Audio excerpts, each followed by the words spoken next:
for basketball or football, soccer if you're American, and you can come in here, play this all day, breaks between the games. It's the perfect thing to do to kind of switch things up as you're hanging out here. But there's also a ton of games that you can participate in. I don't know if you've been by the Free Fire stage lately, but the fans from Brazil for these teams are insane. We're talking musical instruments, drums, cheers, matching outfits, flags. Sometimes gotta take a little break. So make sure you come and check out the festival area to do exactly that. Another very helpful thing to check out while you're here at EWC 2026 is, of course, the venue map. Now, might sound a little bit simple, but I'm going to walk you through why this is going to be so helpful. This is how you're going to be able to navigate the entire location, and you'll be able to keep track of how everything is going. It's going to be one of your best resources here at EWC 2026, so make sure you check it out. This is one of the games that you can play here at EWC 2026. This is your opportunity to potentially win some EWC 26 merch or even tickets to one of the events. All you have to do is come on over, take a spin on the wheel, and if you hit the right number, you could be going home with some pretty cool prizes.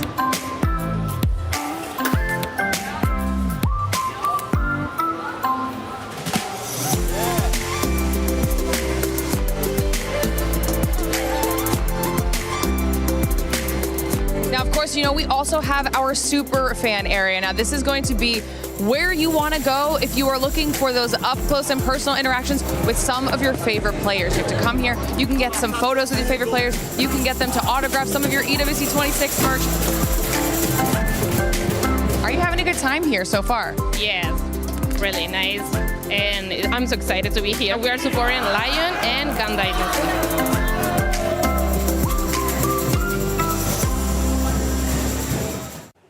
7, I accept your challenge with Neptune, but I need an expert. My name is Lucifer and I've got Carol Bombshell, the Brazilian golfing expert, to take this challenge on. Wait, Lucifer and Carol Godshell. We got it, guys. It's going to be us taking the leaderboard. Now, are you ready with Carol? Let's start? Okay, come here. Let's get it started. We'll play golf and we're going to beat the rest. Let's start. There you go, 10 seconds. Come on, Carol. Let's go. Ooh, almost feels like a gunslinger right now. Let's go. Yes, you got it. We have to get it close, Carol. We practiced, you know this. You got this. Is that good? Yes, feels like it. Yes, hit this side. Yeah, it looks good. Hit this side as we practiced. You know, we did this already. Hit, go for it. Ooh, nice swing. Oh my gosh. That is closest. Oh my God, let's go. There we go. That's what we needed. We got you. We're the best. We're the best here. Yes, we did it. Oh my gosh, it's your turn right now, okay? So, I did it. I trust you. You are the man. You got this. We're gonna humiliate them. Everyone, we got it. Okay, you go, man. Wait. Oh, that's so. Let's go. Can I push the button? Yes. Are you ready? I am. Okay. Let's do it. Let's do it. Let's do it then. Okay? Okay, 10, 9, 8, 7, 6, 5, 4, 3, 2, 1. I'm with you, Lucifer. Let's go. You got this, man. We gotta win this. Oh my gosh, you gotta prove we are the best. Oh. No way! Oh my gosh. See? We are the best! We are the best. All right. Guys, I'm not gonna say this on camera, but don't say a word anymore. If you want to say something, say Lucifer and Carol Godshell.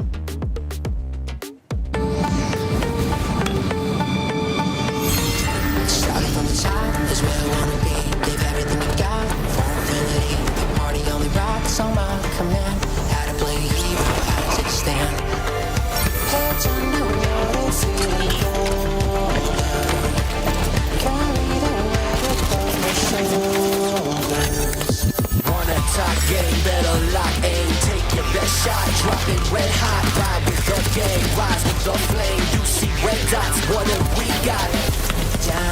through my bones. It's burning me up like a flame to stone. And I count down for the ride, for the gold, for the throne. No, I'll never stop. Here we are for the show. Can't play this part. Ready for the game and it can't be stopped. Reload and take your best shot.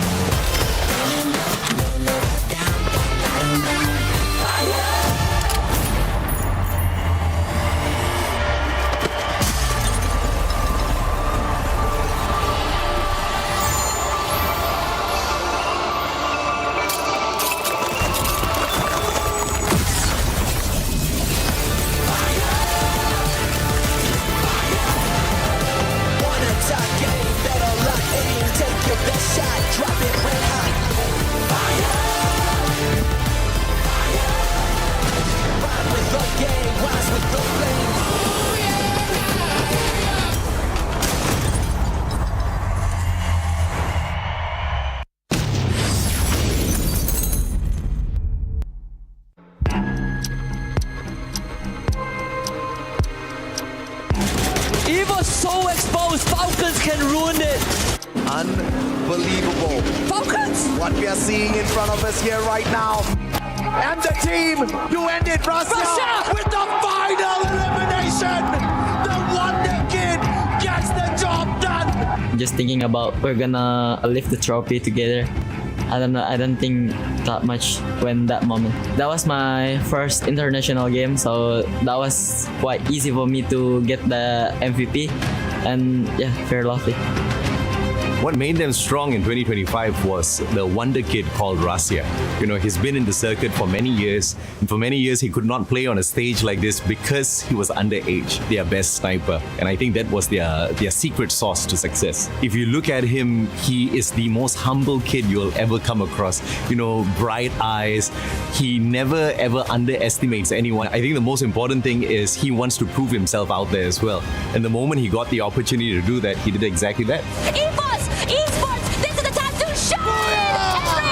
Sergeant, Abuya! No, I think I feel so confident. We're training so hard in Indonesia, so we're very confident to lift the trophy again. 21 elimination from the champions of Clash Quad and still on the roll, and Evo's being taken down. Ya, setelah di EWC kemarin kita sudah tidak mendapatkan piala-piala lagi, kita tidak bisa ngejuarain turnamen-turnamen berikutnya, mungkin karena kita udah lupa siapa kita sebenarnya. Tetapi di hari ini kita sudah ingat siapa diri kita sebenarnya. If you look at the data, it says they will not be the back-to-back champions. If you look at the kids and if you look at how determined they are to be back-to-back champions, there's a slight possibility. But it's going to be difficult because for the first time ever on the global stage, we've got 24 teams. Everybody's got that exact same dream. Because that dream is alive for the rest, the chances of EVOS Divine doing it back-to-back may be a little lower. Kalau untuk tim-tim lain sih, kalau buat saya sendiri saya tidak perlu memikirkan banyak hal tentang tim-tim lain karena itu saya sudah percaya kepada coach saya. Jadi saya tinggal fokus aja main. Nah, itu yang terbaik pokoknya. Pesan-pesan untuk tim-tim lain, ya hati-hatilah karena ini EWC bukan turnamen yang lain. Kalian bisa lihat sejarah-sejarah kita di turnamen EWC kemarin. Nah, itu dia, kalian hati-hati aja yang ngegangguin drop zone kita.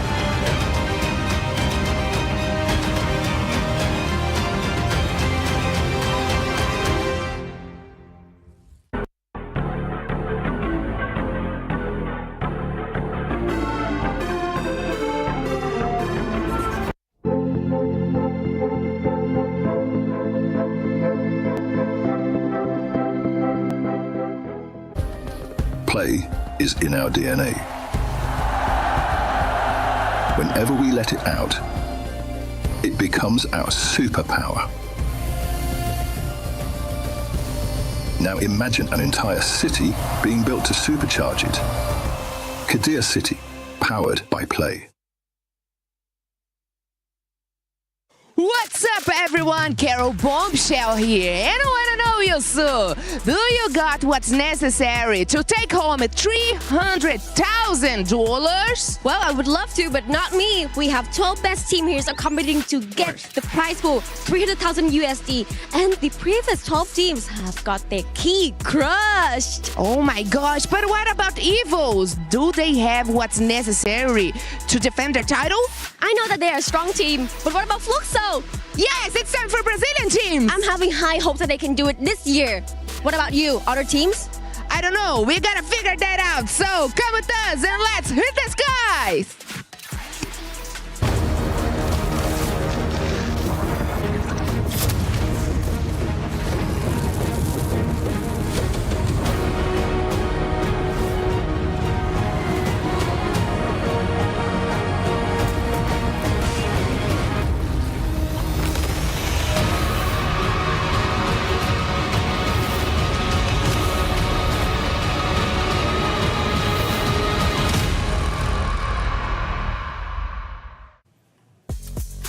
I wonder who's gonna rise above. But before we talk about that, ladies and gentlemen, welcome to the STC Rewind here for Free Fire at the Esports World Cup 26 in Paris, France. And we got a lot to go through, Lucifer. First, I'm gonna hand the mic over to you. India, man. Man, oh man, India, they took the stage up in a storm.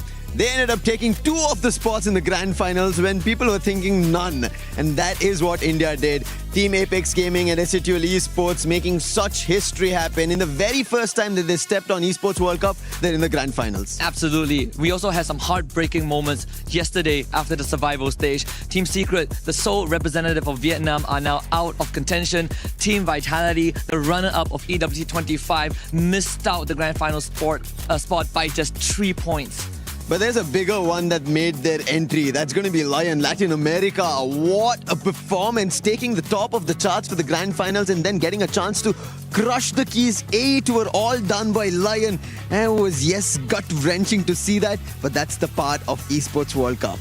In spite of all the heartbreaks, we also have returning champions, right? Our club champion, Team Falcons, are in the grand finals. Our reigning champions, Team Evos Esports, also in the grand finals. And we also have plenty of world champions, Fluxo, Buriram United Esports, and a lot more hopefuls like Lao, MIBLOs, all here for a piece of the pie. This grand finals is now going to get spicier because Esports World Cup 26 Paris Free Fire, this is the last and final day. Match point is going to be played, and the finals, who will get it all? Because that trophy, we've seen it. Who's going to put their key? We were talking about it. You mentioned, right? Them having their inscription in their very own language and then them getting a chance to get 3 keys in their game trophy.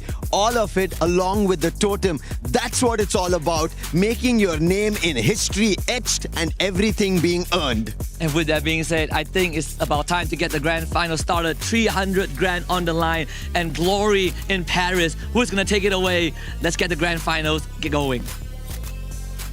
Welcome back, everybody, to another club championship update. We have a lot to dive into, so let's get straight into it. First of all, Team Falcons, our defending club champs, are now out of 3 of the 4 games being played here in week 2.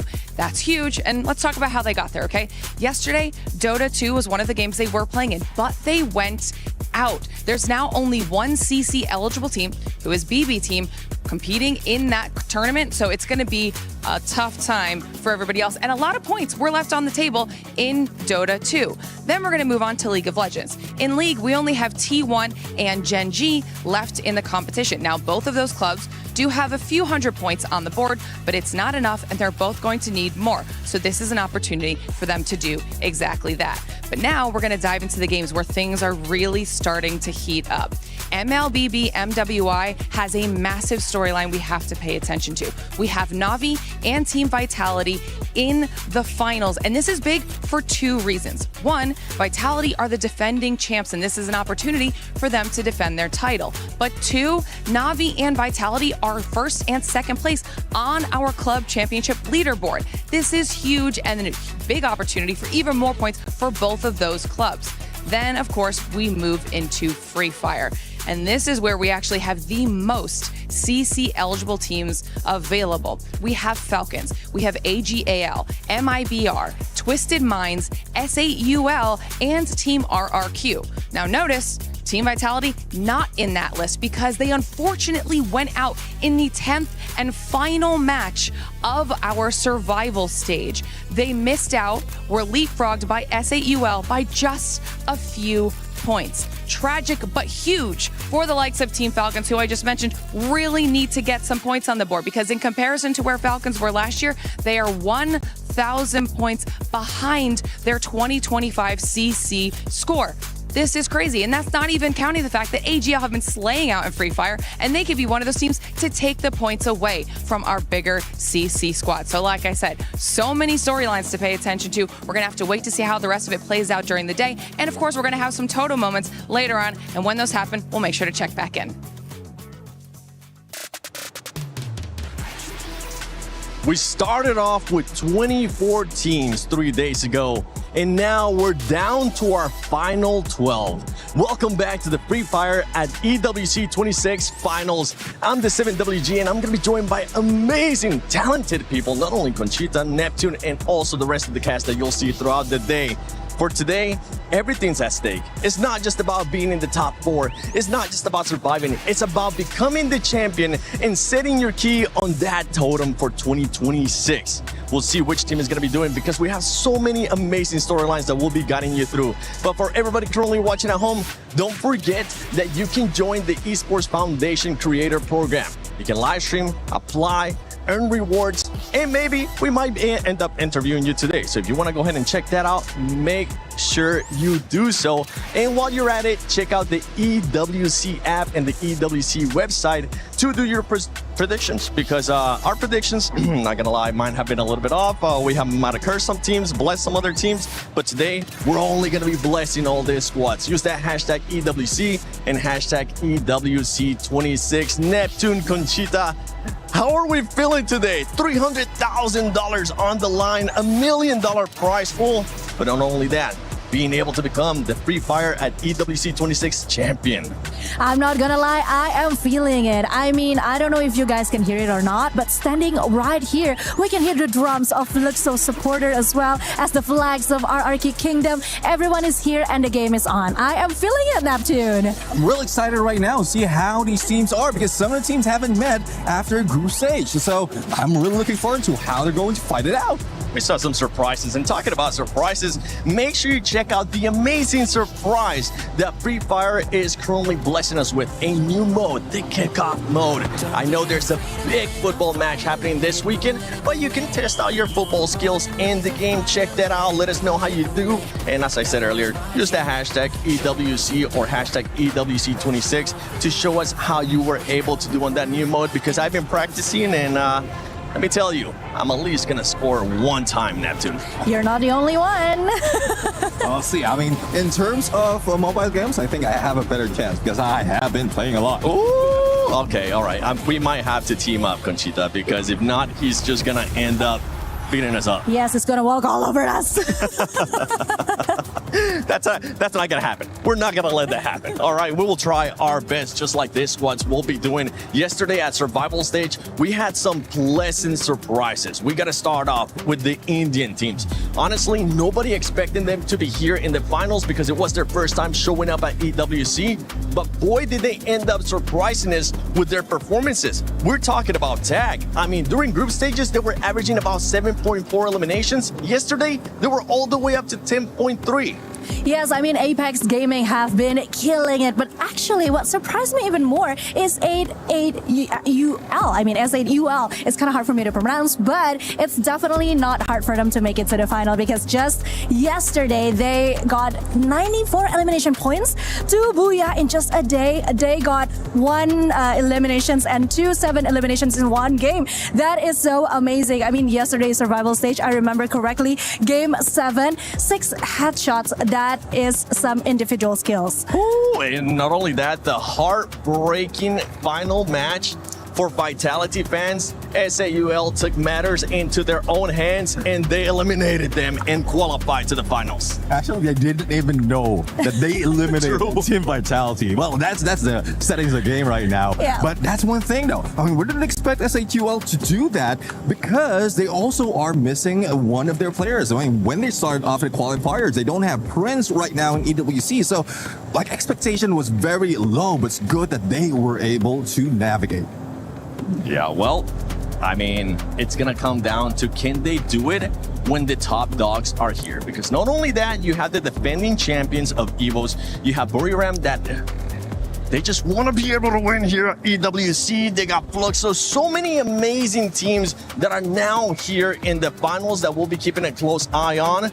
But one team that everybody's going to be keeping a very close eye on is none other than Buriram. I think they got some words to say for today. Good morning, I'm Yosul and welcome to the final stage today. Right next to me, we have Wasana from Buriram United Esports, Thailand's team. Alright, so good morning everyone. And okay, first to fresh start of everything. So can you guys tell me, how does it feel to access to the grand final stage at this moment for Buriram United Esports? ก็ก่อนอื่นนะฮะขอแสดงความยินดีด้วยนะฮะที่ว่าได้เข้ามาถึงรอบแกรนด์ไฟนอล EWC 2026 นะกรุงปารีสแล้วนะฮะอยากสอบถามว่าตอนนี้รู้สึกยังไงบ้างฮะที่เรามาถึงจุดนี้แล้วก็รู้สึกดีใจครับก็คือทำตามเป้าหมายแรกที่ตั้งไว้ได้แล้วต่อไปก็เหลืออีกเป้าหมายหนึ่งที่ตั้งไว้ก็คือคว้าแชมป์ให้ได้ครับ Yeah, so we are very happy and excited. Like we already reached the point that we have been setting up like at the very beginning of this event, and now the only thing that has been remained is like claiming the champ. Yeah, I agree with that. Okay, so I can see that from our previous tournament, for example, like the C1, you guys seems to be a little bit slowed down, like what happened. But during to this EWC, you guys are so different, like so many changes. So do you think that with other strong contenders like Team Falcons, Fluxo, can you guys made it to the champions?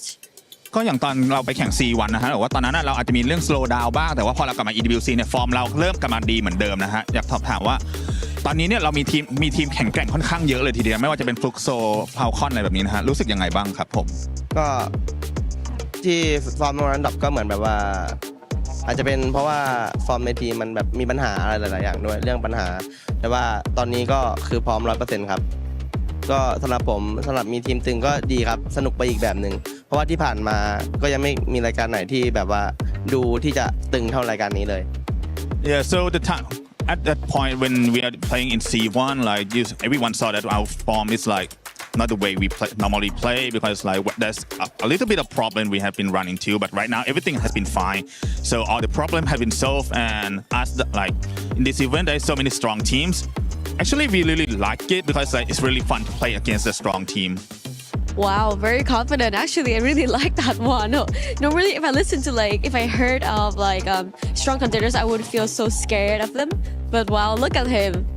Wasana, right? Everyone knows Wasana or Buriram United Esports. Alright, so is there anything you want to send to your viewers and especially to the Thailand fans who are following Buriram United Esports at EWC? ตอนนี้นะครับมีอะไรอยากฝากถึงแฟนๆชาวไทยไหมครับแล้วก็แฟนๆชาวต่างประเทศด้วยที่คอยซัพพอร์ตบุรีรัมย์ในการแข่งขัน EWC ครั้งนี้ครับก็วันนี้มาสุดท้ายแล้วครับรอบชิงแล้วพวกผมก็จะทำให้เต็มที่แล้วก็จะคว้าแชมป์มาฝากทุกคนได้ครับก็ฝากเป็นกำลังใจให้ด้วยครับวันนี้ที่นี่เริ่มบ่ายโมงก็ในรายการแข่งจริงๆก็น่าจะประมาณ 6 โมงเย็นครับก็ฝากติดตามมันด้วยครับพวกผมจะคว้าแชมป์มาให้ได้ Alright, so thank you so much everyone for keep supporting us. Like we already made it to the grand final, so right now we're gonna start play at around 1 p.m. So in Thailand it's supposed to be around 6 p.m. and I hope you guys gonna be enjoy in our games. So cute. Okay, one more question. If you guys are the champion, how many games you guys will make it? Like how many games can you make it to become the champions? คิดว่าต้องใช้กี่เกมครับจนกว่าเราจะเป็นแชมเปี้ยนได้ในการแข่งขันวันนี้เพราะว่ามาตรฐานมันอยู่ไม่เกิน10เกมครับน่าจะเป็นแชมป์ได้แต่ว่าถ้าเป็นโดยปกติแล้วรายการอื่นแต่ถ้ารายการนี้ทีมตึงขนาดนี้ผมให้ไม่เกิน12เกมครับ normally it's going to be around 10 games, but for this time, there's so many strong teams, so many strong candidates. So I would say around 12. Okay, we got our first number 12 for Freedom United Esports. Thank you, Wasana, so much, and thank you to our translator as well. This is the end of our interview, and please continue to support your favorite team for Freedom United Esports or any team that is here in the final stage of EWC 26 Free Fire. See you guys in a bit. Good to hear from one of the favorites to possibly lift this championship at the end of the day.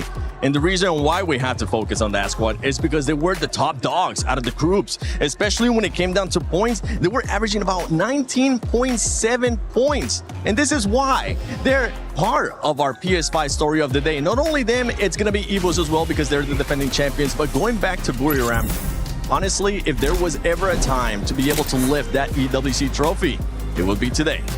We're looking forward to it. They have managed to do it in the global finals for FFWS already. So I don't think they will be slowing down. And you did put a little bit of numbers. Not only did they get that average points, when we compare them with EVOS Divine, it seems like they are quite equal in both placement as well as elimination. But the only difference is, or what is favoring Freedom United, is the number of times they are in top 3. Because they did end up 8 out of 12 to be on that spot. So it's very difficult to have that on, especially when they are playing in Kalahari as well as Nextera. And with the match format that we're going to be doing, right? The format for today, we got a chance to hear it earlier, but just to recap for everybody, it is going to be a format as in match point. They have to make sure they reach the threshold, which is currently set at 90 points. And with the consistency that you're currently setting, by the way, we're going to be playing unlimited games. We don't have currently a marker, but a team that you mentioned as well, and I know Conchita, you really want to talk about this one because I personally, this is one of my soft spots for me for today. It's going to be none other than EVOS Divine. They already have their name on one of those totems, and it was actually the totem from last year. They're looking to do it again. A lot of people have been saying it was going to be more difficult, but honestly, with the way that they're performing during groups, it's not looking that difficult. Well, let's talk about numbers first, shall we? I mean, EVOS Divine did go straight to the final. They finished second with 229 points. That is beneath Buriram, of course, but they have 134 elimination points and 3 Booyah as well. So they do have what it takes to go to the final and be a contender. But I have to be honest, it's not going to be easy for EVOS because looking at the map, looking at the teams that also made it to the final, I see that a lot of drop zones and a lot of rotations are going to clash with Lion, and we all know Lion is so good at playing quick, efficient games. They are quick with the rotation, efficient with the player changing. So I think it's going to be a bit of a challenge. I mean, just look at the statics that Lion have yesterday in match 9 during the survival stage. They just went for it. They had 25 elimination points and a Booyah, 14,940 damage points with a whopping 20.70% of target shots. That is amazing. I mean, they came with a clutch, and EVOS Divine, looking at numbers also, that's not something that I'm really proud of, especially going through the year. But I think if we're talking about determination, if we're talking about what they are willing to do to actually make that back-to-back happen, they might have a slight chance. Yeah, and for EVOS, they're going to be looking for Wasana to be able to perform. Something I know you've been keeping a close eye on Neptune is those skills that they're going to be using. Yeah, especially if he is given the opportunity to get to that Oscar, the Valiant Dash.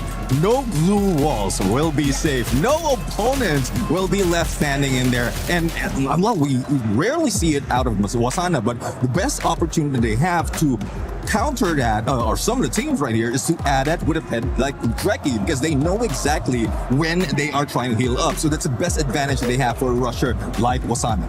And if we're talking about teams that have won previously here at EWC, even though it is mostly a completely different roster, we have to talk about Team Falcons, because yesterday was a big step up for this squad, and they showcased that they can also get those booyahs. Yes, I am so excited because I finally got their first booyah of the tournament. I mean, yesterday at the survival stage, it proves that it's never too late, and it sent them to the 3rd position. I mean, that is crazy. 105 elimination points, and it was game 8, was it, that they got 21 elimination points and 13,200 800 damage points with 1,044 average survival time. That is so amazing. Now that is a statistics that I wouldn't want to miss. And for all the squads, honestly, at one point you might just have to say, you know what?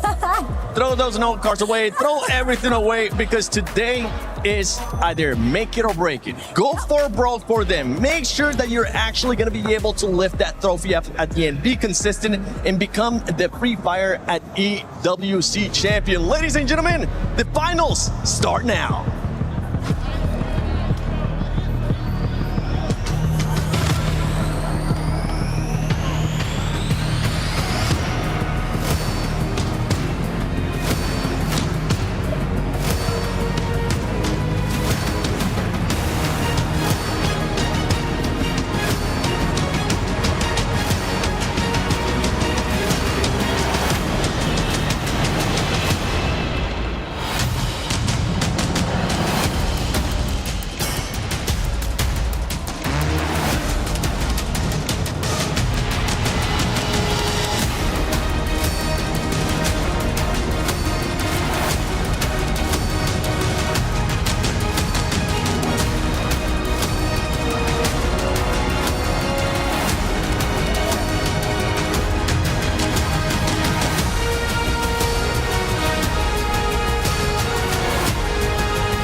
It all comes down to this. Just 12 teams remain in the battle for supremacy on the Gidea city grid. Teams who have poured their hearts out on the main stage, and today they go again. So join us as we welcome your finalists to the stage, starting with S8UL Esports.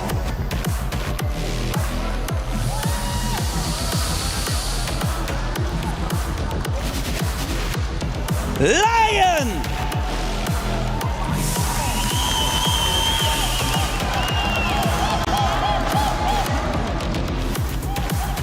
Buriram United Esports.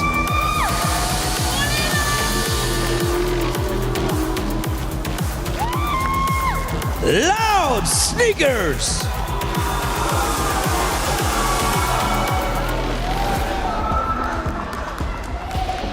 AGAL.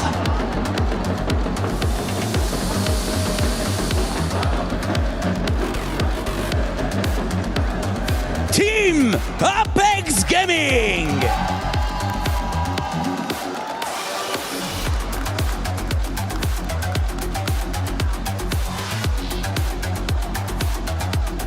Twisted Minds.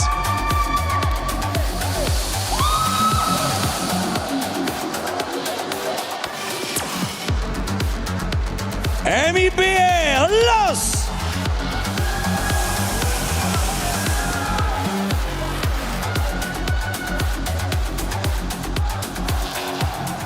Your reigning club champions, Team Falcons.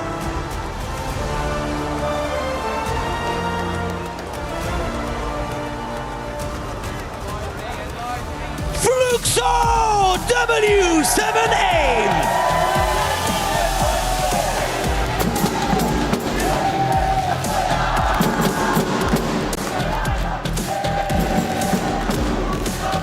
Team RRQ.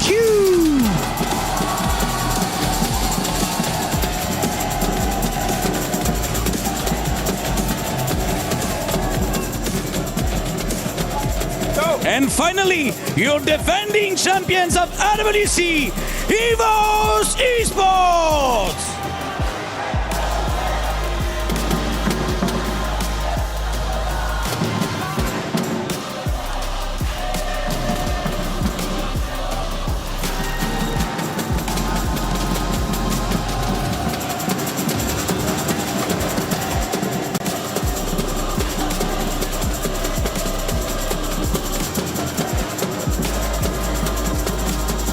Whether you are the favorite or the underdog, you all have the same goal to lift that trophy and claim the lion's share of $1 million. Today on this stage, history will be made, a legacy will be cemented, and a champion will be crowned. So welcome to the finals of Free Fire at the Esports World Cup. Ladies and gentlemen, this is Free Fire at the Esports World Cup in Paris. It is time for grand finals of Free Fire at the Esports World Cup. So no time to wait anymore. I think it is time to introduce our teams. Bom, eu considero muito que a gente é mais forte por conta que eu tenho muita confiança no meu time, em mim mesmo. It's all about the timing. ก็รู้สึกดีใจที่ได้เข้ารอบชิงครับแล้วก็อยากทำผลงานในรอบชิงให้ดีที่สุดครับอยากได้แชมป์ Members of the Falcons on fire. Loud is stuck in a corner. What a shot! And they won't be denied. สำหรับผมก็น่ากลัวทุกทีมครับถ้าได้เข้ารอบมาในแกรนด์ไฟนอลทุกทีมคือเก่งหมดครับ Eu sou muito confiante em mim mesmo e no meu time, mas nada tirando o mérito da Loud nem do Fluxo em si. ทีมที่อยากจะเอาชนะได้มากที่สุดผมคิดว่าน่าจะเป็นบุรีรัมย์แล้วก็เอจิโกบอลเพราะว่าเป็นทีมไทยแล้วก็ตึงทั้งสองทีมแล้ว The battle falls at the very end.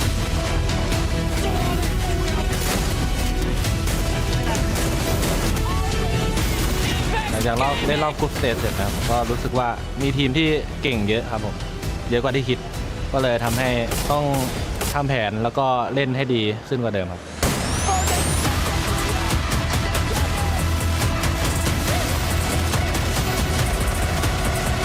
มีโอกาสได้เห็นนะครับผมจะทำทุกอย่างเพื่อให้ทีมได้แชมป์นะ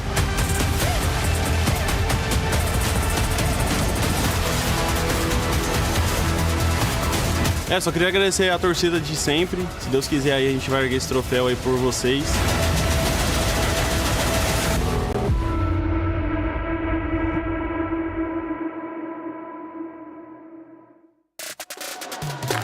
Nothing is given, everything is earned, and for sure every single one of these teams on stage today made it here from their sweat, blood, and tears.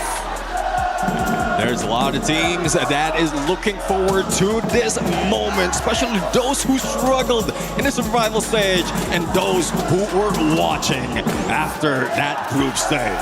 This is the finals here at Esports World Cup 2026 Paris. Free Fire seeing its biggest of the competitions and the biggest of names now made their way to the stage. They have unlimited games, but not the same in terms of the eliminations. They have unlimited challenges in front of them, but not the same when it comes to the eliminations because somebody else might take it away.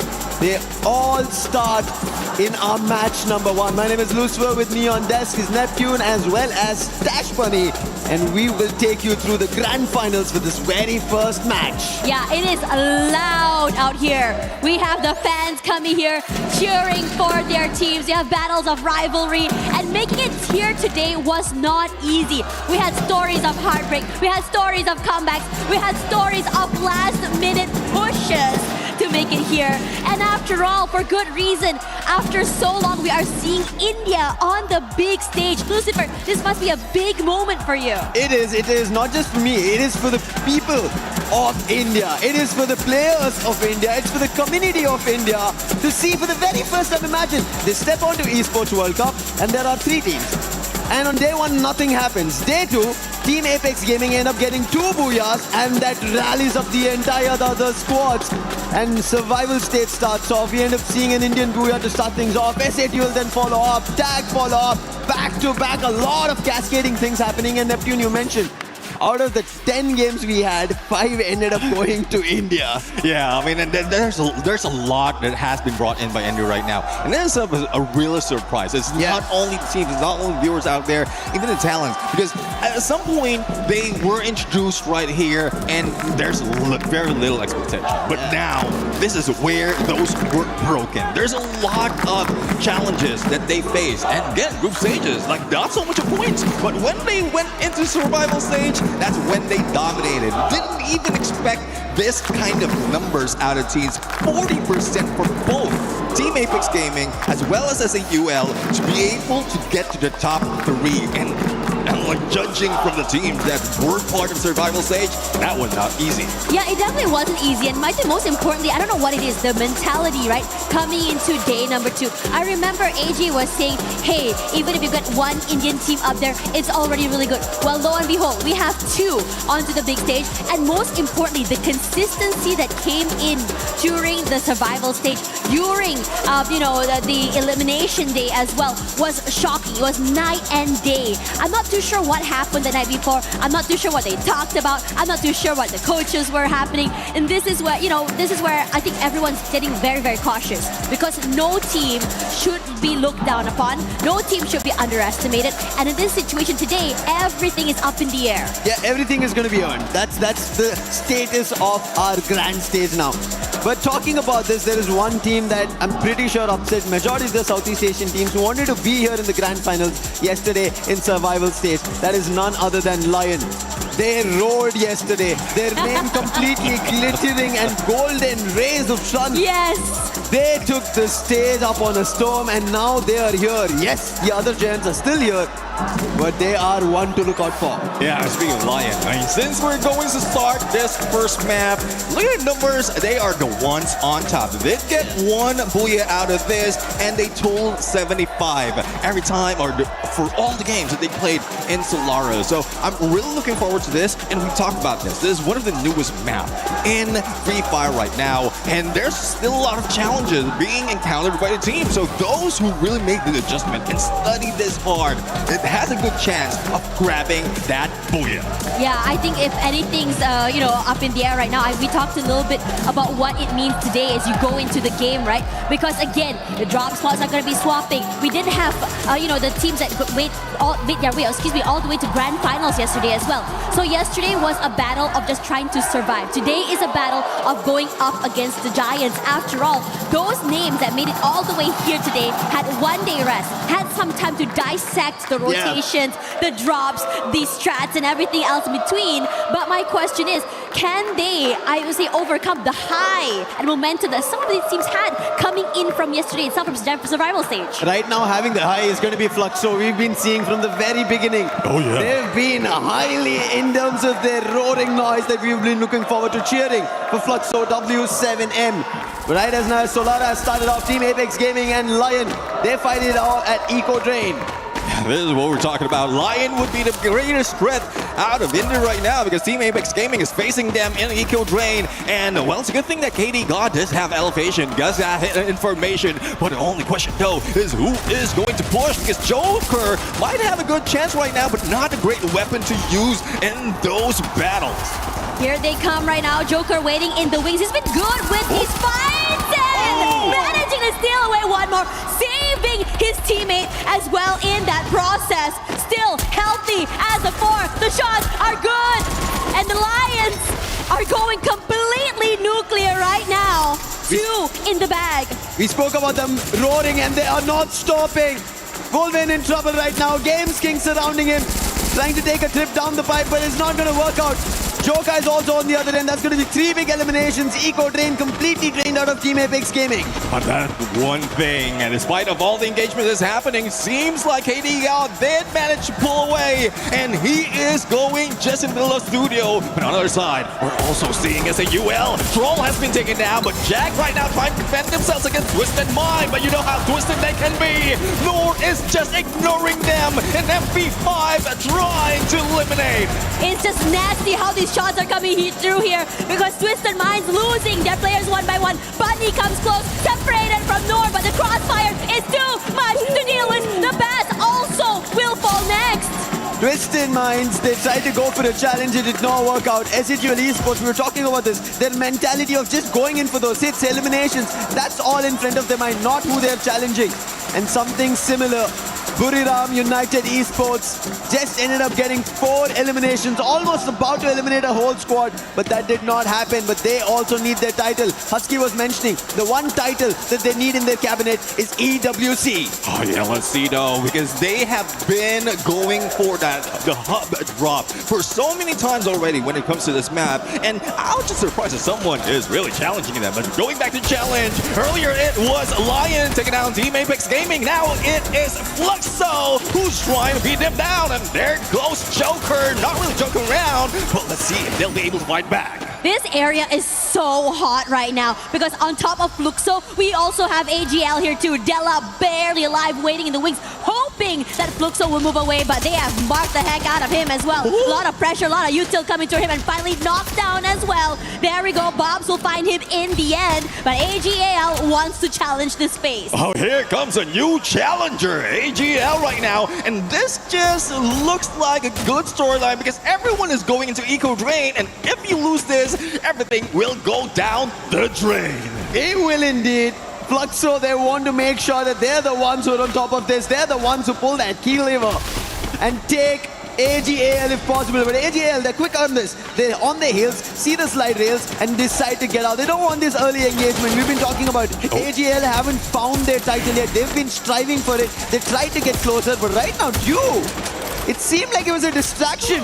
He knocks the player, will try to get a confirmation, but right now Fluxo not giving it, but still he will secure Butsin's elimination. It's nice seeing this. Dio was barely alive right now, managing to go for that reset, and they can just bide their time. Wasn't aware that Fluxo would be able to answer back, and they're looking good. Yeah, Butsin's out, but they're going to be able to bring him back into the game, and there you go, so quickly. The only team right now that is currently down and out, at least with only one player left, is Made in Brazil lost, and for the rest of the team, rotations could come in from a different side here, but I think for Fluxo, finding Dio might be key. Spots him out, sees him, but over on this side here, RRQ did cross paths with Yago and somehow survived. No! Gets him in the end, and Lost wasn't able to survive for as long as he wanted. You spoke too soon, Tash, and now RQ will be getting that 4 elimination to their side, but there's another one that is just waiting in the shadows. It's Team Falcons right now. And this has been one of the rivalries that has been happening in Southeast Asia. But Team Falcons, you know how their signature is. They won't be going in carelessly. They want to get information out of teams right now. And even RQ might be able to be caught off guard, but they are just waiting. Look at the discipline out of Team Falcons. Information's gotten. Maal finds the opening. Keroro is done for. That is what RRQ want. A strong start. Nero's Flushy being used, P9 trouble, position revealed, he'll also be taken down at the pair, and more on fire. He tries to pull up the chrono, but for how long will he survive? Surrounded by 3 players from RRQ, and RRQ gets 7 total eliminations and trouble the reigning club champions. How is this happening?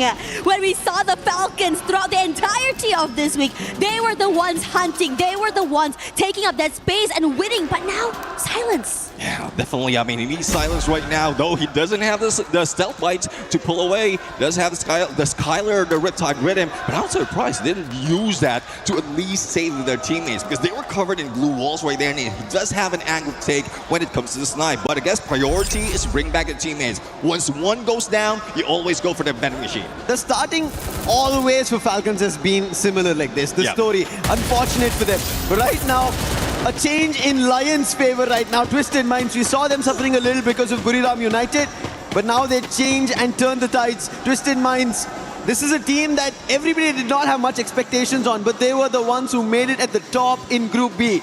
And now, Diamond, the last man, will have to make a quick run, try to go in for a revive. But when we talk about the revive, look at the circle. It's made a revive of a battle as it's moved completely north. Yeah, this hard shift's got to be crazy. The southern side there, the shift, I would call it the Great Migration, is about to be insane. It's about to be bloody as well. And speaking of bloody, the Perang Serumput about to happen. Well, let's see. This is a replay from where RRQ did manage to take down a few, or not a lot, of players out of Lost. Now, as we look back into RRQ, it's Twisted Mind, and they are challenging as well as Pina, who just got revived. But seems like they are still on no elimination streak. RRQ have lost touch. They might have gotten the 8th elimination. Rans is in trouble. Ziptide Rhythm. Chrono being pulled down. What a shot on the AC-80. Puts Diamond down instantly. And Twisted Minds thought they might be up on the battle because of number disadvantage. And now RRQ is getting closer. Diamond's confirmation comes through. But the boss, he decides that the revive's important rather than an exchange of a battle. Here we go there. Twisted Minds managing to find a bit more space to work with. Don't want to overstep because RRQ does have a bit more space to work with. They have no clue where the crossfires are coming through here. Sees one shot coming through here. One of his teammates does get picked up by Abe, but they're not done. The knock comes through, and here comes that collapse. Gonna drain down that utility, but nothing really set in stone. Gets one. Twisted Minds getting dropped one by one, but Abe will fall in return. Both teams suffering heavy losses. Wasn't taking into account of the crossfire and the later rotation coming in for Twisted Minds, but Maal answers back. Abe will not be able to be saved here. That Riptide Rhythm was deadly. If it wasn't for the time turner, they could have fallen already. Let's see though, because Twisted Mind, despite of all elimination, it's RRQ who has the most on the numbers. But who's coming in to join the party? It is Team Lion roaring right now against these two teams. Della has already found the opening. Diamond's down as well now. Joker gets that confirmation instantly, and whatever Twisted Minds did is all put to rest. Both teams are left with one, RRQ and Twisted Mind, and that's when they need to move. Because even before that battle ended, the zone is already moved away from them. There's a lot of travesty that might be happening right now because there's still a lot of teams waiting into the next foe. And speaking about waiting here, Buriram United, as usual, quiet in that early game, but somehow they've already gotten 5 eliminations here. TAG waiting in the wings. They need to take this fight to be able to get, they will take a fight to keep Buriram United away from their compound. Not happening quite yet. And now Wasana with the sprays on top side, bit of chip damage, but that's not more than that he can do. Chrono being used by Team Apex Gaming. They will survive this, but there's Jonah and the shield gun peppering them one after another. Jonah gets a double as well as he puts 2 of the players down. Wasana wants the confirmation, is not letting them go. Along with Jonah, 2 players from Team Apex Gaming are put to rest, and Wasana wants to take this battle even closer. Well, most people say don't go chasing waterfalls, but Brim Ryan is chasing them away from this area, and now they might be able to get in onto the next phase of Circle. But there's a lot of teams who has been forced into the north right now, and we know that they're very near to the Riders Club, and we'll have to find out though. There's a lot of contention that will be happening, especially for Team Falcons, who uses that as their drop. But going back to Buriram United, the battle's not yet over between them and Team Apex Gaming. Wolven being shot at with a quick scope from Jonah. He just got dropped, and now even Sailjan. Jonah is looking unstoppable with his Scar 98K. That is 9 total eliminations, and Jonah has 7 of it. He has taken 7 of the eliminations, and Team Apex Gaming still stuck in the same compound. What does KD God and Shoto do to make it through from here? At this point, just wait. What can you do? You don't want to take this fight. You want to be able to survive and go for that reset here. But as for Buriram United, are they going to go hunting is the question. Might be.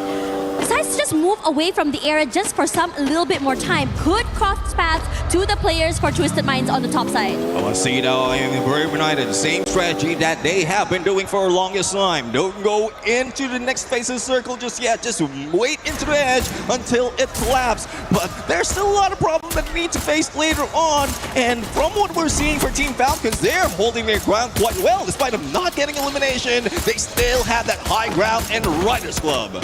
Lion, at least for the time being, safe keep. They activated Steffi. The painted refuge will protect them for the time being. But now they have to get closer. Falcon shots, they've not connected as best as they would have wanted, and the start has also not been great. However, an answer back is something that we spoke about. Tag have somehow found something. But Lion, their challenge and their entry, and they find a player from Twisted Minds somewhere in the scarce. You know what's really crazy looking at Lion right now? They're able to not only take this fight, but even throw bodies as a 4. Evo's in trouble. Ray barely alive right now, taking a lot of damage. While Guacos, and now the lull and the wait. And speaking of lull and wait, here Fluxo, their members getting completely swarmed. Oh, this is a battle that everyone has been waiting for. Brim United going against Fluxo, but we've seen Fluxo lose 2 of their players, and the jump is on, but the shift of the zone might force them to move away. MT7 as well as Gio right now just holding their ground, but Jonah with that stealth bites, using that Moors, a surprise hit might be done, and great timing for the combination of Wasana as well as Get High for that push and probably the elimination. There's a counter, Gio for the timing, but doesn't work again. The shield gun coming through. And this time it's going to be Get High. And Buriram United Esports, they will be able to put a rest to that aggression. And with that, we also see SATUL Esports getting eliminated. A lot of losses, one after another, as Solara has very less space. Yeah, not a lot of space, and everyone seems to have found a small part of that pie. But the Falcons, look at their positioning on the top of this building, and you've seen how much damage they can do with the snipers, with the long-range weapons. And most importantly, the ones on the bottom side here are going to have to compete for that space. Meanwhile, for Shoto in trouble, AGL putting that pressure onto him, and this guy has been the hero for this team, pulling them out from so many very, very dire situations. But in this situation, they can't do more than that! Because it's going to be Buriram United steals away the point, and AGAL not a lot of space to work with. AGL, they have just a bus to protect themselves, but on the other end, Buriram, they have an entire compound. It seems like a farming land for themselves. 15 eliminations. This is game number 1. They're looking unstoppable. Riptide Rhythm, they want to break down AGL. Nothing's working. Flash freeze, Nades being tossed. Riptide Rhythm again.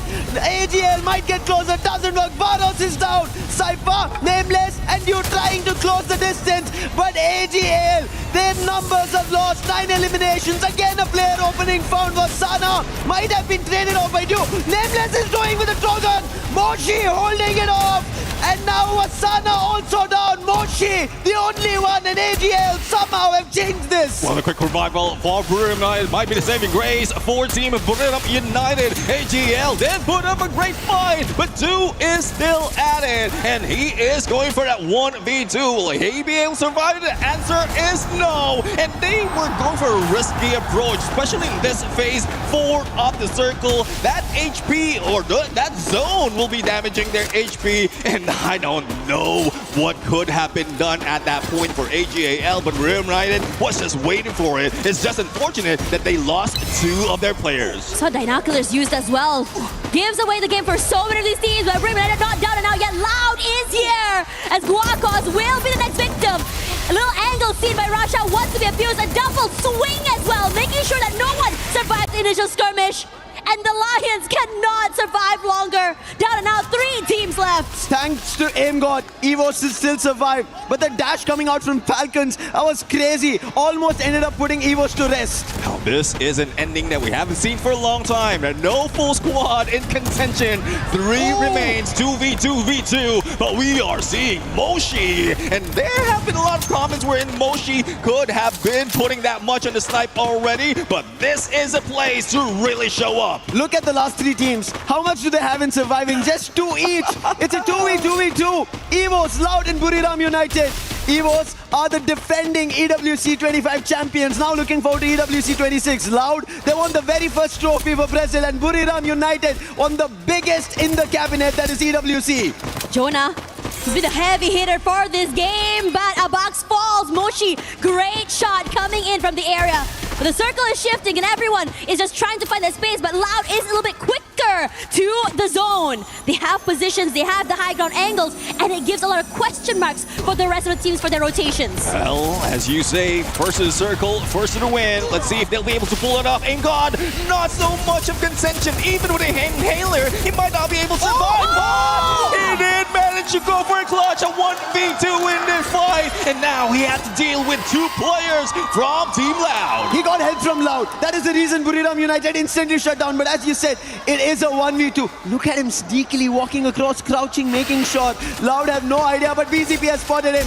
Aimbot, SVD, can he connect the first? If he can bring it down to 1v1, it's better, but the information delayed. And as long as time passes, it is Loud that will surround him. And we know Nyx, he's such a good player. And once he gets to the CQC, he will instantly put the player down. He's rushing forward here right now. He's able to just go for the 1v1. It'll be really good. His shots go wide, but they're crunching it from 2 different angles. The respect's given. And Loud makes sure they secure that first booyah of the day. Team Loud. Loud Snickers are the loudest to start the Free Fire here at Esports World Cup 26 Paris' Grand Finals. What a game coming in, and Nyx, we knew he had this potential. They were waiting to get to the final, started off, and in the very first game for Brazil, they opened with a booyah. Oh, this is what everyone has been looking forward to. Who's going to get that first booyah? But we also seen a lot of elimination from the other teams who didn't make it this far. Let's take a look at a replay right now, and this is one phenomenal play coming from Evos, but it's just unfortunate that the pressure is on, not only on those HP, but also on that zone.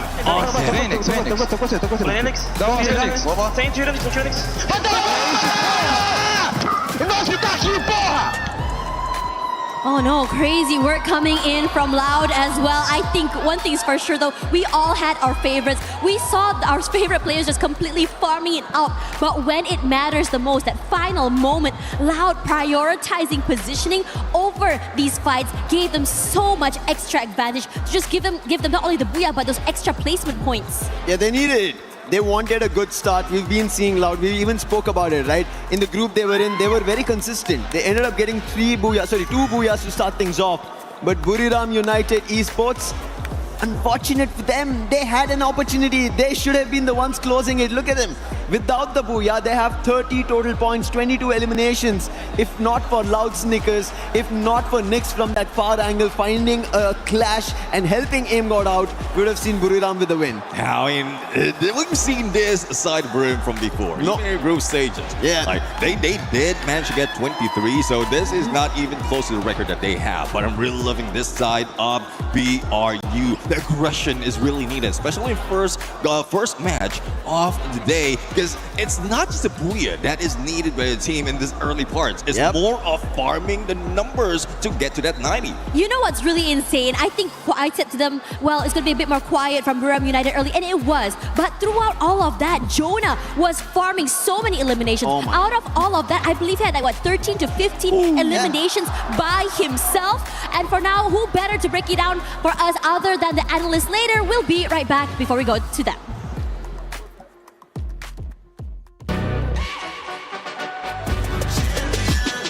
This ain't no regular thing. Came for the ring, you know what I mean. You see my name in the lights, better get right, I'm champion.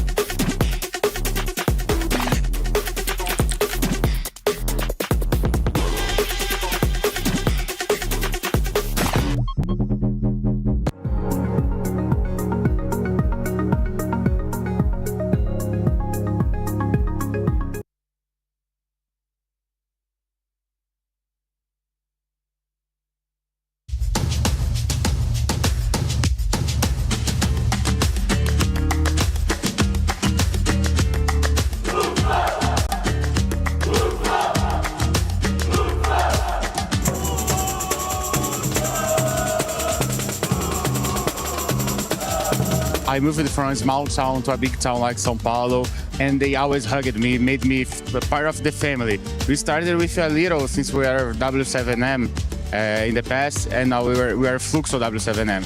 Literally hugged me and made me part of the family. I feel that I'm part of everything that's happening, and they gave me the chance to come here and for real, it's like more family than my family real.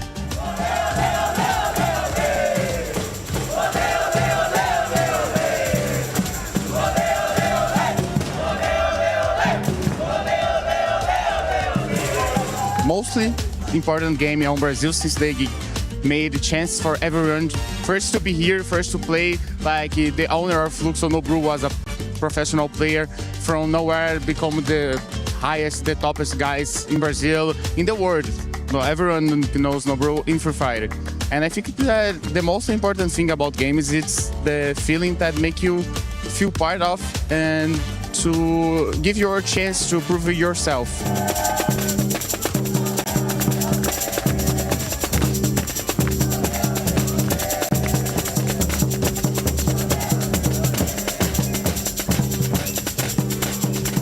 Never came to Paris and never came to this side of Europe, and it's incredible. We went to Eiffel Tower in day, night. Paris looks like an art piece. Everywhere you look, it looks like an art piece, looks like a movie. So it's very, very beautiful. Well, let's get loud here for Free Fire. I'm Lace, joined by Conchita, and look, the Brazilian teams are arguably some of the best teams that we have in the competition today, and they have a lot to try and earn today, taking over the Southeast Asia's team. They really, really want this, and of course, Loud coming out with 33 points and 22 eliminations, Conchita. What an exceptional start for our Brazilian teams. Yes, of course, but if we're talking about Brazilian teams, isn't it also a surprise to see Lost got sent back really soon to the lobby, and RRQ from Indonesia was the one who got them sent back. I mean, yes, RRQ did drop at Delta Isle and they had to fight their way through Lost. They managed to get out. I mean, I am pretty proud of RRQ today, even though they didn't get that much points. They had to fight against Falcons, which they managed to edge out. They also had a very intense meeting with Twisted, who almost got them twisted. But all in all, EFOS Divine was also very phenomenal. I mean, that was crazy. The last fight with Aim God as the last man standing, I am just so excited. I mean, of course we want to see all these teams do incredibly well, but it looks like Loud is leading the pack at the moment. But of course, we're going to get the game started sooner than later. And let's throw it over to Tatch, Lucifer. Let's go. And also Neptune, it's okay, I haven't forgotten you. Now, you know, we are hearing right now that Loud is currently the team that is leading the pack, at least in terms of Booyah, but points-wise though, it's still in favor of Buram United. After all, it is the first map, but showcasing our skills on the second map when everyone's in momentum is gonna change. Yeah, well, definitely it needs to change right now, because from what we're seeing, they're already 1/3 of what is needed right now to be able to activate that match point. But judging from where everyone is dropping for the flight path that we have, and you know for a fact that this is my favorite map, the skew flight path, or somewhat skewed flight path that we've seen, might have forced the team to go in for those hot drops. But look at that, Team Fluxo and Team Apex Gaming. I think they're going to start it hot on that gold course. Sahil Jad is the closest, and there it is, bullets being rattled. Mini Uzi, but also a scar on hand, dash from Butsin. But Sahil dodges that, glue wall being used, but I don't think he has enough resources for the very start. And Butsin is quick on it, gets the very first elimination of our match 2. I really like that you mentioned this match point. Everybody needs to understand, it's no more about getting to the top of the charts, it's about reaching 90 points, and that's what EVOS want to do, but will be failed because of Cypher. AGL also missed their opportunity just because of how Buriram somehow held themselves, because AGL looked like they were about to shut down Buriram. Yeah, I mean, the silent AGAL was there, almost getting into it. But now, with that Cypher elimination, they're now ahead of EVOS. But we'll have to see, though, because we still have Ray and Rasia in play. And look at what Pecker coming from Ray. This could be the game changer if in case Du moves up that hill. But knowing Du and knowing the potential of any other sniper in this competition, he will not be going there. It's going to be very interesting because we've seen so many resets coming through from EVOS this early. I would say around disadvantages have been, I would say, saved so many times from these teams. Regardless, as we look through the area right now, no one's really too actively going for fights. But the southern side, though, very interesting to me. While we were discussing about how the southern side would be, where teams will be fighting out. Buriram again find one more on EVOS. It seems like Buriram is looking unstoppable. They do not want to stop, but so does even Tag. Sahil Jat might have been lost, but now an opportunity for Shoto. Ma'al spotted, but damage is the only thing that was done. No knock, and good for Shoto is the entire RRQ is still not here, so Tag is rallying towards this fight. And from what I'm seeing, we have 3 teams on the southern island of Purgatory, and Fire Brigade might need those fire trucks later on because RRQ then managed to start it off, but a lightning zone just to make sure that they have a little bit of advantage when they try to go in for a rush on Central, and they are targeting Team Apex Gaming, but Team Apex Gaming knows what they need to be done. Lightning zone is here. Just hide out on those rooftops. And most importantly as well, we also seeing the rotations coming in from the Falcons. But meanwhile, over on this side, Lost currently wanting to catch up in the points that they had missed out earlier. Now Rahone on one side here, tagged onto EVOS players, but Abax from downtown managing to steal the point away. But they're not done quite yet. Being so aware of the positioning where Yago is and the rest, AGL also close by. Very difficult for MRBI Lost. They were not only fighting with one team, but AGL, look at Cypher. This might be a distraction because his teammates are close by. But defending a 1v1 is going to be difficult with Yago lost. MRBI lost. They already went out with 0 points in the previous game, and now if they do it, it's going to be even more tougher. You might be right with that Cypher being the bait, and there goes the push! The first time ever in EWC, we see that knock up with that vehicle, and they only have 1 left out of MIBR Lost, but nothing is lost right now. A full revive has happened. Yeah. And now they go again, this time against EVOS. AimGod takes a bit of damage here. Barros bought a bit of time. And throughout all that, AMAX has already been stolen away into the lobby. AimGod tries to go for the reset. Valiant dashes away to safety for the time being. EVOS stuck, rushes forward. HP so very low by AimGod. But now for Ray, gonna be swarmed by all the members of AGAL, not able to survive. This is why your skills are important. Electrotherapy protecting them for far so long. That is the reason EVOS couldn't fight back. They had only 2 members and them getting taken down.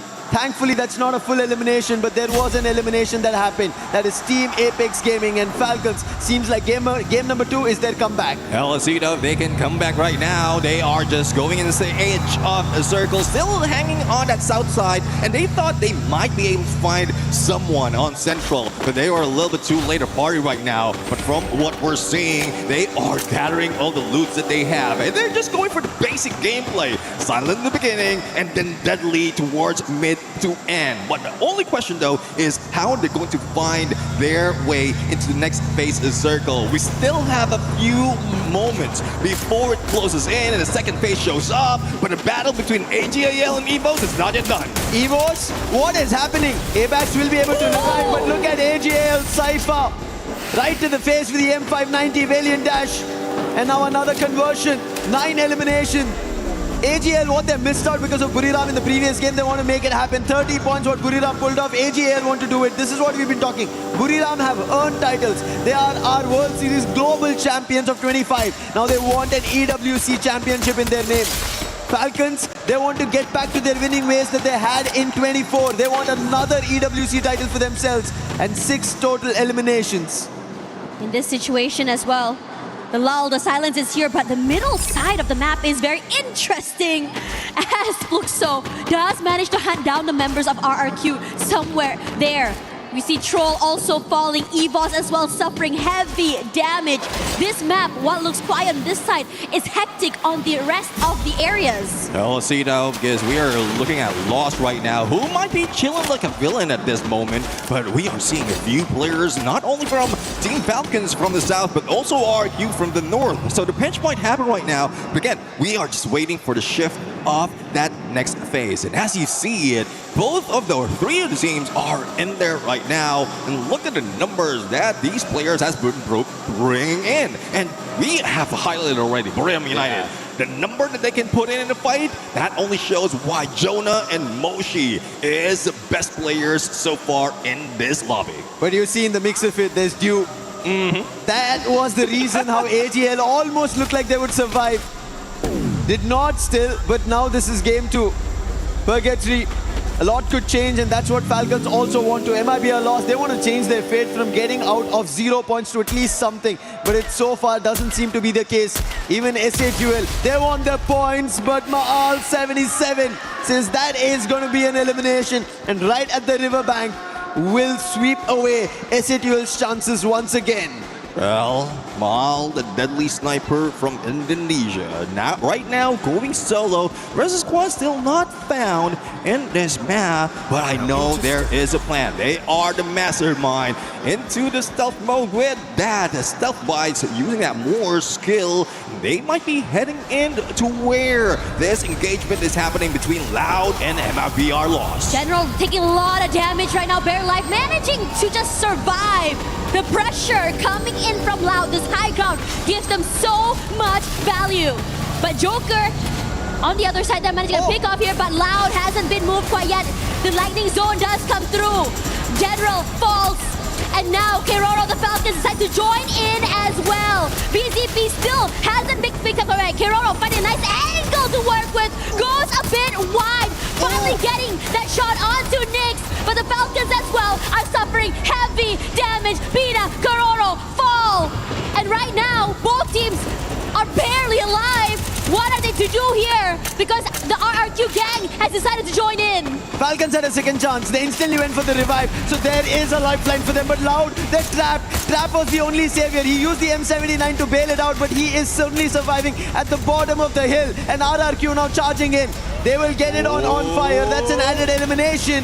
But can he hold off? Can Falcons actually make a comeback? They're close by. If he holds off for the time being, then RRQ, they might get surrounded once again. Now that's one thing that we can depend on Fire. He can go for the distraction while the rest of the team is setting up. But there goes On Fire launch pad right now, but it was Limit who was been taken down by a different squad. AGAL has inserted a coin. He is now ready to be the next challenger in this battle. But from this moment, once the second to the third phase is closing in, we expect the teams to slow down, but I guess they are chasing and hungry for those points. You want to be able to keep up. Again, we started this map 1/3 of the way to match point. You don't want to allow a team to run away with that. We talked a little bit about Buriram United having a quiet start, and this map in particular has been extra for them as well. However, positioning-wise, they look really good right now, taking their time, and it's just open areas in front of them. They don't really have to really fight their way into the zone. Fighting is the only name of the game today. Everybody has to, because of the match point condition that they have to fulfill if they want to become the champions at the end of the day. Fluxo, not the best start that they have also had here in Purgatory. How do they get out of it? They go back towards the vending machine to recover their players first. A revival point is also close, but they have enough coins and they will get the player back up. 4 all strong together. Now so far for Fluxo, they do have 3 of those team boosters put up, and one of which would be the out of zone buff. So that's one reason why they can soak outside of that circle. But there's one thing that they need to worry about. The shift has already moved to campsite, and we've seen AGAL already holding on, taking a high ground, and this is deadly, especially in this kind of situation. Same goes for Evos, and Rasia is just waiting for the opportunity. Might be able to pull out that launch pad. A little bit of exchange though. Hands it over to Ray, just in case they need to pull out. They will be able to do it and fly away. The situation here, the wait is on. I mean, both teams very, very comfortable in their little corners of that map. I'm just waiting for this initiation to happen now. Now, looking at everyone right now, the Lion, plays from Fluxo and Lion later on a rotation would be interesting to see, but Abe pressuring the members onto the other side here. No one is truly comfortable, regardless of whether or not they are in the zone. RQ is happy they got this spot. Falcons left it, and the circle still keeps the position of the containers, and they will keep it. AGL, however, they know about this position. Falcons, because they left this position and moved towards the vending machine, they also have an idea. So right now, RRQ have to be wary that their enemies in the closest surroundings, and especially that they're out in the open, anybody could target them. But targeting, when we speak about it, Twisted Minds, they did that in Group B and took the top spot. And now what do they do to get those points? Well, let's see though, because they are very close against Team Falcons and also Trap from behind, and they get the next phase of the circle, so no one will be moving away from campsite. But for those who are surrounding as well as jumping in across that river, trouble is brewing. Grim United against Fluxo once again, and let's see who's going to win. The lightning zone has been triggered, and no one is moving that much because they don't want to hit by that bolt maker. But from what we've seen from Fluxo, they are just holding their ground, not letting Grim United in. The gatekeep is on. Yeah, the high ground here is good, but Wasana great to take away that space, and they are going to collapse. Great work from Fluxo to take away that space to keep the rest of Buram United at bay. MT7 just now almost getting knocked down here, but I'm loving the fact that they're so patient in keeping them away. Now, Buram United forced to reposition, but meanwhile for Loss, gonna take this fight head on against AGAL. It might be a loss. So far, still no eliminations, but they're close to AGAL, who have the highest in the lobby, 11 in total. Can there be more for AGL, or is it going to be vice versa? It might be a loss. Open up with their very first. Damage being done. Valiant dash being used. Rigby with the Bison finds Barros. That is the opening, and they're all stuck inside the away. This is going to be difficult. Cypher also caught out. Surrounding with the glue walls. General jumping across the board. And Rigby finds another that's nameless. And then the last to answer with that AGL will be put to rest. And MIB are lost. Turn the tides. Oh, stuck in one trailer when they thought they will be able to go for a pickup, and with one glue wall, they do have the windows open. But speaking of windows open, window is opening for Team Falcons, especially with limit on those knives. And same goes with Twisted Mind. And who is the target? The one and only Wasana, who is just going solo right now. And that's 1 out of 2 remaining players. Make that one or none about one remaining players out of Buram United. Yeah, cannot really move, but Moshi is still around. The question is whether or not he's going to be able to survive all the way till the end. As for Twisted Minds, they have all the idea in the world now to take out Trap, to be able to take away space from the Falcons. Now, it's going to be difficult. You don't know where exactly everyone's going to be. The lack of information keeps the players at bay. And while all of that is happening, Joker had already been knocked down there by Made in Brazil Loss. It might be a loss. They needed this opening, they needed this start, and now they're getting eliminations. But the next best team after AGL going out is going to be Twisted Minds with 10 eliminations. But RRQ, they instantly get put down. What was this by Fluxo? Butson, MT7, all of them together put RRQ out. And now Twisted Minds, they have another challenge with Falcons throwing the mentors. 6 teams remaining, 4 full squad in this fight. Twisted Minds still holding on, gatekeeping Team Falcons not to get in. But on the other side, Moshe, the final player from BRU, will be taken down. Now the battle is not yet over. It is MIBR against Fluxo right now. But from what we've seen, Bunsen is just that aggressive F590 hand, and the rest of the squad is just waiting. They split up on a 2-2. Fluxo, they need this chance. MIB a loss on the other end. Rigby, the man who was finding the openings, he's been taken down. Gio is the one, but Glue Wall will protect. They will be able to bring the player back up, but there is MT7. He puts the player General down, and Fluxo are turning this against their own counterparts from the region. Confirmation on Rigby. Rawan and Yago, the last survivors. Bobs is down. This is an opportunity. But Sen with a dash, instantly trying to put one player down. But he will get knocked with the Max 7. Coming down to a 1v1, and it's MT7. He finds and ends MIB a loss. And now the collapse happens. They have to shift forward here. Twisted Minds coming through. Loud will be annihilated. And somehow throughout it all, Twisted Minds' patience will be rewarded with a booyah. Patience truly is a virtue. No, they didn't really rush in against opponents right there. They know the timing that they have to take. Even got a few eliminations from afar. As I always say, aggression from a distance. And this is where they can get all those points. The only question though is it enough? Yeah, is it enough? I think that's the question everybody's asking themselves. How many points did we acquire? Where did we end up? Especially because in that last fight, right, except for Twisted Minds who know they got the booyah and they have 12 points, everybody else is wondering, is our elimination as well as placement points enough for us to get back towards the top 5? Because I think at the end of game 2, that's what they have to think about. And it's a good story as well for Twisted Mind right now, because imagine, ending the previous map or starting this current game, with only 5 points. So they need that additional 12 points from Booyah as well as any elimination that they managed to pull in that game. But I'm really looking forward to some of the shuffle that will be happening on the leaderboard in a bit, because there's a lot of engagement that we've seen from that match. We are starting to see, I would say, the consistent teams really just rise to the top, right? But most importantly right now, I'd like to say that despite some teams not being able to come play or at least shoot back in map 1, are starting to rise again in this map. Mati, mira. Posso falar? Agora. Bate no X4, amassou, caralho.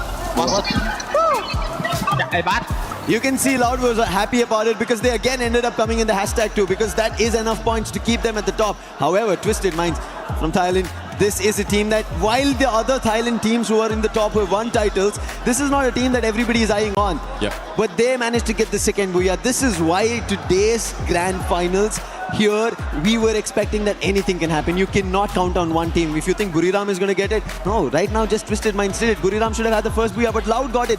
A lot going on throughout our matches now. You did mention the second Booyah, so technically this is the second Booyah of Twisted Mind all throughout the competition. And we rarely see them really on the top 3. 4 out of 12 from when they played in group stage and group B, when they ended up in the top 3. But this is just them switching it up. What I was expecting was just Mind to be just all out aggressive. Yeah, they did. They tried to do so in game number 1, but it did fail. So why not change it up? Yeah, I mean, changing it up is always really good as well. It throws the, your teammates, not teammates, your other teams in the lobby, off as well. But what I really like to see as well is just really being able to just really take your time. Being really patient is also really good. We have teams that are really, really aggressive and high energy, and somehow they just really just run out of gas in after this. There's an interview. Let's send it over to Carol. Hello everyone, Carol Bombshell here. It's a pleasure to be here on stage with you guys. Are you guys enjoying Free Fire? The first 2 match was amazing, but not as amazing that was for this guy over here, Trap, the team captain for Loud's team. And of course, you guys had a great start today. You started with a Booyah for sure. It was amazing for you. So how important it is to get off to a strong start in the finals so you can reach the match point. Como é que foi para vocês começarem já com um buiazão aí, né? Já tirar essa pressão aí de dentro. É muito importante para vocês já darem esse primeiro buia? Com certeza, a confiança que já estava alta vai ainda mais lá em cima. Um buia, um top 2 agora, mesmo com a dificuldade da queda, conseguir segurar o top 2 aí. E é isso, não sei ainda a posição que nós está na tabela, mas estamos muito confiantes. Awesome.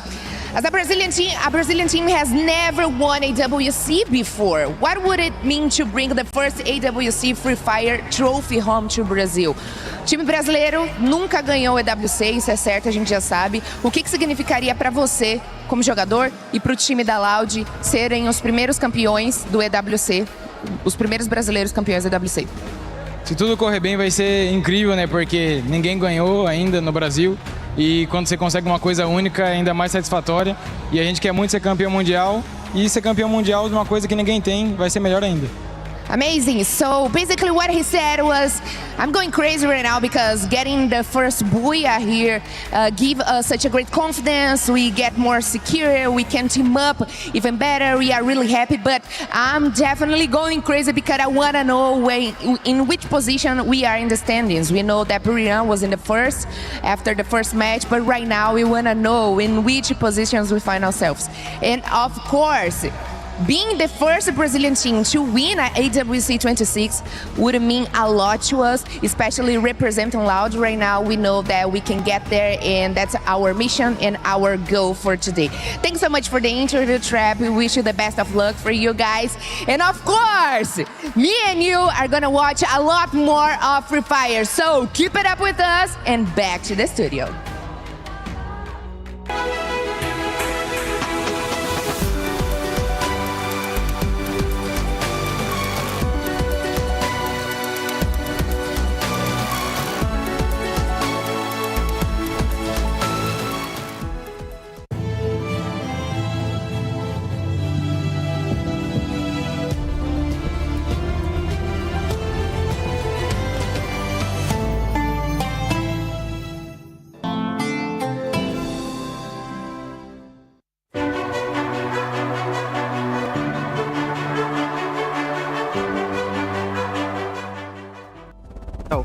रुक जा Jack रुक जा आने दे एक ही है ला ला ला ला ला ला ला ओए 3-3-6 ได้มันเหลือแค่3ตัวแล้วก็ต้องขวาสวยกูรักให้สวยซ้ายดาวยังเหลือซ้ายลงยาวดิมึงก็เกี่ยวดิไม่ได้มาแล้วเว้ยแม่ยิงหัวกูเด็ด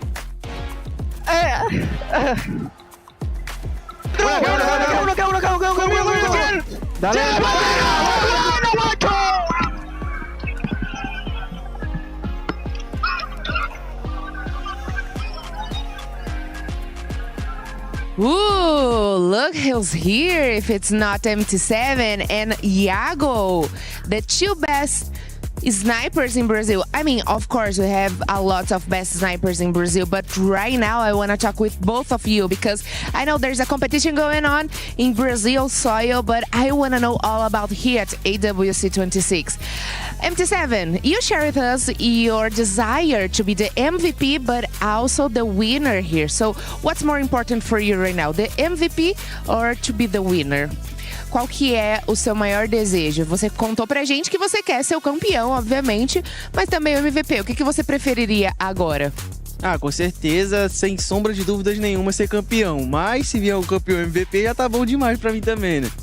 What happens if you're the winner, but Iago is the MVP? E se acontecesse de você ser o campeão e o Iago MVP? Ah, não, tá de boa. Aí depois eu pego no Brasil e tá tudo tranquilo também. Oh, that's okay, because he can be the MVP here, and then I will, of course, get it back in Brazil when we are back home. But Iago, you're finally back in a World Championship. What is the feeling to be back here at EWC after 2 years? Você tá de volta num campeonato mundial e qual que é o sentimento de estar aqui depois de 2 anos? Ah, sempre é muito bom, né? Disputar em alto nível, ainda principalmente no Mundial, como EWC também, que é muito importante para todos, então é muito bom. E agora espero manter para muito tempo aí em vários mundiais. Did you see that Baby Gold said he wants the MVP and also be the winner? What do you think of that? Você viu que ele falou, né, que ele quer ser o MVP e também o campeão. O que você acha disso? Bom, é muito bom para ele, mas só que acho que todos os outros que estão aqui também sonham e querem ser MVP. Então é um bagulho muito difícil e todo mundo, ele tá certo, todo mundo tem que ter esse desejo, essa ambição de querer ser MVP e ser campeão. Então ele tá certo. Well, if his desire is the desire of most of players here, he's definitely right because all of us wanted.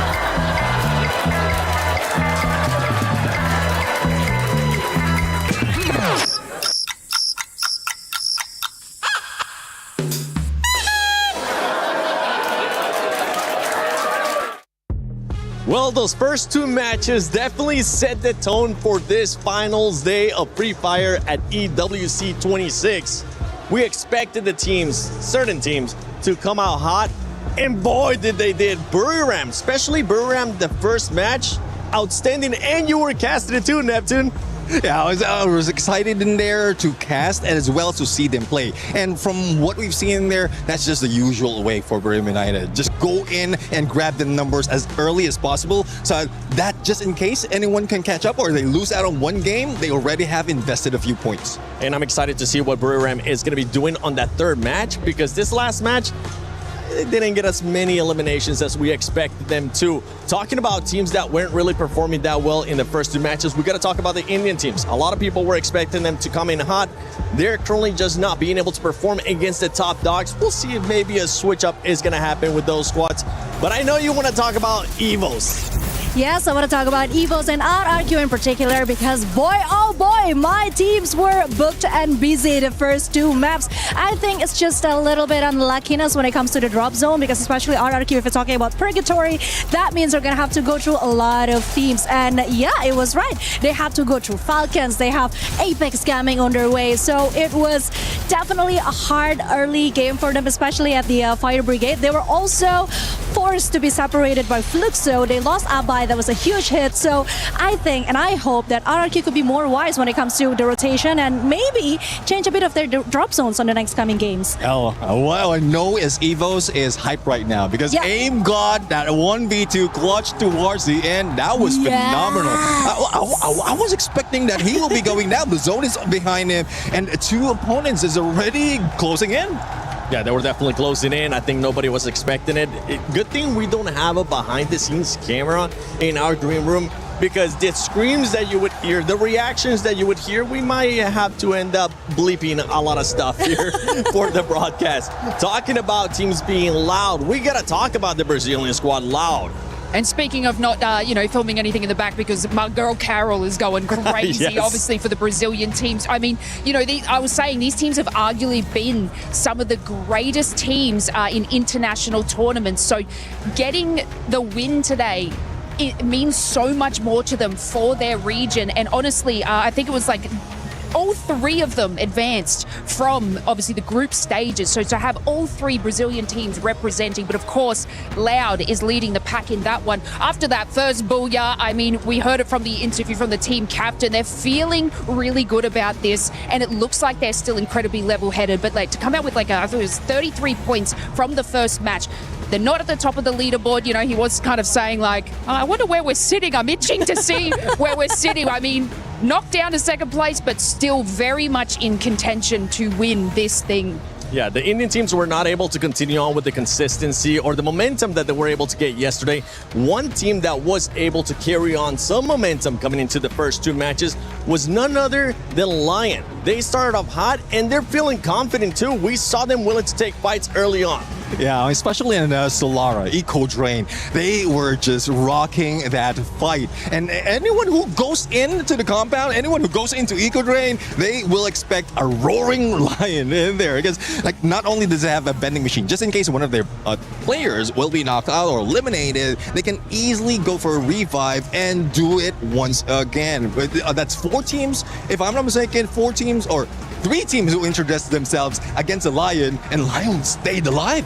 I mean, they're carrying that same strength from the survival stage yesterday. So not only did they go through the groups, they were in survival, and we didn't know where they were going to place, but they have that same sort of passion and aggressive play style that we saw from yesterday, bringing it into today's games. And it looks like, Lion's going to be leading the pack. They're doing incredibly well. A team that wants to stride that lead as well, just make sure they kind of hunt that down and don't let it get too far away, was a team that actually just got a booyah, Twisted Minds. Yes, Twisted Minds were also very amazing. I mean, they went from getting 0 placement point and just 5 elimination points to getting a booyah. That is quite a turnabout. I mean, that last game, 17 elimination points. That was awesome for Twisted Minds. And mind you, this is only the second booyah that they have the whole entire tournament. So I think things are looking up for Twisted Minds. Also, Thailand has got 4 representatives at the EWC 2026 I threw my cards at the first Twisted Minds. Neptune doubted me. I don't know. Right. So I think personally, it's not just Buriram United Esports that we have to keep an eye for. It's also Twisted Minds. They are slowly getting there points by points. Yeah, I do agree. I mean, Twisted Minds, the first time when we saw them, they're all aggression. They got no regard of whatever placement they get. As long as they get elimination, it doesn't matter. This just, probably they tried it in game number 1. And as you called it, they didn't do too well. Only 5 points out of that game, and then a second, let's be a little bit smart. Let's play it safe, and you've seen how well they distanced themselves from all the engagements that happened, and did manage to get that big booyah.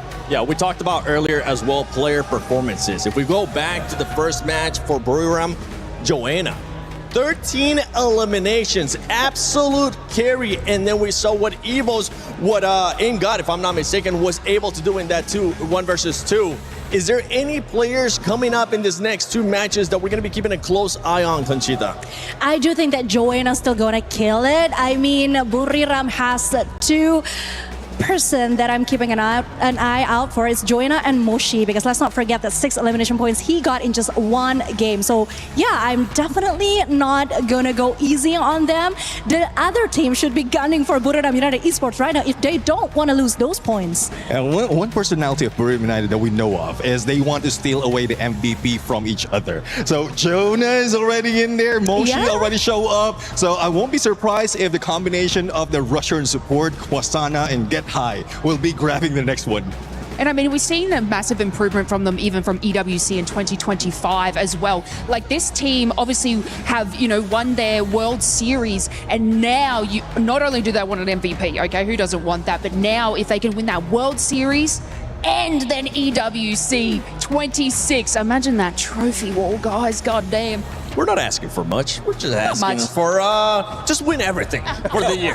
Why not? Talking about all these players, one player that I would like to see him being able to show up here at this stage as well, that maybe he hasn't been able to in the first 2 matches, and we know he performed really well in that group stage, is none other than Yago for Lost. Lost, we expected them coming in hot with what they were able to do in that group stage, but at the moment, they're just not putting themselves in that kind of position, and going with another Brazilian team, and I think we have to mention him too, Neptune, is MT7. I feel like we need to see some of those pop-up performances that we're seeing out of the other players. Now that you mentioned the both players right now, so I know it's not news to everyone that Yago as well as MT7 has been rivals for a very long time. There's also a little bit of a replacement happening, and you know how it is in Brazil. They go in for those battles. So I really love to see them face off against each other, but that means that they have to go 1v1.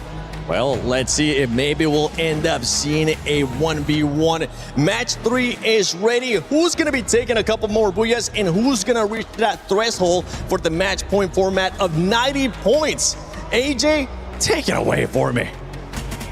Yeah, boy, thank you very much. 7, ladies and gentlemen, boys and girls, my name is AJ. I'm the Mustachio down here with the one and only Husky, your OG duo of Free Fire, right back on the desk. And man, are the games hot today. Buriram absolutely streaking hot in game number 1, but game 2, Husky, they fizzled out. Yeah, they did fizzle out, and it was something that, was in the making for almost more than a year. Yeah. This is one of the teams that people want them to fill up that cabinet, the final piece of the puzzle with the EWC trophy. But last year, they didn't even hit the threshold to win EWC in Riyadh. And right now, they are a third of the way there. They are more than 30 points towards the threshold of 90. I think a couple more good rounds, give it 2 or 3, BRU, they are going to be in a prime position to take it all back. And it looks like we are ready for our game already. At Shrines, do we get a hot drop? Because we know EWOS as well as MIBR Lost usually do drop by here, but thankfully they will choose the Foundation instead, and MIBR Lost will not be disturbed for the time being, but they cannot take that for granted because a potential rotation from EWOS, as they like sticking towards the outer regions of this map before hopping on towards Refinery. And Refinery, on the other hand, is conquered as usual by the kings of Refinery themselves, RRQ. My attention is going to be on MT Sexy, that is now brought in by MIBR Law, so General not going to be playing this game. A second thing is also the rotation of BRU. We know that they love to go to command post, and command post is now preoccupied by Lion instead. BRU up against TAG once more. Will the Indian squad wake up here in game number 3? At Kalahari, it's usually the Thai teams that have found dominance thus far here at Free Fire and EWC 26. Get high down, Wasana down, and it looks like India just needed Mustachio back on the desk as Team Apex Gaming absolutely shut down their plays, leaving one final survivor. Can they hunt down the final one? Moshi, the super sniper of Thailand, scurrying away as quickly as possible. No Morse on his side, no stealth bites. And Team Apex Gaming just need one more, and they get it. And the 3-time world champs out of Kalahari, all thanks to them. Yeah, Wasana with his hands on his head because that was an absolute disaster for BRU. RRQ come to life, they find EVOS at Foundation, but EVOS should be out of this. They have 2 more members left. The UAV does ping out Ray. He does have the hook gun in his face, but not much cover to work with, so this should be the 3rd confirmation for the Kings of Kings. But at least, unlike BRU, EVOS, they have a 2nd win in this game. A little bit of a civil war here between RRQ and EVOS. But the Team Apex Gaming, who were literally at the very bottom of the leaderboard when we started, Can they continue to rise up to the top? They have no idea who they took down. So I don't know if or not it's going to be a huge confidence boost for them. But as long as they can maintain this momentum after winning out that initial gunfight. Loud up against Falcons. On the other hand, Nix with the backstab. And you've got Guakta from the front with a VSK. They got that done absolutely well. And now they're going in for the chase. Karoro's going to be stuck all alone here. Ice Queen is not going to find the tag on him just yet. But Trap cutting down the distance here. Mag 7 in hand. Karoro's about to be popped. And he puts him down on the ground. Beautiful play so far from the Brazilian squad. Now, no way out of that for Karoro. Trap did say during the interview with Caro that they are feeling really good after the first Booyah. And they have been local champions multiple times. And one of the things that is missing is this EWC trophy and the World Series finale. Oh, but yeah. at least for now, RRQ, also a team that only finishes second. They're definitely looking to break that curse here on Paris stage. A bite around the corner. That's going to be Joker down RRQ with their 6th point. Yeah, easy takedown there. Lion left their player all alone outside just for a little bit of a distraction. And this was that replay, a phenomenal performance from Shoto. And he just shut down the hopes of Buriram in the second game after, once again, a fiery start for your 3-time world champions who have never gotten the first spot here at the Esports World Cup. They get taken out of the lobby prematurely. EVOS on the other hand, Lion after Lion, they'll hunt down. We just saw RRQ find one earlier. Either way, Lion's not doing too well. Yakos can see the shots from the back. Man does not have the Morse at this point of time. They're going to be regretting bringing that Skylar in. But it is what it is. SHUL on the other hand, bumping into yet another Brazilian squad out there. Yago, a sliver of health, and Nameless AGAL from afar, cutting down the distance, slowly catching up with them. And perhaps this third party can allow SHUL to pull in a couple of revives. Let's see if Bunny can make that rescue mission happen. MT7 can get pushed right now by Twisted Minds. Bob wants to provide long-range support, but he's getting pinned down as well. Twisted Minds with the pieces in place, getting knocked down from afar. Is Bob delivering on the platter? Twisted Minds stopped in their tracks. Yeah, you sit on my shoulder, buddy. I'll pick you right up. Diamond brought right back in here by the Bass, and Bob's caught out. Diamond, beautiful play off the top of the 10. M24 in hand, but Exposi looking for the vending machine. And Butch is in. Will be able to take him away. The guard of the vending machine failed on his mission, and Twisted Minds don't get to take the squad out of the equation just yet. A big clutch there from Butcherson. But earlier on, when we saw BRU get wiped out, it freed up command post, so Team Apex Gaming now have full control of the southern side of the map. Lion not in a good spot as EVOS catches up to RRQ. Again, the rematch! The young gun of RRQ is the one that gets the drop, but EVOS prevails. And they lock in their 5th point. Now around the corner is going to be a troll that is isolated. Ray finds that finisher. Yeah, you can't roll the one and only EVOS. 6 eliminations in hand already. Unfortunate for SHUL. They were all spread out on the battlefield. MIBR lost on the other hand, bumping into Falcons yet again. This one just does not end. Empty Sexy down on the ground. Round A7 on a high ground here, has got the Winchester in hand. Pina in shooting distance, in the crosshairs of Raone, but he does not get the job done. He has to be pushed off here. It's on fire, catches up with him, and from up top, the SVD straight to the head. Raone was looking for the vending machine, but prevented. And Yago's going to turn tails here, trying to get out of there as quickly as possible. But the hit list has been bought. And MIBR with their final player, although they have the stealth bites, they're not going to be able to get away from this Falcons.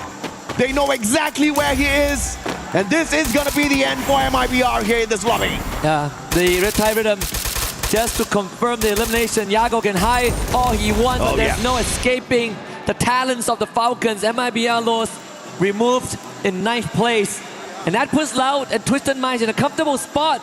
Both teams who have had a Booyah so far now leading the pack just because BRU is not in it. On the next update, we're going to see Morris' capability of even avoiding the hit list. That was unfortunate, man. You try to stay hidden, but got exposed in a totally different way. Brilliant play, brilliant strategy out of Falcons. And now, Twisted Minds versus Fluxo. Bob's MT7 as the rest of Twisted Minds use the zip line to cross the battlefield. Diamond has got MT7 in his crosshairs. MT7 on the other hand, focusing on the airdrop. They want to make sure they've got the weapons of choice to take on Twisted Minds as well as the utilities, but the Bass with the advantage. M590, oh, needs another one. Almost messed that up. But MT7, the sniper, just could not take a decent CQC. Yep, Twisted Minds with the daylight robbery and an extra point under their pocket. Fluxo forced to run away. Pot shots headed towards Boss. Butcherson needs to hold the forest to find an isolated Joker.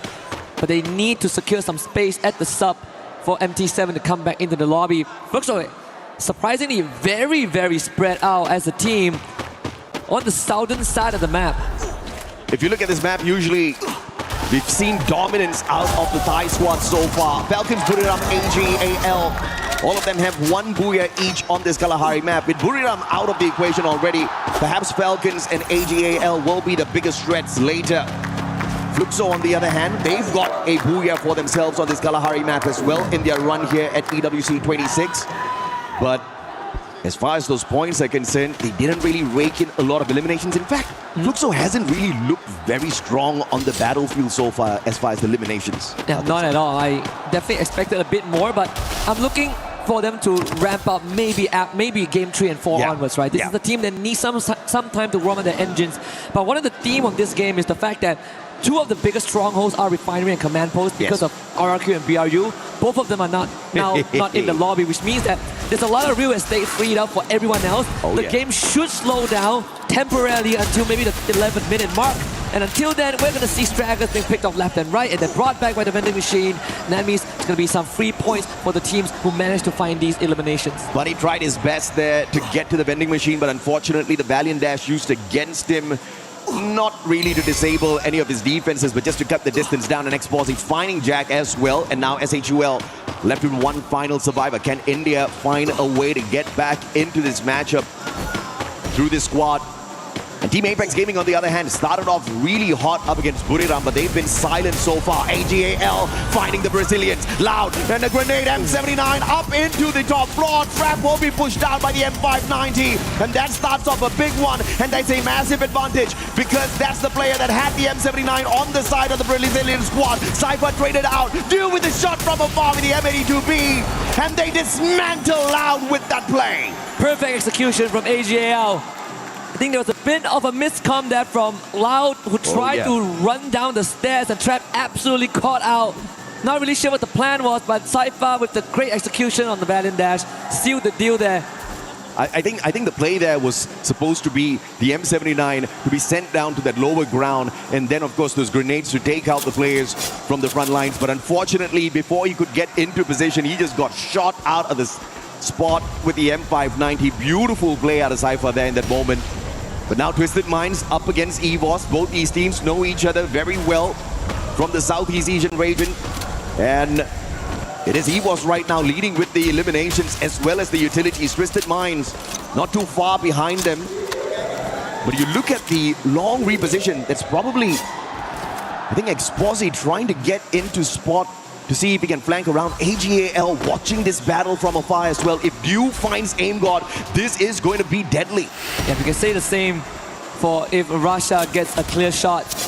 Diamond's already tagged out. We have Fluxo on the high ground too, so Twisted Minds not really comfortable staying out in the open at Foundation. They need to find some cover here, but with Evo's pushing in, they gotta pick a poison. Yeah, you gotta pick the poison, man, either way. I think there's a fair chance you do not find the antidote for either one of them. More stealth bites used by Russia. He gets a easy flank around the left-hand side to find the circle first before the rest of his brothers. And the rest of the frontliners on the side of EVOS will be holding Twisted Minds back. And Russia, right after he gets into spot, he gets shot in the back by the player from the side of Fluxo, most probably MT7. EVOS calls for the Bolt Maker. Lightning zone now. Twisted Minds cannot step out into the open. Aim God with one misplay that does not manage to get the first knockdown in the Valiant Dash. Almost saving him, but it was that A124 thrill of battle that gave them the bravery to step into the battle. But Twisted Minds turning the situation around for themselves. Yeah, and Russia needs to build a team out right now. Finds a nade and a snipe. Russia going above and beyond and putting EVOS on his back. One more. Exposing the bars, remainders of Twisted Minds. Russia again, the Wonder Kid with the delivery system. Can he complete the cycle here as the bars desperately bringing his teammates back with the revive? But Russia has done more than enough. It's his turn to maybe get his teammates back into the game. The bars over the glue wall. The bars comes out on top. The best, beautiful. Gets the insurance policy first on that revive, bringing Diamond back into play and then going for the shutdown. But their chances of surviving this lobby and getting a booyah is absolutely slim. The Bass is going to probably get taken out of the equation here outside the circle, tanking a lot of damage. Apex on the other hand, right beside SHUL, who have had a full squad recovery, looking for the next zone. Can he stay a ninja? Nah, they've spotted him already and Apex is going to get tagged up. Probably this is the end for EWC here. Yeah, it's either them or it's either SAUL, AJL that takes that away. Just a free point sitting out in the open. If you are the Indian team, you definitely wouldn't want that point as you are sitting at the bottom. As we lose Twisted Minds off screen too, Apex is just trying to... I mean, he did gain an extra placement point for himself before Duel finally collects that. So we are going to go down to just 6 more teams. AGAL as well as Fluxo, the only 2 other teams that have managed to secure a booyah on Kalahari from this EWC stage. Can they take it all the way? Lion has been fairly quiet after a few mishaps at the very start. Haven't secured a single elimination for themselves. Fluxo on the other hand, tanking a lot of damage outside the circle. Spots out SHUL on that rotation. Jack's getting tagged up by Barros. AGAL like shooting fish in a barrel. And Fluxo wants to steal that away. MD7 knocks down Troll. He makes sure he gets the confirmation as well. AGAL getting those shots in, making sure they scare the players on the side of Fluxo back. And they're trying to keep Buddy Pinson in.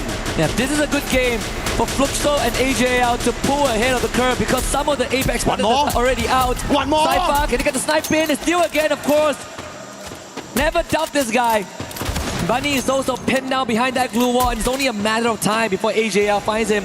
Lion now will join that fight, and maybe that's the distraction that will bail Fluxo out of the situation as they fight against TAG. Yeah, brilliant recovery by Fluxo here. Instantly jumping out of that monster truck, getting the pickup with the glue walls, and they take Bunny out of the equation as well. Unfortunately, the circle actually claimed that point off of them. As SHUL Esports makes the exit from the lobby, we now have the top 3. And 2 out of the 3 teams are definitely geared up for the booyah here. Falcons, just the one team that strayed on in. Can they make it out of here? I totally forgot that they were still alive and kicking. All 3 of these teams have already performed at Kalahari and they're looking to pull off their second booyah. Which one will be able to secure that for themselves? Cypher bringing the whole squad of AGL together with him, backing him up as he cuts the distance down between their squad as well as Fluxo, but they realize right under the bridge, Fluxo will be dangerous. And they take a quick U-turn, but they'll have to deal with Falcons here. And they're gonna hope and pray that it is Fluxo that finds Falcons first.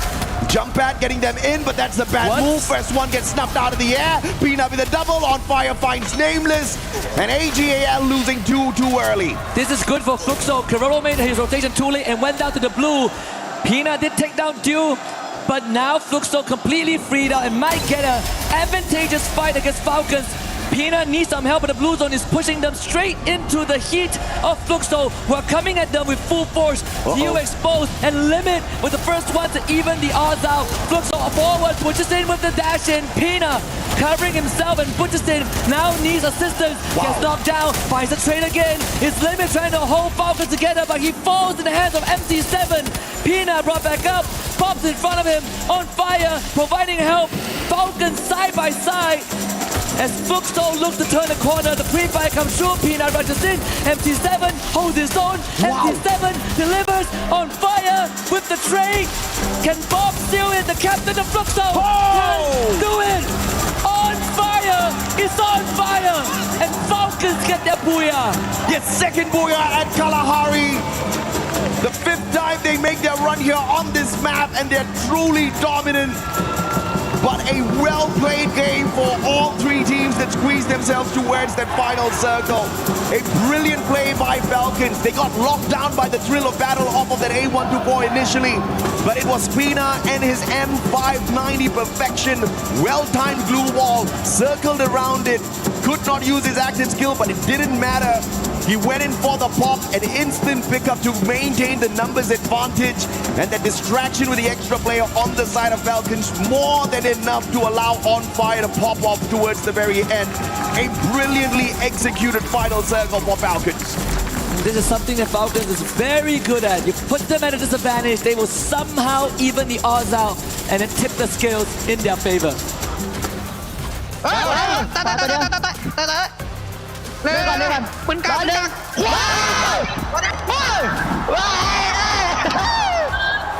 And you see the prioritization of the Diva there as well, and that's exactly what got them that instant pickup in such a dire situation. Without the focus on Diva, I think they would have been wiped out already, and that's exactly what makes these passive skills so important at a level like this, Sasuke. Absolutely, and because of that, Falcons get themselves 28 points from Kalahari, but Fluxo and AJL, they're not too far behind, right? 21 for Fluxo, 19 for AJL. These are the teams that actually needed these points the most, with BRU and Loud Snickers out of the equation early on, and now we should start seeing a bit of a separation from the top 6 and the bottom 6, because it's starting to look like it's a top-heavy game. A great recovery for Team Apex Gaming as well. India had a phenomenal run yesterday. First 2 matches, not really on their side. This is the game they wake up on, but SHUL still lagging behind a tad bit, but at the very least, not at the very bottom of this leaderboard for Kalahari. But on the overall leaderboard, I'm fairly sure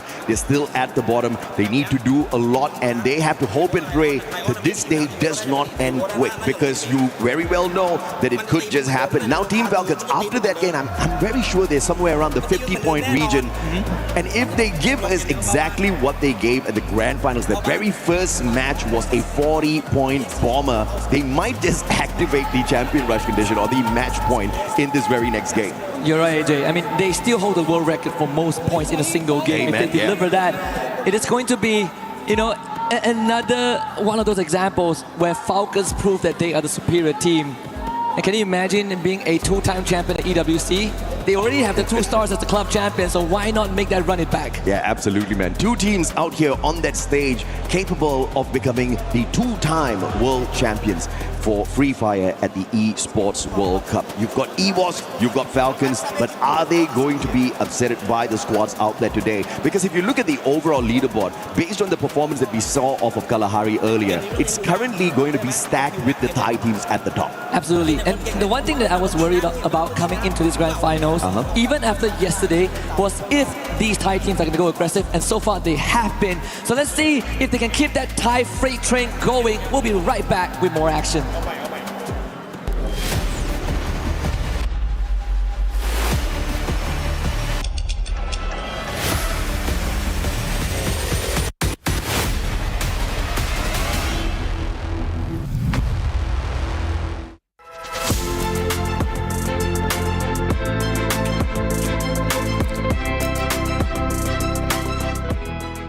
The human body was built to move, not trapped at a desk in one singular posture for 12 hours a day. It's time your chair evolved. This is Secret Lab Titan Evo. Ergonomically engineered for you, gamers, hybrid workers, artists, backing your every move. What a game, and welcome back to our station. I'm Yoso, and right next to me is Lucifer. Wow, okay, so before we start everything, I must talk about India teams. Alright, so I think that stepping into the finals, they are a little bit struggling, but look at TAG at the first beginning of the game 3. Clear all Buryam United Esports? What are you going to say about that, Lucifer? They needed that initial start to get an idea about the stage itself, because grand finals, come on, it's not that easy. But they have done it. They took down Buryam and almost fully taking down EWOS as well. So brilliant stuff coming in from their end, but also have to add on to Loud's consistency coming through. This time AJL might have troubled them, but you can see Loud for Brazil, they're also moving in that direction. And I really like how these teams, on one end India, on the other end Brazil, everybody's trying to take this trophy away from Southeast Asia. Exactly. Okay, so we have Brazil teams here, Loud and Fluxo. They are doing pretty great, right? But what is wrong with Lost? I just keep questioning myself during the 3 games past, like, what is really wrong with them? Like, I don't really know what is happening to Lost. Like, have you got any idea? I think right as now it's Loud as well as Fluxo. They're the ones who are picking up, and MIB are lost. Unfortunate, they're coming in the mix of that battle and they're unable to pull it off. Hopefully they do something different that works in their favor, but one team that did in their favor to get back what they did in EWC 24 is Falcons, that they want to be a 2-time EWC champion. Great, but what about EVOS? Because they are getting a little slower than during the 3 games away. But I'm really impressed with the final play. We have our last circle, AJAL, Fluxo, and also Team Falcons. And Falcon Pina is definitely on fire. He's played really nice, even in the last circle. Control the games really nice. We cannot talk about on fire, but he's getting fire in his back, and I'm really proud of my little boy here.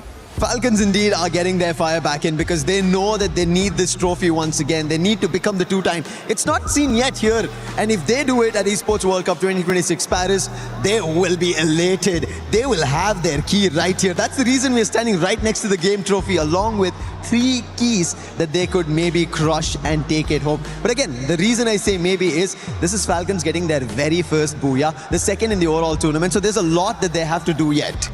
Yes, and I'm looking forward more to see our teams because this is unlimited games, right? Reach more to 90 points. Okay, so let's back to our studio, shall we? Thank you very much, Lucifer and Yun So. We are about to hop into game number 4, and it is Bermuda time, back to the origins of Free Fire. And you're right, so far some of these front runners from Thailand and Brazil have been hitting it hard. MIBR lost, nowhere to be found, but hopefully they are going to start showing up because we don't want to end by game 5 or 6 AJ. We want to double that. We want to go game 12 to make use of the unlimited games available in this grand finals. So let's see if some of the bottom dwellers can deliver us a surprise on Bermuda. I've got my eyes on 2 teams, Loud from Brazil and Team Apex Gaming from India. Like I said, man, they needed the big mustache on the desk so that India can get a little bit more excited. Let's see if or not they take this one all the way. They haven't had a booyah on Bermuda just yet, but I'm hoping this is the first one for TAG Fluxo. In a little bit of a danger zone here. I'm talking about TAG. And they're making me a tad bit nervous. Do you drop at Fortunon? It might just happen. TAG, you better win this one out. This is quite the shift because usually Fluxo prefers to go straight for Mars Electric. I know, right? So this is either intentional by Fluxo or TAG have something that we don't know. Thankfully, they're not directly on top of each other, so there's some real estate they can both share in the vicinity. But TAG, they've already lost Woven, Shoto and Sahil Jat. Not really looking too healthy. Shoto in the front, but MT7 coming out on top. And Fluxo again off to a good start. A very callous push there in that situation. Shoto's down, Butch is in as well as Jiu. Shot from afar. Didn't really get to see exactly who was that taking the shots up against them, but it doesn't matter. Katie God's on the way out of this sticky situation. And like a cowboy, he's riding away. No sunset, so I guess it doesn't matter. In this context, luckily there's no sunset. Nuh-uh. That would be an early exit for TAG. Hey, don't say that. I was waiting for them to come back. Same, man. I was hoping the same as well, right? And again, that's the concern that I did brought up.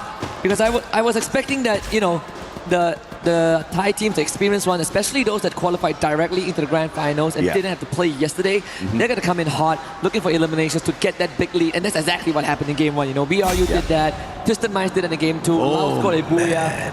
So for the teams from India, this is probably the biggest pressure that they've ever faced. And under all these aggressions from the teams and how fast the lobby has been going, it is going to take a while for them to get used to it, and it better come fast. Yeah, looking at what Fluxo did here, they're definitely going in for the hunt onto Team Apex Gaming. They managed to take down Katie God, but that's not going to give them an extra advantage because the revival was already completed. The squad is on the way back in. So very intentional play, executed to perfection there by the Brazilian Giants. Fluxo getting 4 points off of TAG at the very get-go. Buriram, on the other hand, just 1 point claim so far. They send the UAV out. Can they find more? Well, TAG got lucky for just a little bit because they actually went to peak, and that's where Buriram usually spends a bit more time hanging around. But because Buriram moved to Bimasakti Strip, TAG actually gets a second chance in this lobby. Oh yeah. Not so lucky, not so sure about Los though, because they're about to run into BRU. Lion beelining towards where the boss is, and that could be some info the Twisted Minds can use, but I don't think they want to fight right now. They want to get those revives. Lion versus one player from the side of Twisted Minds. Bass is going to get caught in a tight little spot here. Joker with the M24 flanking around the right-hand side. Della pushing on forth. Spots out Bass. Joker gets the first shot in. Bass pulls up a good glue wall. He's going to be able to block the shots from Della. Grenade's not going to find him just yet. Bass has got the Drogon in hand, but Joker will RGS him out of the equation. And Troll from up top. SHUL trying to interfere in the situation, but the time turner is going to allow the Lions to pick their buddy up and find that recovery as well. An extra glue wall inside the time turner just in case they break it down. But just no aggression from the side of SHUL just yet with those shots. Limit is going to get tagged up here as well. And it is a battle that I did not expect to see the Thai Giants join. And this is now turning into a three-way fight. And SHUL might be able to get away as Lions now start shooting down the Falcons. Yeah, SHUL is the team that has info on both Falcons and Lion, and that's why they instantly backed off and leave Lion to be the Falcon problem instead of themselves. Limit just got picked back up, so Falcons didn't really have much time to pick themselves into shape. But there's still a trade between Lion and Falcons. Karoro finding Game King. That is the back broken on the Lion side. They no longer have the anchor, and Lion will be forced to split up. Brilliant play, brilliant counter by Falcons.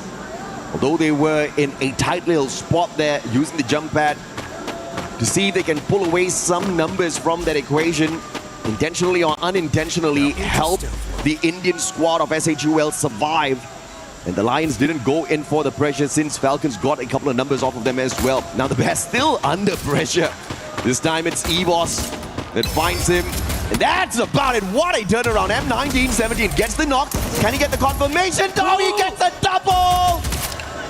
Can he get a triple? Locked down by the thrill of battle. The flank comes through from the back. Good glue wall. And he gets the elimination. The best, you monster.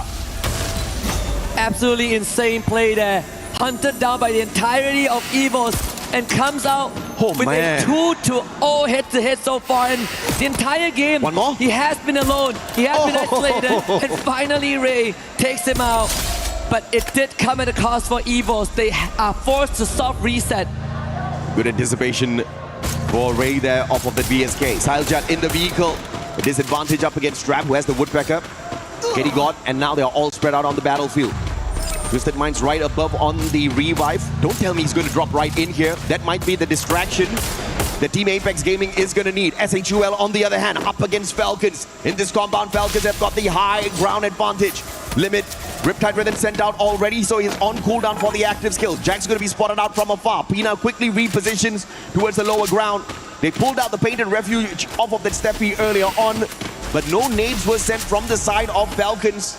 So that could be the active wasted. It's a 2v2. Time Turner used a little prematurely. Nice. Pina gets caught out though. That's a big play, and Buddy with the Drogon goes in for the doozy. And the follow-up will put Falcons out of the equation. SHUL Esports still alive. Perfect stuff from Troll with the Car 98. And the cluster to set it up as well, completely scattering the front line of Falcons right into the crosshair of Troll. And TAG on the other hand, you wanted the Indian team to step up, AJ. I think they're granting your wish as they were chasing down isolated members as well. And this could put them in a good spot and give them more games in this finals. With Falcons removed, now it is Twisted Minds and Fluxo's chance to get ahead. Bharat Mata Ki Jai. That's the way, baby. But of course, it's not enough. They're still towards the bottom of the leaderboard. If they can climb up consistently, maybe get into the final circle, they stand a good chance. Man, the Bears is just having an unlucky run here in this Bermuda lobby. Tagged up again. Can he pull off a superstar play? This time it's Katie God with the M1917. The double revolvers up against the Bass, who does have the SMG in hand. The Bison, deadly. Katie God needs a sharp shot here. The Bass quickly finding the recovery off of the Superman and the backup from afar. Unfortunate. Exposi brought right back in here. Twisted Minds continuously on the revives now. Shoto needs to turn tails and get the heck out of there, because you've got two players on the side of Twisted Minds with a high ground advantage, and Diamond has the VSK. That's it. He tries to get away. Diamond, are you going to miss all of those shots? Shoto, one more. Some luck is keeping him alive, but finally taken down. Took too long for Diamond, but finally sorted that out. Longer than they needed. Exposi, he is running all the way from peak to join his teammates. Vovin is still up, but this vending machine is so far away. And Mill, I think that's where he's heading. We saw the Dinoculus being used earlier on. but it also could be from AJL to make sure that there's no team coming in from the eastern side. Yeah. SAUL have been duking it off with BRU for quite some time. Let's see if Bunny can come out on top. The glue wall all go down at the same time. Is Bunny against the captain and Jonah Besson. Man, I mean, Jonah's a monster always, but in that situation, he was definitely outnumbered. The rest of the players from the side of Buriram is having the crosshairs on him from afar. Moshi spotting out Jack as well, but Jack, with the Valiant Dash, will be able to put a little bit of a distance between himself as well as the super sniper of Buriram. But the rest of the SHUL players are not out of the woods just yet. Spotted out by Buriram, Jonah, as well as Get High XL out in the open. Troll has got the Car 98 and the VSK. Oh no. The quick scopes will get him absolutely nothing. Perfect defense off of Buriram. On the opposite end, we've got Loud bumping into EVOS. Yeah, he doesn't see Jonah with a stealth Lion? so that could be dangerous. EVOS here. Is it another three-way fight? If it is, could even be a four-way, Husky. RRQ joins it. You call it. There you go. With the snipe onto BZP. Apex is going to try and capitalize on this, but he's going to be pinned down in this warehouse as well. If Lion pushes this, it is going to be bad news for EVOS. Yeah, good recovery for Loud here. Just quickly going on to the drone, making sure RRQ does not get those easy shots. And assisted by EVOS from down the bottom as well, who lay out all of those glue wall melters. They call out the Painted Refuge from Steffi, protecting them from any nades that will be tossed up onto the roof. So that's a brilliant defense here by Loud. That ice grenade's not going to do anything to them. Dragon Freeze will not scratch them at all. But the Painted Refuge used up already. They all get tagged up by the Moko. EVOS knows exactly where they are, all thanks to the Lightning Zone as well. And Loud has got nowhere to go. They're actually trapped on this roof. But the good news is that it is right in the center of the circle, so they still have some time to plan their escape route if needed, or at least just hold here and wait for the other teams to take themselves out. One more. Apex under pressure, trap, clear vision of him. BRU crippled, unfortunately, as they actually lost the fight against SAUL off screen. So Moshi will have to backtrack from where he came from. The two Indian teams are still alive, so I'm a happy man. Buriram on the other hand, rough round here. Moshi. Could just see the end here, Nameless. I don't know if he knows.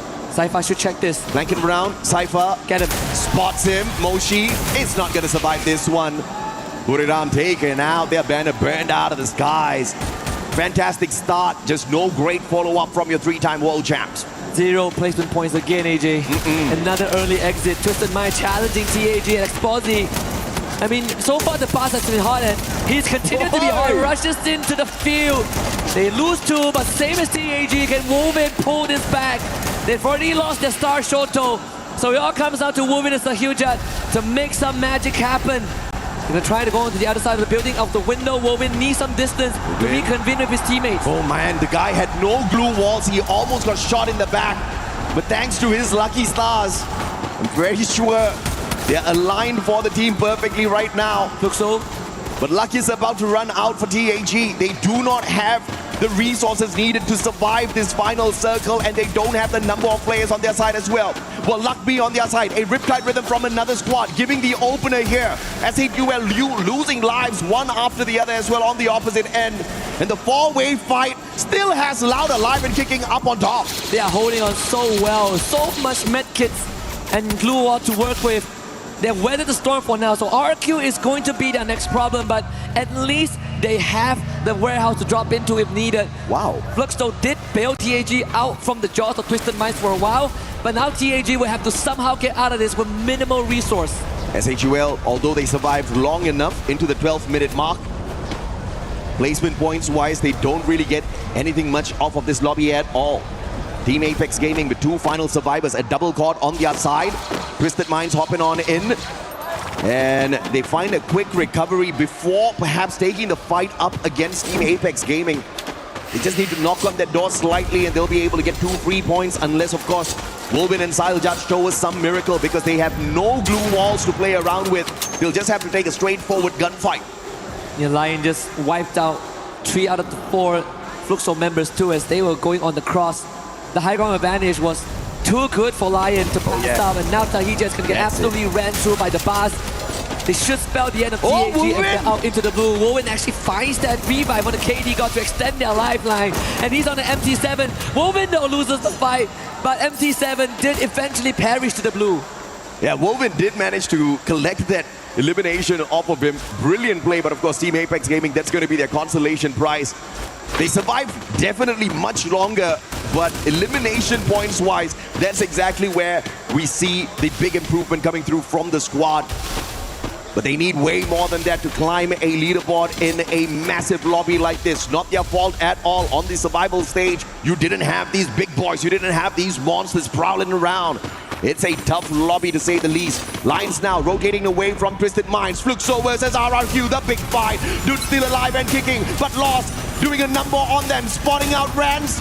Circling around the glue wall, won't get clapped by the thrill of battle, and the A124 does RRQ in. The sniper of RRQ can't do much in this situation, tries to run away, prevented by Rigby. Easy points for MIBR, and that's the 4 that they pick up in this lobby. Good stuff. MIBR needed an intervention. They needed a way back into this finals, and I think they found that opening. Now it's about converting that into more. Lau still holding on strong. The next circle. Let's see if it decides whether Lau gets to stay. Nope, out into the open we go.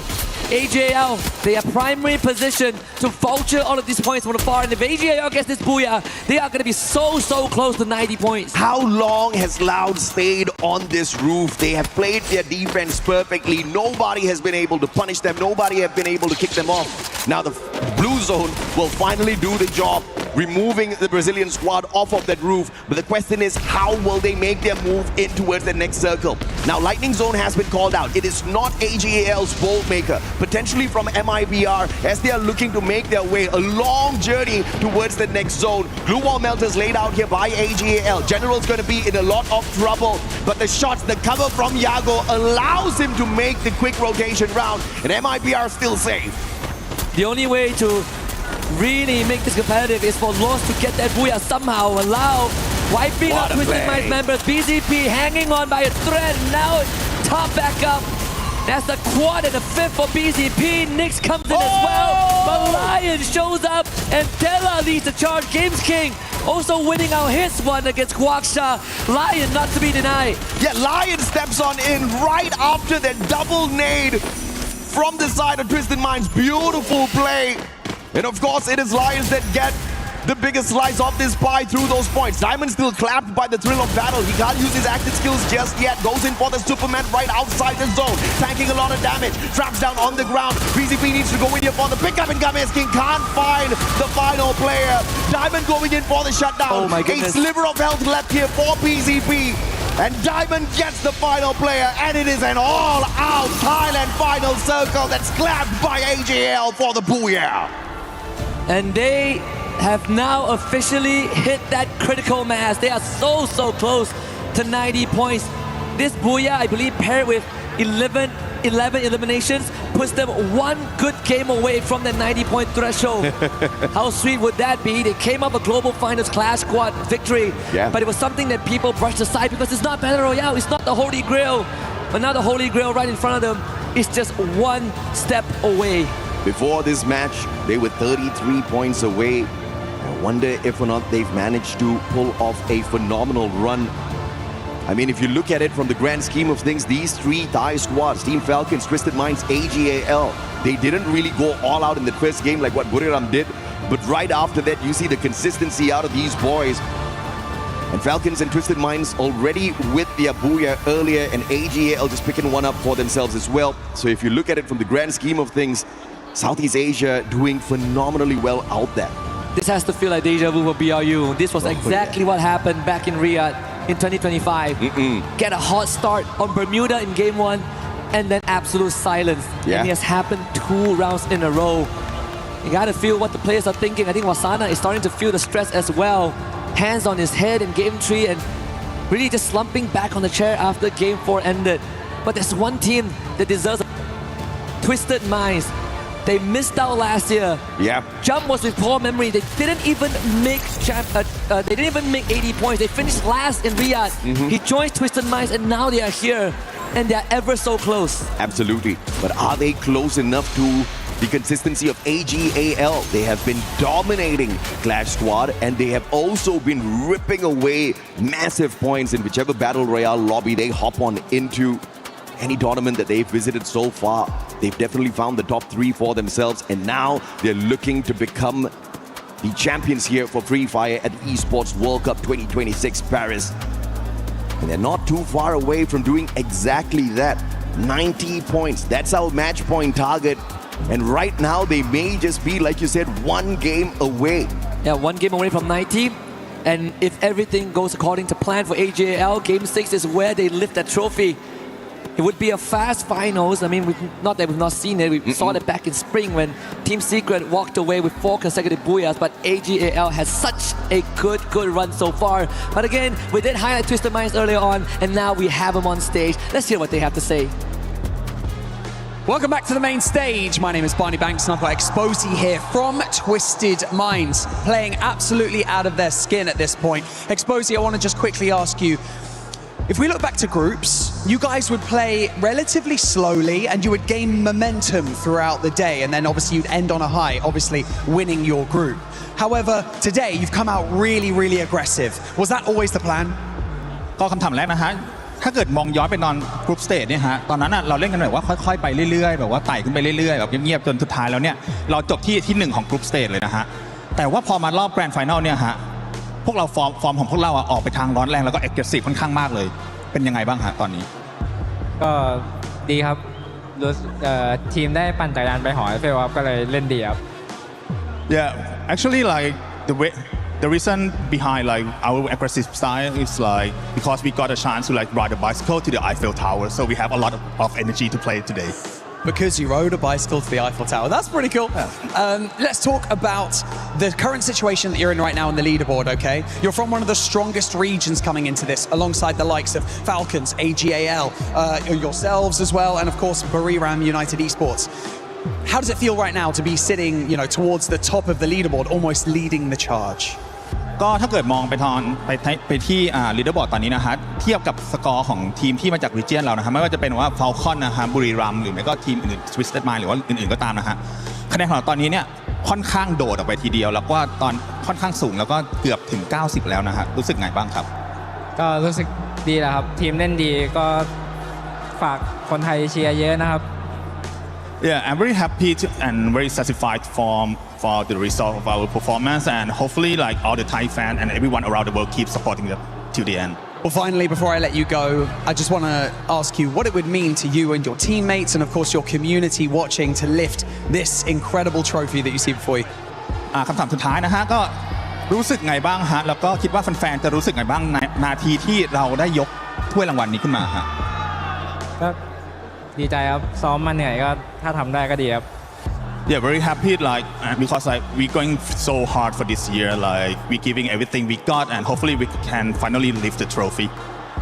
Okay, well, yeah, it shows. You guys are trying extremely hard. It shows. Congratulations on where you're on the leaderboard. If you guys lift that trophy, I'll ride a bicycle with you guys to the Eiffel Tower. And so with that being said, we're going to head back over to the studio before we come back with some more Free Fire action, baby.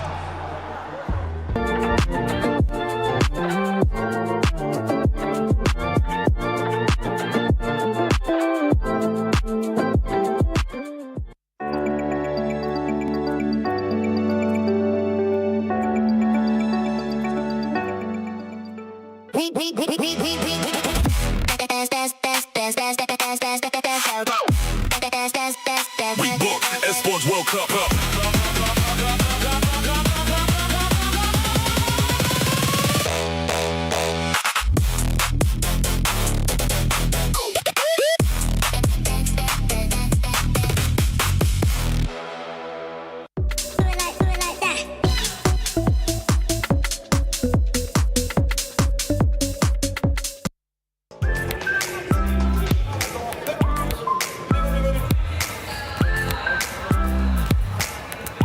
Everybody, we are hanging out in the festival zone, and if you don't know what this is, we're going to walk you through it a little bit because you definitely want to check this out while you're hanging out at EWC 2026. This is going to be right next to the Free Fire station. You can see there's got some people playing in here already. There's the option for basketball.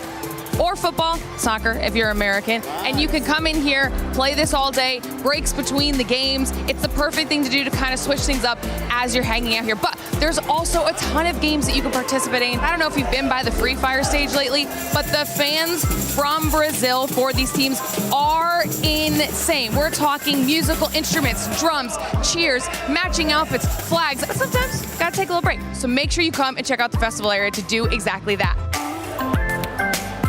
Another very helpful thing to check out while you're here at EWC 2026 is, of course, the venue map. Now, might sound a little bit simple, but I'm going to walk you through why this is going to be so helpful. This is how you're going to be able to navigate the entire location, and you'll be able to keep track of how everything is going. It's going to be one of your best resources here at EWC 2026, so make sure you check it out. This is one of the games that you can play here at EWC 2026. This is your opportunity to potentially win some EWC 26 merch or even tickets to one of the events. All you have to do is come on over, take a spin on the wheel, and if you hit the right number, you could be going home with some pretty cool prizes.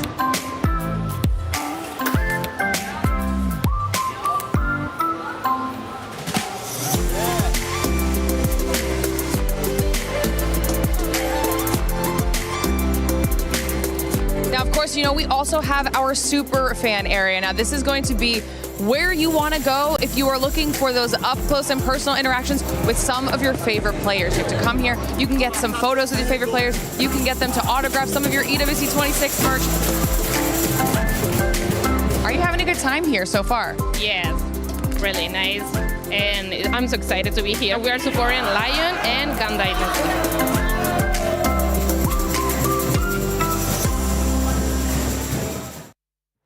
Seeing glitter spinning that wheel reminds me of what's going on right now with that leaderboard from last time that you saw us. That leaderboard has been spinning because at one point it was Buriram. That's not the case anymore. This is starting to look like 2025 Buriram. 2025 indeed. They came out of the gates running last year and it looks like, you know, they were going to be the leaders of the pack, but then unfortunately something happened to them and they ended up in 9th place. And we're kind of seeing the same happen today. So is it a little bit of a jinx or a turn of events? Who knows? But look, obviously we talk about these teams and everybody's sort of wanting that prize, wanting that, and they definitely have what it takes to get back up to the top of the leaderboard. But right now we're just having deja vu. Yeah, I do agree. I mean, it's really difficult right now because they're the ones left out of the Thailand teams who's grabbing those booyahs. Like 3 out of 4 that is in grand finals right now is already taking that big B, and Buriram United is not getting it, but they did have a massive game number 1. But then again, if we're talking about the Thailand team, we also have AGAL. I mean, that booyah and those consistency. Game 1, 2, 4, they keep getting 11 elimination points. And I think that is the goal today. They're going to go aggressive and they are surely locking up the points with that extra booyah they just had on game 4. Yeah, I wouldn't be surprised if we actually end up seeing them in that first place whenever we end up seeing the overall. But for everybody currently watching at home, even if your team is not performing that well, it's okay. Just log into Free Fire and make sure you get some of the sweet in-game rewards because there's a bunch. I mean, you can kind of see them on the screen right now. Honestly, I want that EWC bat right there. Just support your local team, claim your rewards, and I mean, I can hear it from the back too. Everybody wants a bat. Can we actually get one? Because I would love to have one. Yeah, in the when we do what is the jersey? The jersey was a question mark too. A question mark is currently what the Indian teams are having above their head because it's not looking like what we saw yesterday from Survival. Yes, I am so sad actually because I am here to represent Lucifer, who is now at the casting desk. But again, I mean, they do have some opportunities because we all saw what happened on the previous match where Buriram got taken out by tag. They came out with a vengeance from being eliminated early on the previous game to taking out the biggest threat. And of course, we also saw how S8UL eliminated Falcon right on the previous game. So they do have what it takes. It's just that somehow the consistency when it comes to getting those points, now that is questionable. It's the rotation that I think they might have to reconsider again. We talked about yesterday about the mentality of some of these squads. Maybe this is what the Indian teams need, Neptune.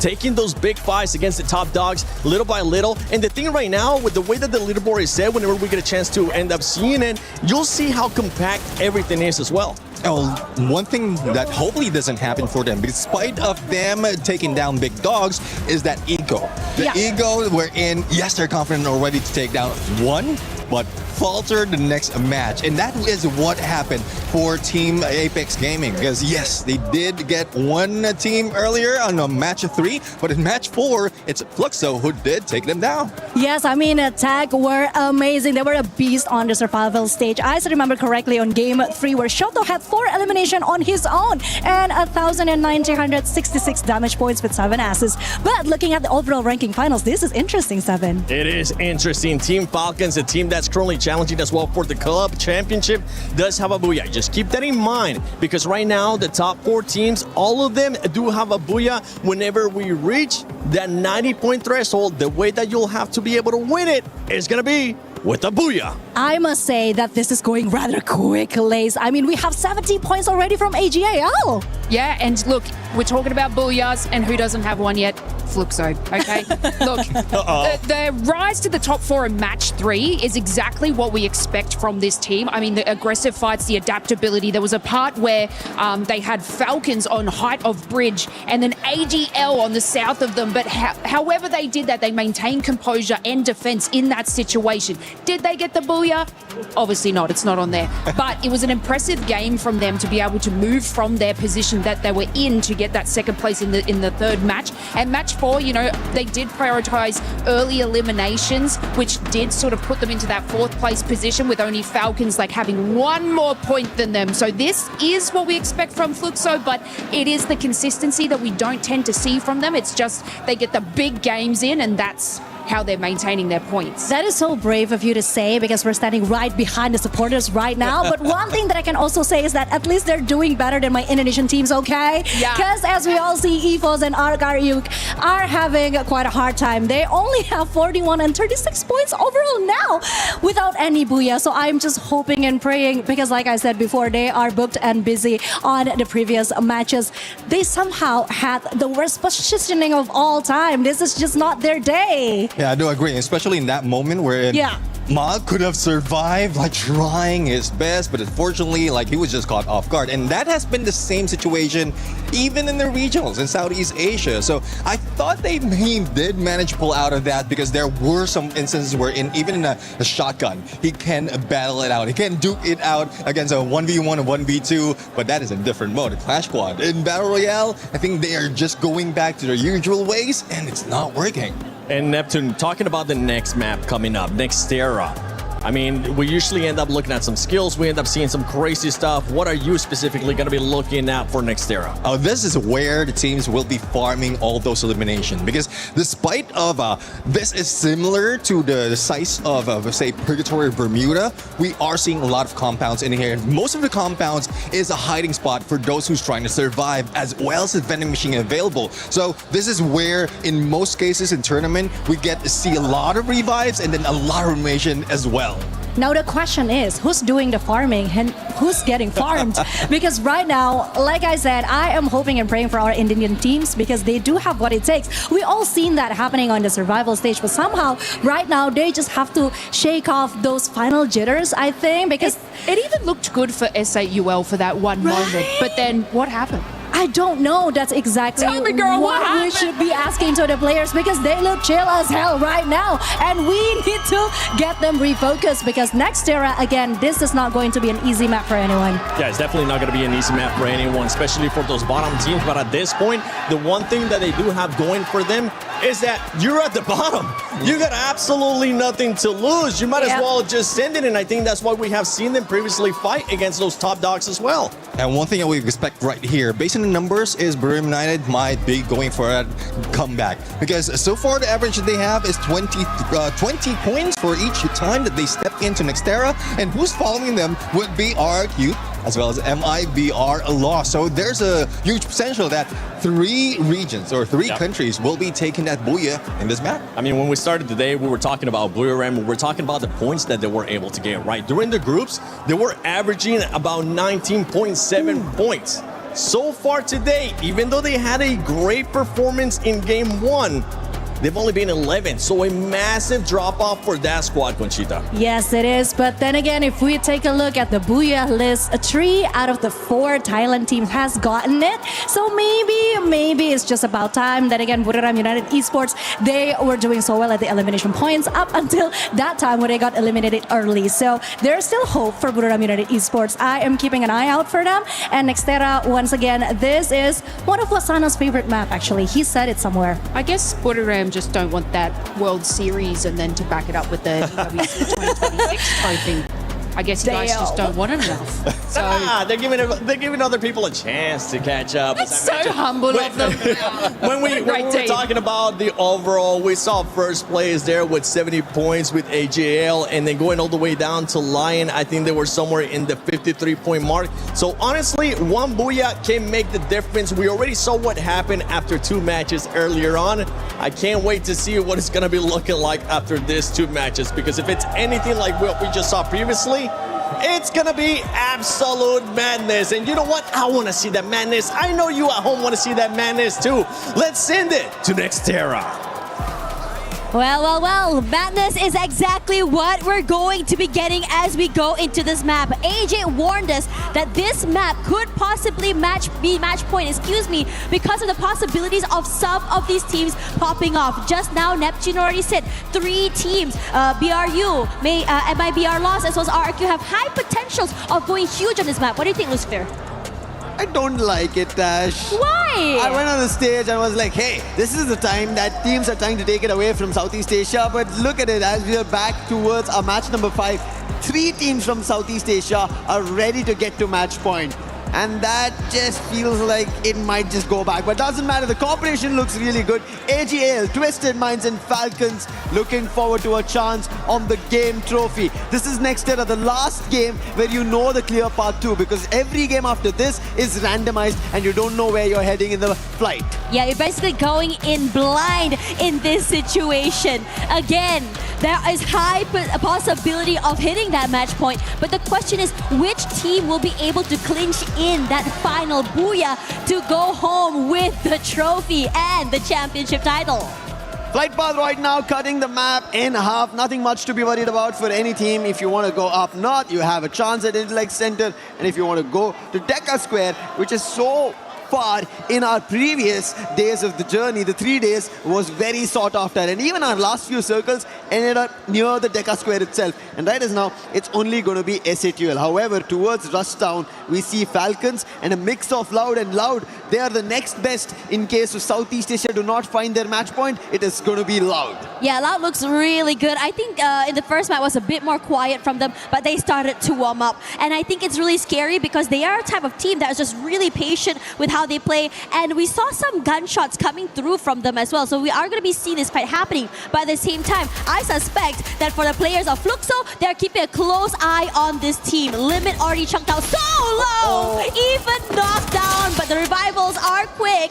But Loud is just happy with his early 2 points. 2 points, the Inoculus used to get to know where more players from Falcons are, so they know Pina is also close by. Not exact coordinates, but Pina, he'll also be snuffed out very soon. He's running out in the open. He doesn't have an idea that there's a player already ahead of his position. And very soon, Falcons, even though they've got the revive, will also lose another player.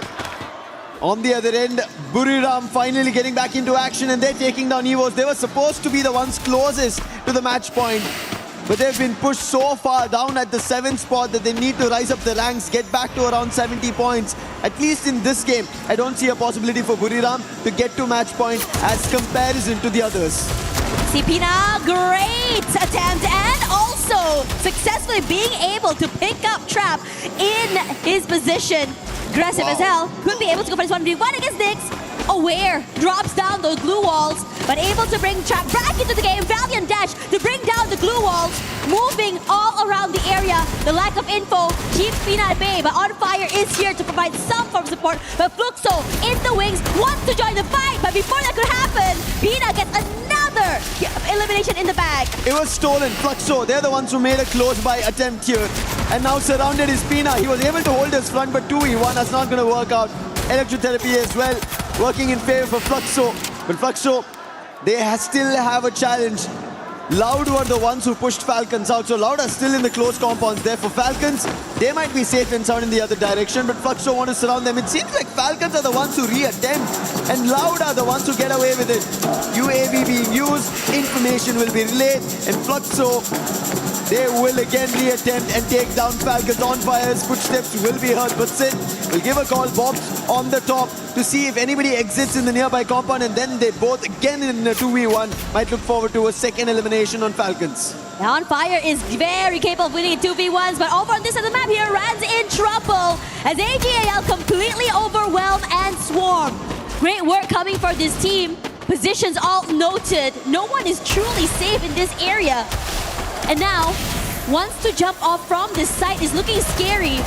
Attempts coming through here from SAUL. Jack on the other side. The glue wall somehow will go down as AGL so meticulous with how exactly they take these fights.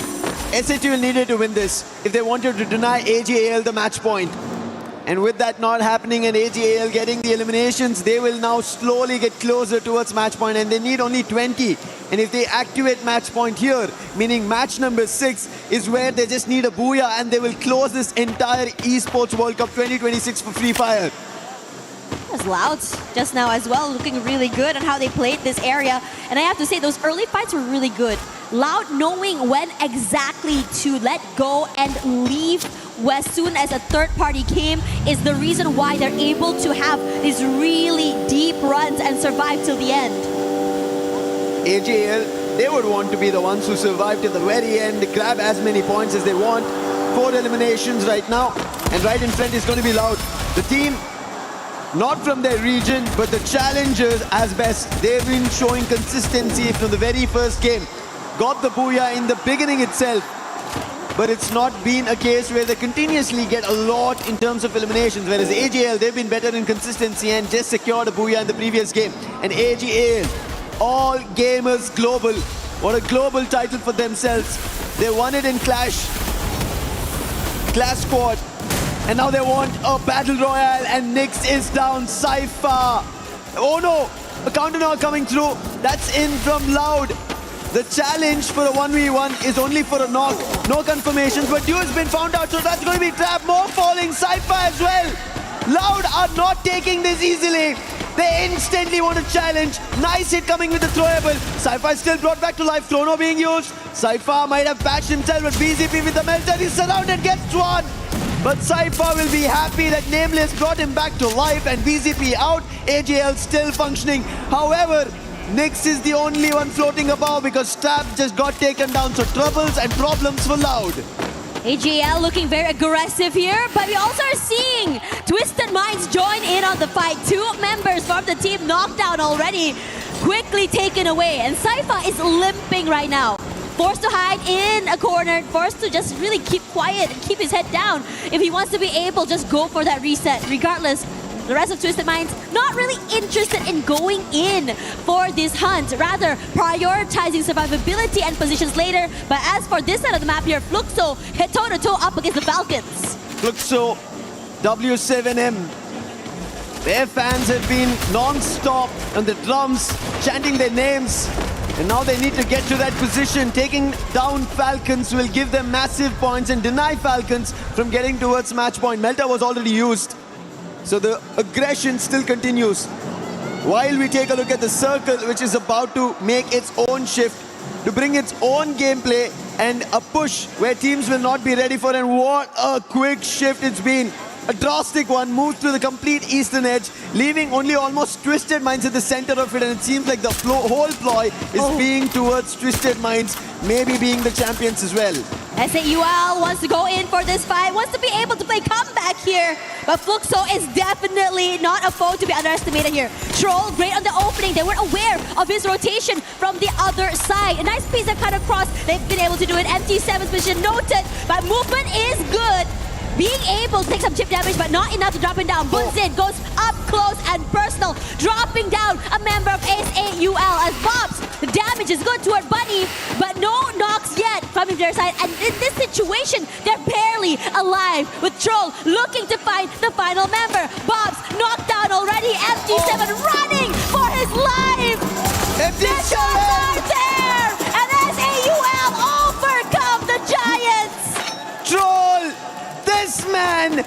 the stage with us. 4 eliminations, and SATL Esports take down another runner on this title, making sure their attempt is back again. Next era, this matchup is going to be crucial for every team that's making a comeback. So is Buriram. RRQ also need the points, but them all playing outside the zone means this could be an opportunity for the others for inside the circle. And taking another opportunity is SHUL. Now it's Lion on a challenge. Noors down, Jack as well taken down over there. Della, he's the one who made the hit. Games Kings North, and for the time being quickly Della to recover and patch himself. Puts glue walls in the container. And Noor wanting to help his teammates, but he's going to be surrounded and he'll also be knocked. Completely overwhelmed. Lion doing great with the timing, and they've been very, very opportunistic throughout the entirety of today. And now, in this situation, a little bit more further out of the zone, but they do have the opportunity to get into the area since the area on the northern side is fairly empty. The only team standing between them is just TAG. Team Apex Gaming. We just saw what SATL were able to do, but both SATL and Team Apex Gaming are sharing the position on the overall ranking. Not great. However, Jack trying to make it better. Spots limit, but damage being done by Jack as well. While on the other end, front runners is what we were talking about. AGL are on the top of it. Cypher gates by Rigby. M590 to do the damage. Confirmation also to follow through. Nameless trying to hammer MIPL loss, and then successful blows being landed. Nameless now covering the outer fronts. Ravan, after he's losing his teammates, wants to make a run, go for a revive.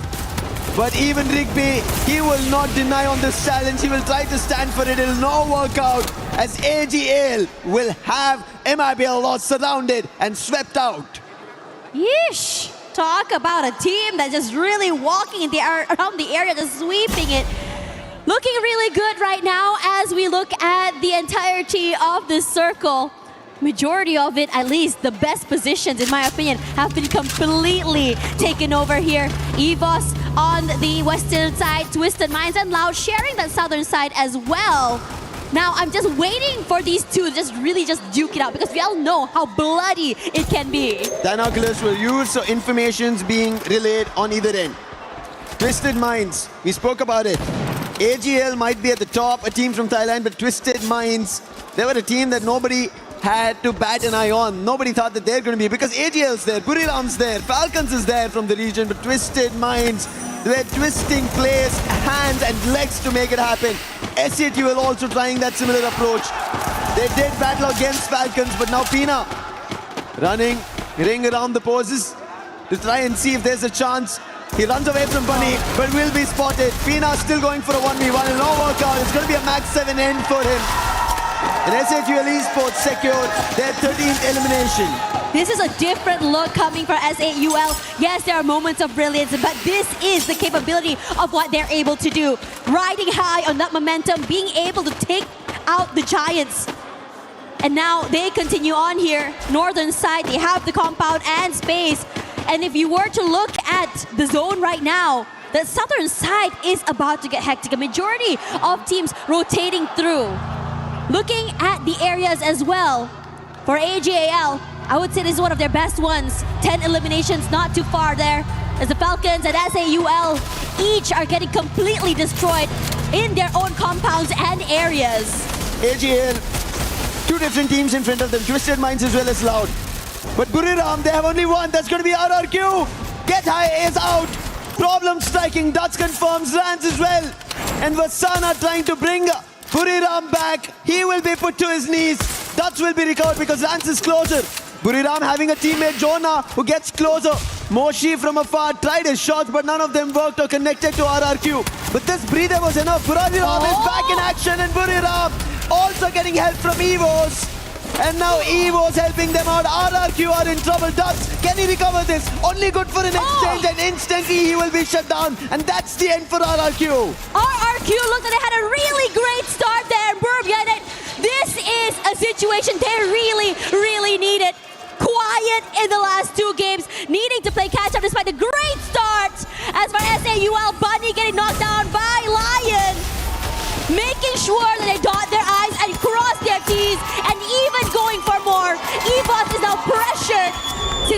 does have a high ground advantage.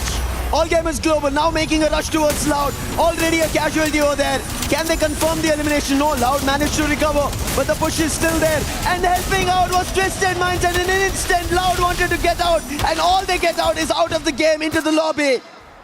Loud Snickers, they were almost consistent, but with only 4 points in this game, nothing much, but more points coming in for Buriram United Esports. As Twisted Minds did help out over there to AGL. Now they have their own concerns. Yeah, they're on top side here. They are safe for the time being. When they found Limit, they knock him down. As for EVOS, wants to wrestle away this space away from Lion. But they're just getting knocked out. Their space just running out. Della waiting in the wings. His team is shepherding the players of EVOS toward him. A beautiful nade takes out Abax. Russia gets knocked down as well. And a quad for Lion. Joker going huge in this particular round. EVOS eliminated. Joker! Already Lion has 26 eliminations in total, and now they've spotted Twisted Minds. A knock was dealt, and that's the warning coming in from Lions, because they're going to be the beasts of next era. Falcons Keroro trying to close the distance between Buriram as well as Twisted Minds, but he only read that there was players on the roof, not inside the compound. And Keroro, if he jumps in, it's going to be trouble, but trouble already for AGL right behind the bus. Riptide Rhythm, Flash Freeze all being used, and Lion are peppering them with bullets, and Twisted Minds are dropping nades after nades to trouble AGL. Yeah, AGL, terrible position to be in. Not a lot of space either, and they're completely crunched from multiple angles, above or below. They are gonna get chunked down here. And Lion, a lot of space to work with, but this circle shift is about to get interesting. Yes, Buriram United and Twisted Minds has a little bit more space.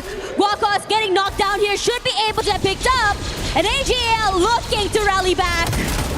Lion quickly recovered. Thankfully, they did not lose their sniper. AGL, however, Nameless gets hit. But there is a chance, glue wall and recovery. This is just the back and forth. Now Exposy finds on Joker. Well, it'll be a quick recovery, but Exposy, can he find another? Nice monster truck being brought down. Blocking vision for the time being. Yoka trying to find an angle. It's not possible for the time being. But Lion, if they pull this off, 27 eliminations already. We were talking about records. They might be getting closer. Aurora was the last time who managed to get closer to it, but they did not close it out. And all Lion are doing is a knock after knock after knock. We have to see when do teams manage to not able to rise up. No revives, and finally it seems like AGL have had enough. They make a rush. They are forced to take this fight as well. AGL, a bad situation turned into a good one. Desperation turned into a win. They have the space right now, looking to overwhelm the players of Buriram United. And this is huge. Really stop Buriram United in their tracks. Continue their silent run throughout the last few maps. Buriram United, their backs out in the open. Lion take full advantage of this. Wasana knocked down. Well, get high, barely alive. But they're holding on for for life, as the AGL members also are in trouble. Trouble is not stopping. Cypher managed to jump, but he'll still be picked off. That's going to be the Twisted Minds, and AGL are out. Comes down to the last two teams. Lion and Twisted Minds. Twisted Minds are getting closer towards the match point, but Lion have a race to reach. Opening yet to be found. Games King was knocked, but that's not going to be enough. Twisted Minds now rotating, trying to climb up the hill, but Joker at the angle. He puts jump down, needs a confirmation, and that's when the numbers will change. And this is really interesting because both these teams, we haven't seen a very healthy fight in a while here. Joker decides to move away here. Both players, both teams looking to prioritize positioning. They know exactly what the Twisted Minds players are. And Lion wants to try and take away that space. But it's a high climb, playing this angle where Twisted Minds have all the advantage. Diamond with the high ground, and even those snipers. It's going to be really hard to really challenge this space. Riptide Rhythm being used, but he'll not be troubled. On the other end, Diamond will be, because Joker came up close. Putting the player on the roof down, and now look at this, Lion closing in, because they know the zone's closing out Twisted Minds. Della as well close by. They need the confirmation. Twisted Minds have lost the player. Games King finds the boss. More falling through. Jump is down. One last player, and Lion, they roar. They get the booyah, and they take and break everything on Next Terra. Next Terra was said to be a map for other teams. aggressive. They decide to take this fight with gusto, and they are fearless. From a bad situation to a good one, disadvantages upon disadvantages, and turned into advantages somehow. This team rally, and this team decides to overwhelm. Don't count them out. And suddenly, everything up in the air. Match point is we're still wondering when exactly that's gonna happen. They crushed keys yesterday, and today opportunities of match point being crushed. 45 total points. Lion break all the records that anybody thought could have been left as it is by Falcons, which was done. Aurora got closer, but they couldn't. And Lion, they do it. The beasts of Nextera making a comeback in the grand finals. Looking forward to match point. What a play, what a position.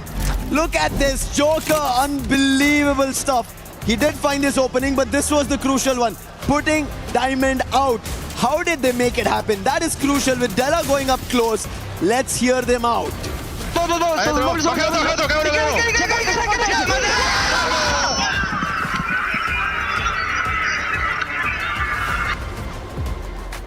Crazy work coming from Nazal. You could tell how much they wanted it. They were super hyped. Like as you mentioned, match point denial coming from this team.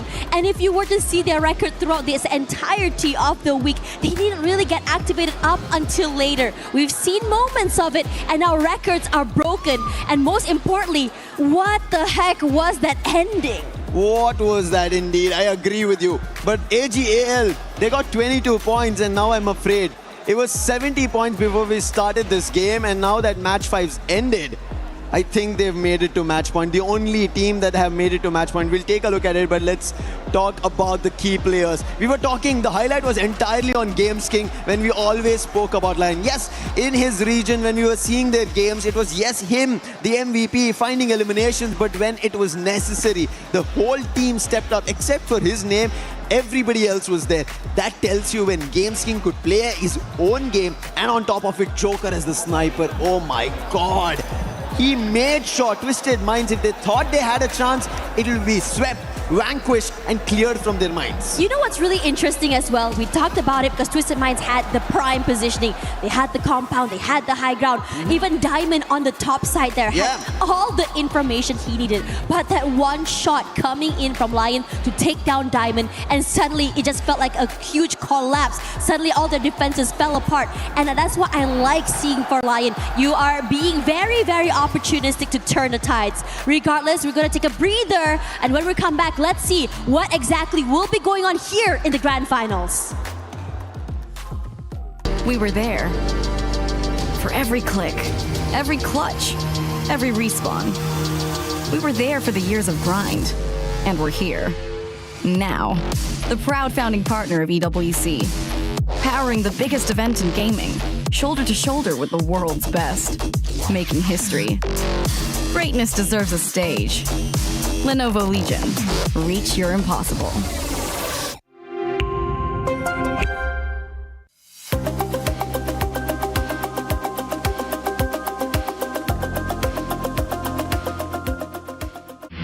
A lot of people are haunted by their past. I'm inspired by it. They're not just playing for themselves, they're really playing for their entire family. They have defeated their demons! They have crushed the curse!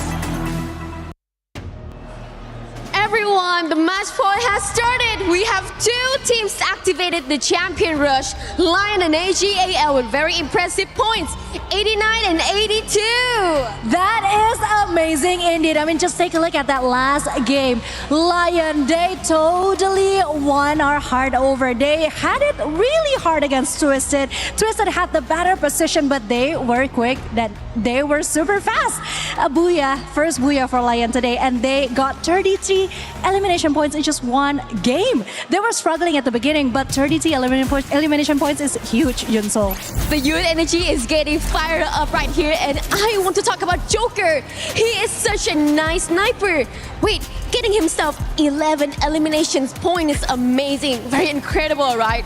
Super love that guy, actually.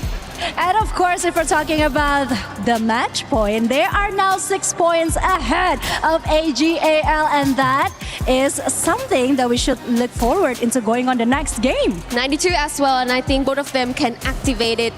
Both of them had activated the champion rush already and just need one more booyah to become the champion of EWC 26 Free Fire right here. But behind that, we still have Twisted Minds, 87 points, and Loud, 71. Yeah, Pretty and that close. is amazing. And you just saw what happened in the green room. You just saw our reaction because that game, that match was just intense. But now we are surely having high hopes for Lion and hoping the other could catch up to them, because this is what they show exactly at the survival stage. I mean, technically, Lion was also one of the very first team who got the booyah during the group stage, right? So we all know that they do have what it takes to be the champion. Well, this is the first time a LATAM region can rise above and become the champions. What do you think? I think this is going to be huge, and I'm pretty sure that we are in for some more surprises. But now I think it's time for us to go back to the casters. I'm sure they have a lot to say about the upcoming matches. So Yunsul, are you sure that your team can still make it? What's your team again? Oh, no, they did not make it. I'm so sorry.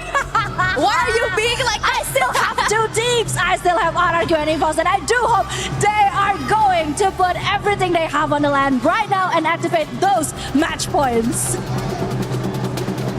Oh man, this is getting real hot right now. 2 teams already on match point, and 2 teams are about to bring home trophies for the first time to their own regions. Cutthroat is the competition. Like our talents down there as well, Conchita and Yunsul. They were at each other, but this tells us how this competition is turning out. Records broken in a grand final stage. And that is not from your Southeast Asian teams, not from the Brazil team, from a team who've made it and got their match point activated because of their booyah with 45 total points. That is Lion. And now they're moving into the next game.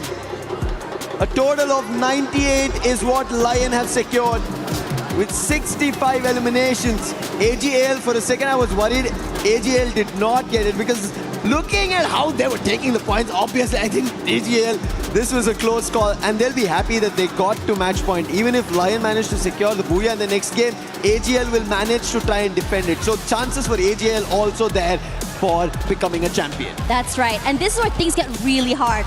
Getting the match point is not the hard part. Getting that booyah, however, is. It's as though you're putting a big, I would say, target on your back, and it's as though you have to have that mental to make it all the way to the end. Playing slow, is that an option? Maybe, but will other teams allow you to do that? Not sure, as the flight path, as we see a little southern favor just above Santa Catarina and ending at Mammoth. But still teams manage to traverse. But one team traversing into a battle directly is going to be EVOS and MIB a loss. Buriram and Tag once again happening. It seems like whenever it's Kalahari, it's time to start off with battles from the very beginning. And Team Apex Gaming right now at Buriram. Last time they did eliminate Buriram, but this time it seems like Sahil Jat and Vatsana as well. 1-1 elimination each, and Wolvin also goes out. Getting eliminated so early, EVOS. What on earth happened over on that side? Meanwhile, over here, TAG, Tag, still surviving, still as a 2. Buriram United doing a great job of just maintaining this space, making sure that they're able to just bring their team back into the game. Yeah, they lost Osana, but how quick they were to go for that, I would say, that reset. A replay to just see what's going on right now. Look how quick Buriram United just completely overwhelmed, left no space and moment for TAG to completely pick up the pace.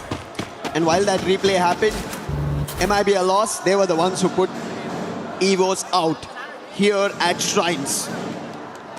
TAG and Buriram was again drop clash previously. TAG had to go to Santa Catarina. They decided, hey, let's take a hit at Buriram. This time it did not work out.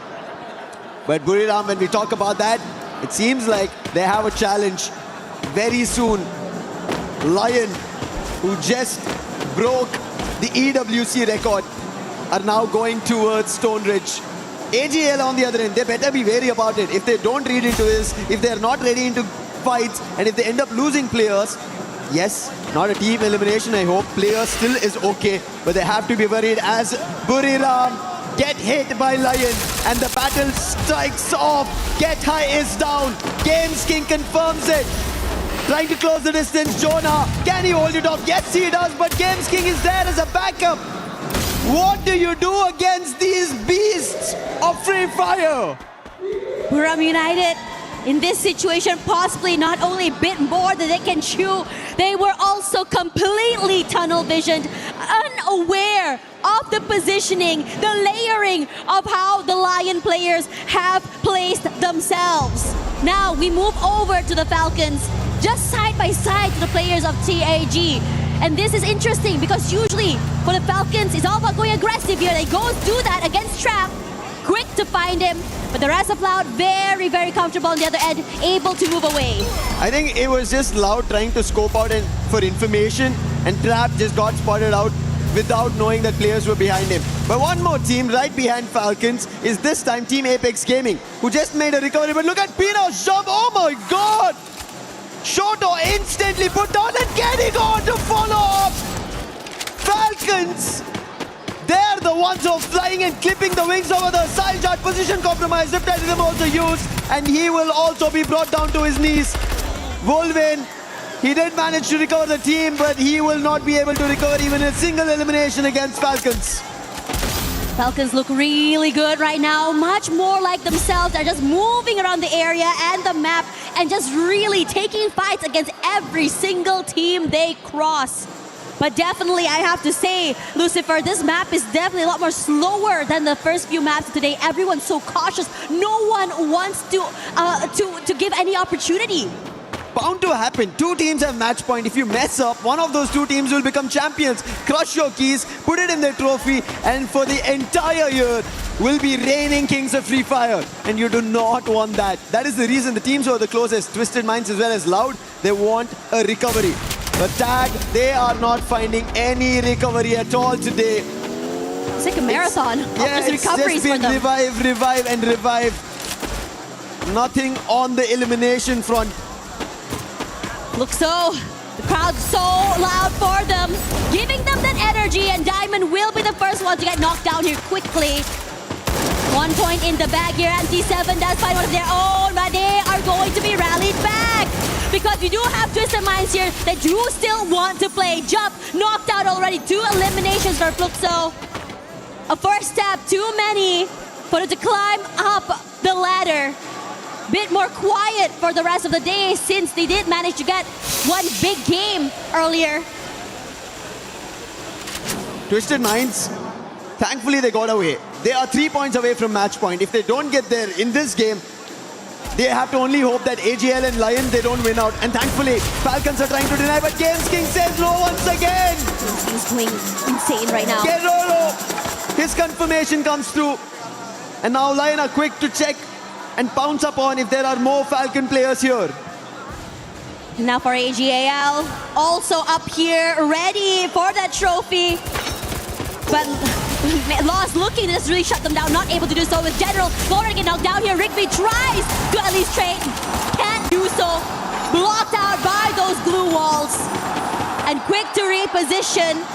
First elimination in the bag. But for Made in Brazil loss, you see Yago pressuring Barros, forced to move away. He barely survived that encounter. And now AGAL not able to overcome. So what they're going to do here is they're going to try at least hold on their positions, try to isolate Yago, be aware of where everyone is, but they cannot get any more eliminations. AGL do not even want that. They just want a boogie up. Even Lion. But Lion are still pouncing upon opponents, taking them down. They have 6 eliminations already. Just did lose out a player. And that's due to the launch pad they took, but that's still okay. However, they have a hit list on them for the next 1 minute. The position to the team who activated the hit list will be pinged. And they have to be wary about it. And that is going to be the Falcons. Initially, Lions did take them down, but Falcons, I think, want to fly and swoop down, put their beaks into the Falcons, and take that beast away. It's going to be really fun how it's going to go. Lion I would have surprised. I thought they would have changed up the way they play coming into this particular game. But for them, they're saying, no, let's just play our game. Let's continue our momentum and how we move. In this situation here, we just talked about Lion. Squawka is already getting knocked out. Now for Twisted Minds, an idea on exactly how it's going to go. Look at this map here, this area toward the sub. No one really around, so Fluxo, they can become the gatekeepers. They want to know. Twisted Minds knows exactly where MT7 is. Takes a lot of damage already. Will tie by a bit more time.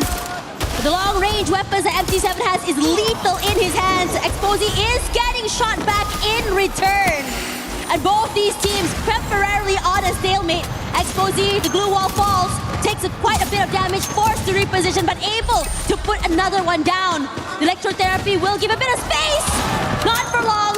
Teammate knocked down. The bat is here as well. MT7 is going to be completely overwhelmed here. Tries his best to at least steal away a pickoff. Not going to be able to do so. But still, Gio decides to join in on this fight. There's more from Fluxo. There are chances that Fluxo can take a hit, but it seems like there's been a call made to retreat, to not continue this fight, because if they keep giving eliminations to Twisted Minds, that is them going to be activating match point. And Twisted Minds, their chase doesn't work in their favor. They almost were about to lose 2 players. They did lose 1, but instantly knowing that Fluxo is close by, they decide not to continue that fight with this disadvantage. Gotta take this slow, you gotta be very, very safe. But the very least here, for you and the rest of Fluxo, they can be the ones to keep Twisted Minds out of the zone. But if you take too long, the Lions are going to go on a hunt. And Lion is now here. Their strategy of going completely aggressive, taking fights left, right, and center has been going very, very well for them. Twisted Minds, only 1 elimination, meaning they will jump to 88. They need more players to be at least eliminated. 10 in the lobby. If a team gets eliminated, they bring it down to around 8, they'll start getting placement points and they might make those 3 points. But this is how pressure works, especially in the finals.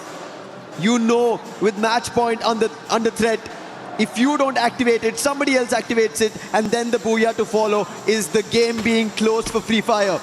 And that is why Twisted Minds are also along the same line of how we are seeing AJL trying to play safe and secure some of those eliminations, those points.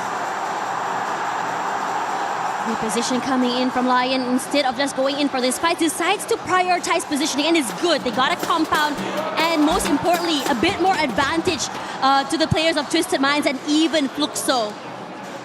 To see Buram United still out there in the open. We thought the last map would be a change in pace for this particular team since it's very, very quiet. But we haven't seen more from them on this map either. But Twisted Minds, they're also unable to see a lot. It seems like they're just back and forth in the play zone. They're playing outside the edges itself. Anytime they try to get closer, Fluxo once shut them down, and the other time they had a clash, somehow surviving. Good use of the electrotherapy is all I can say at this point, because they're trying to survive that play zone and nothing else, because they want to make it to the end. They're trying to bank on those placement points we were talking about. RRQ on the other end at the 9th spot, 46 points. We just broke a record. 45 total points. Why not them trying their hand at it? Because we know RRQ have that potential. They do. It's just that they miss out when it's time to close. So RRQ can always stage their very own comeback. In this situation as well, AGAL, like you mentioned, fairly quiet, but this era to our refinery could be good for them. Going in from these long-range picks, being able to catch people, any team in the midst of rotation. I'm surprised to see refinery so empty. AGAL, right? They're having a ball of a time there. And if that continues, they can see command posts right down. And that is where the circle is. But the fights are still going on here with the Made in Brazil Lost getting that first pick off here. But General will be the one that's traded out there. But you can't count Yago out, putting in that damage. But the Falcons, we're so ready for Rigby's jump shot. Triple elimination for him. Aggressive as heck, and another step forward to their own match point. With MIBR loss, able to bring 1 player in the game. You need more if you want to bring the whole team. Not enough coins to be able to do so. Problems for every team who want to get closer to match point. Loud have only 4 eliminations. Falcons want to make their way, but they need around 27 in total. They have earned 10 of those eliminations.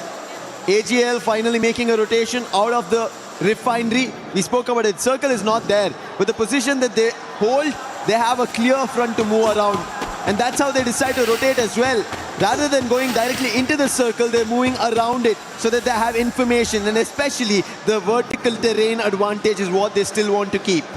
AGL just now, they were trying to get the advantage earlier, but now the advantage comes close since they do have this huge terrain. Those Lion Games King will be knocked down, but Della is here to completely obliterate. Shots from above, catching the mid-rotation. Nameless, you gotta do something, you gotta survive. But Della shuts him down. A quadra kill from this player to further their way into the game, and a heartbreak for AGAL. That was an M249 used like a Gatling gun and gutting AGL out. And Lion, Della destroying the team who had match point, and now it's only Lion in Kalahari. They spotted the next opponent. That's going to be Fluxo.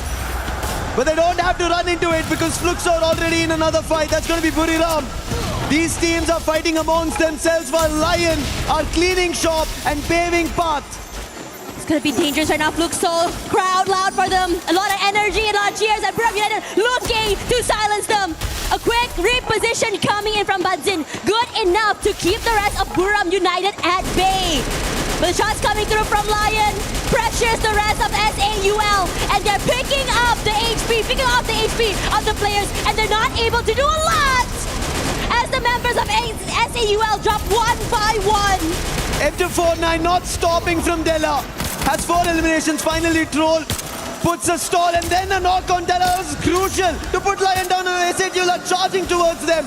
This is going to be an opening, but Joker tries to slow them down, confirms on Jack as well, bringing it down to a 3v3. Bunny with the ACAT has done the damage. Boltmaker also surrounding Lion. Very cautious on the approach. Nade being cooked, tossed, but will not hit the mark. SAUL are right behind the containers, but not in position for Lion to instantly fight. Yeah, and now Lion running out of space. The same could be said about SAUL. Maybe a temporary respite between teams. Regardless, gonna try and chunk forward here as well, but kept at bay. Damage is too much, and throughout all of that, so Falcons and RQ gonna duke it out. Falcons taking a lot of heavy damage, and RQ completely collapsed. The Falcons cannot move. RQ, they managed to put Falcons down, but the fight is not yet done. MIP are lost who managed to recover General and Yago, but RRQ as the zone's closing, they want to be ahead of it. They want to make a move, and they are. They also need the points. They're at the 8th spot. We spoke about it, 40-pointer, but now it's tough. Players getting knocked. Mahal will be brought back to life, and General instantly put to rest by Abe. And RRQ get their 5th. But Lion, they are the ones that the whole lobby should be worried about. 7 teams still surviving. SATUL at the front of it. Interesting. And Della makes it inside the circle. Joker using the stealth bites, and look at Yako. He's in the other front. Reply to them used. This could be an opening to stall SATUL as well. Could be really good. RQ is now out, but for the Lions, they are catching SAUL mid-rotation. SAUL eliminated, and they quickly go toward the next mark. They have Fluxo close by. They also have Loud as well, but they're taking this bit by bit. Twisted Minds shut up inside of the compound, but Joker is just on a rampage. Records were just broken, and now records are being made. History being created. Lion have the best advantage. Loud in front of them. Trap helping them out. Big one. M79. 2 of the players from Twisted Mind are down. Nicks up close and personal, and Loud have put Twisted Minds down. Lion a 3v4. This is insane because Guacos is just finding the angle to a Waka. Not able to land those shots. Taking his time, but the Knights have a nice crossfire, and Loud completely surrounded, cannot really move these two teams. Loud especially wants to stop Lion from being able to end this tournament. Trap stuck in the corner. Lion playing at a disadvantage with 1 player less. Joker taking his time. Trap is the one who made it possible. Now Trap has to be the one to put Lion down as well. But Lion Joker, the man who became the MVP. He has to hold this off. Nice chrono, player being revived. Nyx making a jump. Can he do the damage? Two of the players from Loud have gotten closer, doing the damage. Run being done from Della. He right now is not pulling the M249 up because he knows the number disadvantage in Nyx. He finds the opening. Loud are stopping this from happening, and Nyx and BCP, they stop Lion, stop them, and bring it back to Brazil. They are not allowing this tournament to end. You are not going home with that trophy. Must be frustrating, must be a heartbreak. You're so close, you're already there. The booyah right at the tips of your fingers. That could have been history in Esports World Cup 2026 in Paris. There have been a lot of firsts that happen on this stage. And Lion, just by a sliver, missed this chance. But look at Loud, their execution. Trap, he started it all with the M79, using the launchers, denying everybody from getting closer. Twisted Minds getting shattered within the compound. And then Nyx and BZP together for the final hit and make sure that the game trophy is still standing there and no keys are yet crushed. I have to say, losing that one player advantage was just too much to deal with.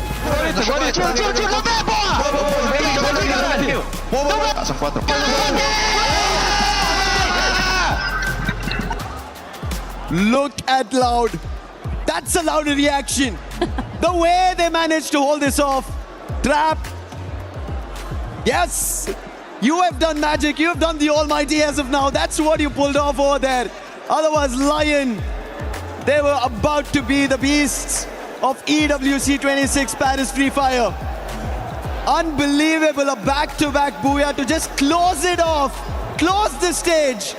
But Loud say that no, not yet. We are here.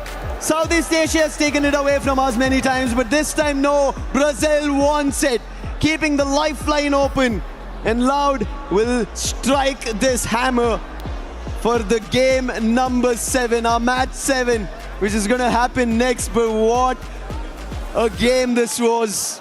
They're so proficient in getting those eliminations as well. Didn't change their momentum or style of play. Didn't even slow down. AJL a bit more quiet this time, prioritizing survivability. However, that target on their backs meant that they were getting hunted left, right, and center.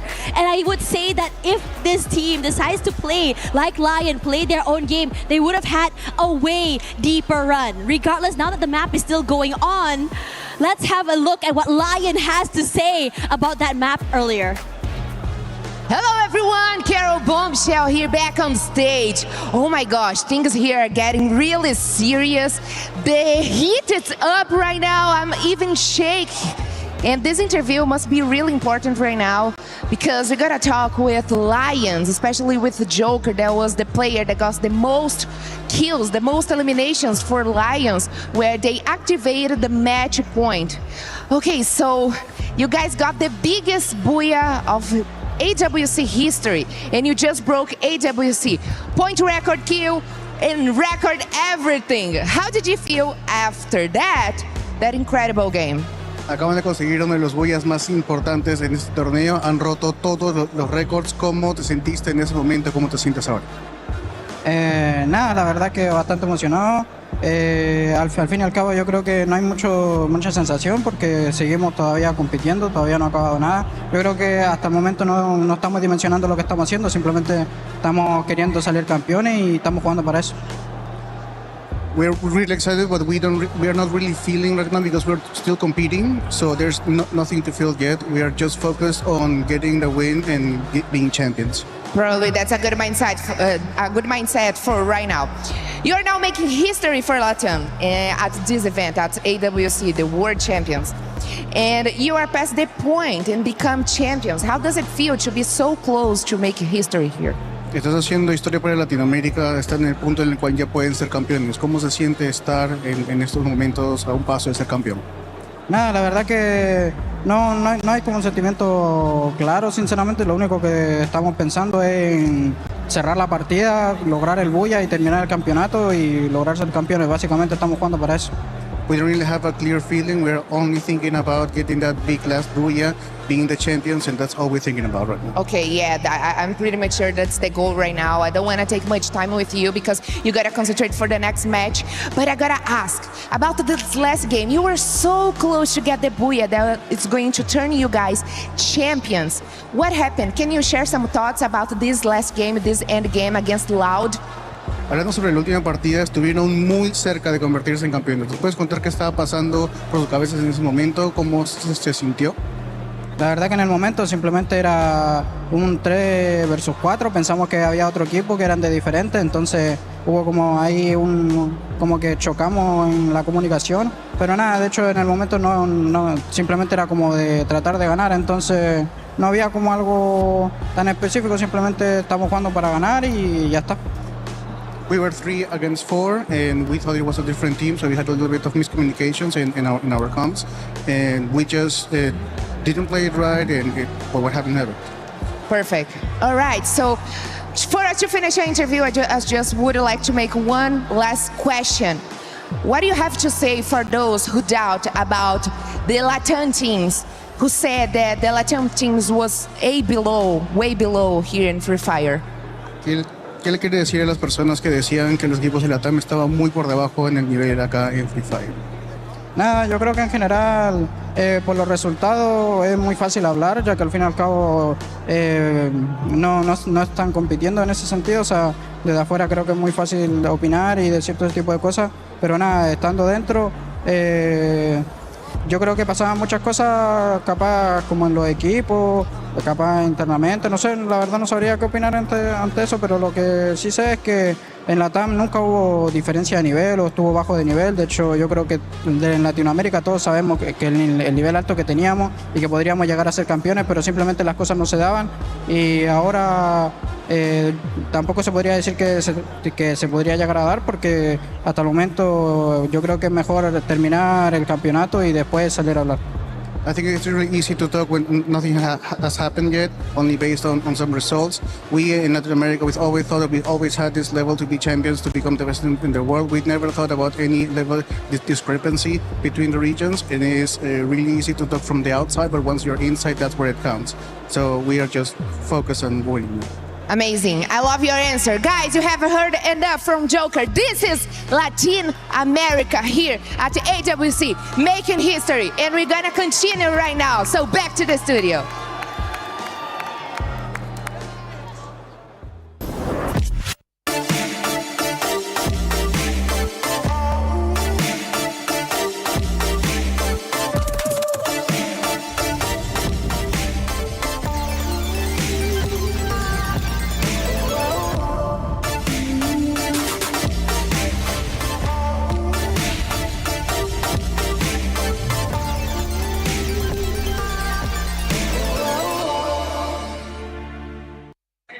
And I'm back, and guess where am I right now? Of course, I am in the crowd, and I'm back in the super fan zone of RRQ Kazoo.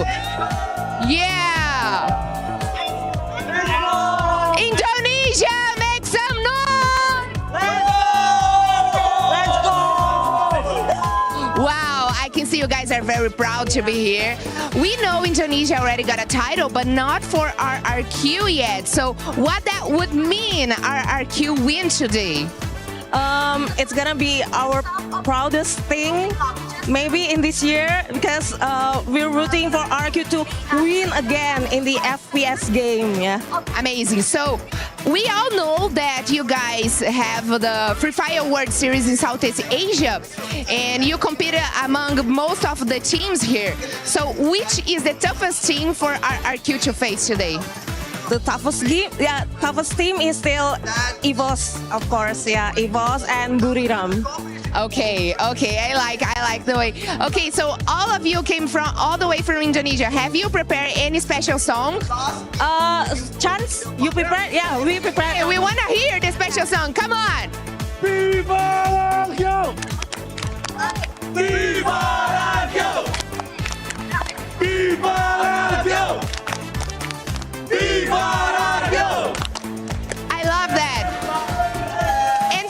finish your interview, I learned something in your language.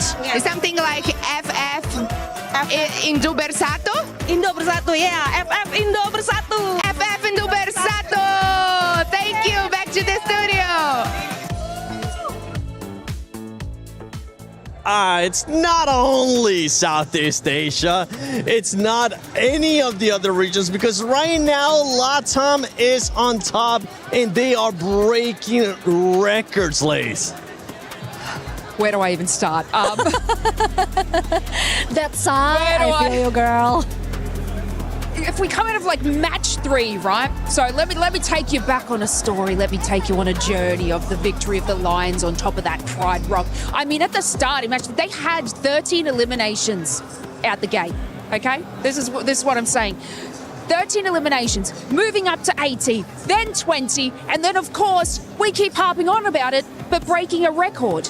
And if you guys don't understand what, that means, Falcons in 2024, it was 28 eliminations and a booyah. So for, Lions to get 33 eliminations and a booyah, that's just not beating it. That is absolutely triumphing over that. So of course it's a very impressive thing from them. But then you would think in the next match they might slow things down. They're on match point. No.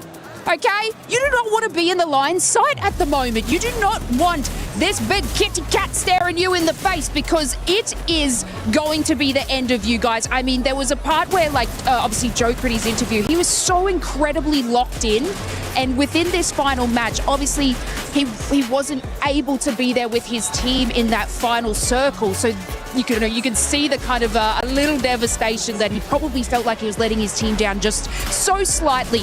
And even though that they made it through here, they just needed to play a little bit more patiently when it was Loud versus Twisted Minds. Obviously, Twisted Minds got eliminated. Loud had the still 4 of their members up. But if they could have just pushed at this very moment, they would be lifting the trophy. Yeah, I mean, sorry guys, I'm sweating. That's just goddamn. Yeah, I mean, it was real difficult, especially with one player missing for the side of Lion. It was just really difficult to go and push and charge comparing to the earlier parts when they're full squad. But for Loud, Trap Bro, that M79 grenade launcher, they're boxed in. Twisted Minds boxed in, and they got him hard with that knockdown. 3 knockdowns instantaneously, and it doesn't stop there. Even against a Lion, he still used that same grenade launcher. So, yeah, for me, it's not just the team that won. M79 won. Yeah, I mean, getting 2 booyahs in a final is a huge, huge thing. And 16 elimination points, I mean, just take a look at that ranking finals. Yes, Lion is still on top with 124 points, but Loud is definitely following quite close behind. Yeah, AGAL, though, we gotta give them, we gotta talk about this squad, because there were some misconceptions there with that squad as well. Yeah, I mean, I have to give it up for Lion. They were very smart. I mean, taking out AGAL quite early on the last game, that was the right move to do. They overtook Falcons' world record, and then they did that. That was just very, very smart. But AGAL, we talked about this before, they were very consistent. Keep getting those points. 11 elimination, and then game 6, they only have 1 placement points and 4 elimination.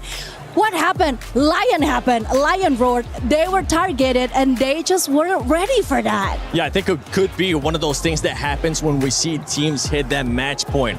The style starts changing. And that's one thing, especially for those who are familiar in Southeast Asia. Like, the moment you hit that match point, all you had to do is grab that booyah. Yeah. And that's it, is it? Yeah, I mean, that's so simple. No, so simple. But we've seen a difference in style. We've seen Lion there, despite of being the same situation as AGAL, both ends of the spectrum. Yeah. Like, Lion was just aggressive. AGAL was just passive. And the moment that AGAL wants to be aggressive, they met against Lion and they got taken out. Yeah, they just weren't playing their exact same game. Yep. You can see Lion is playing exactly how they got to that moment. And AGAL, we saw that they prioritized getting position and zone first.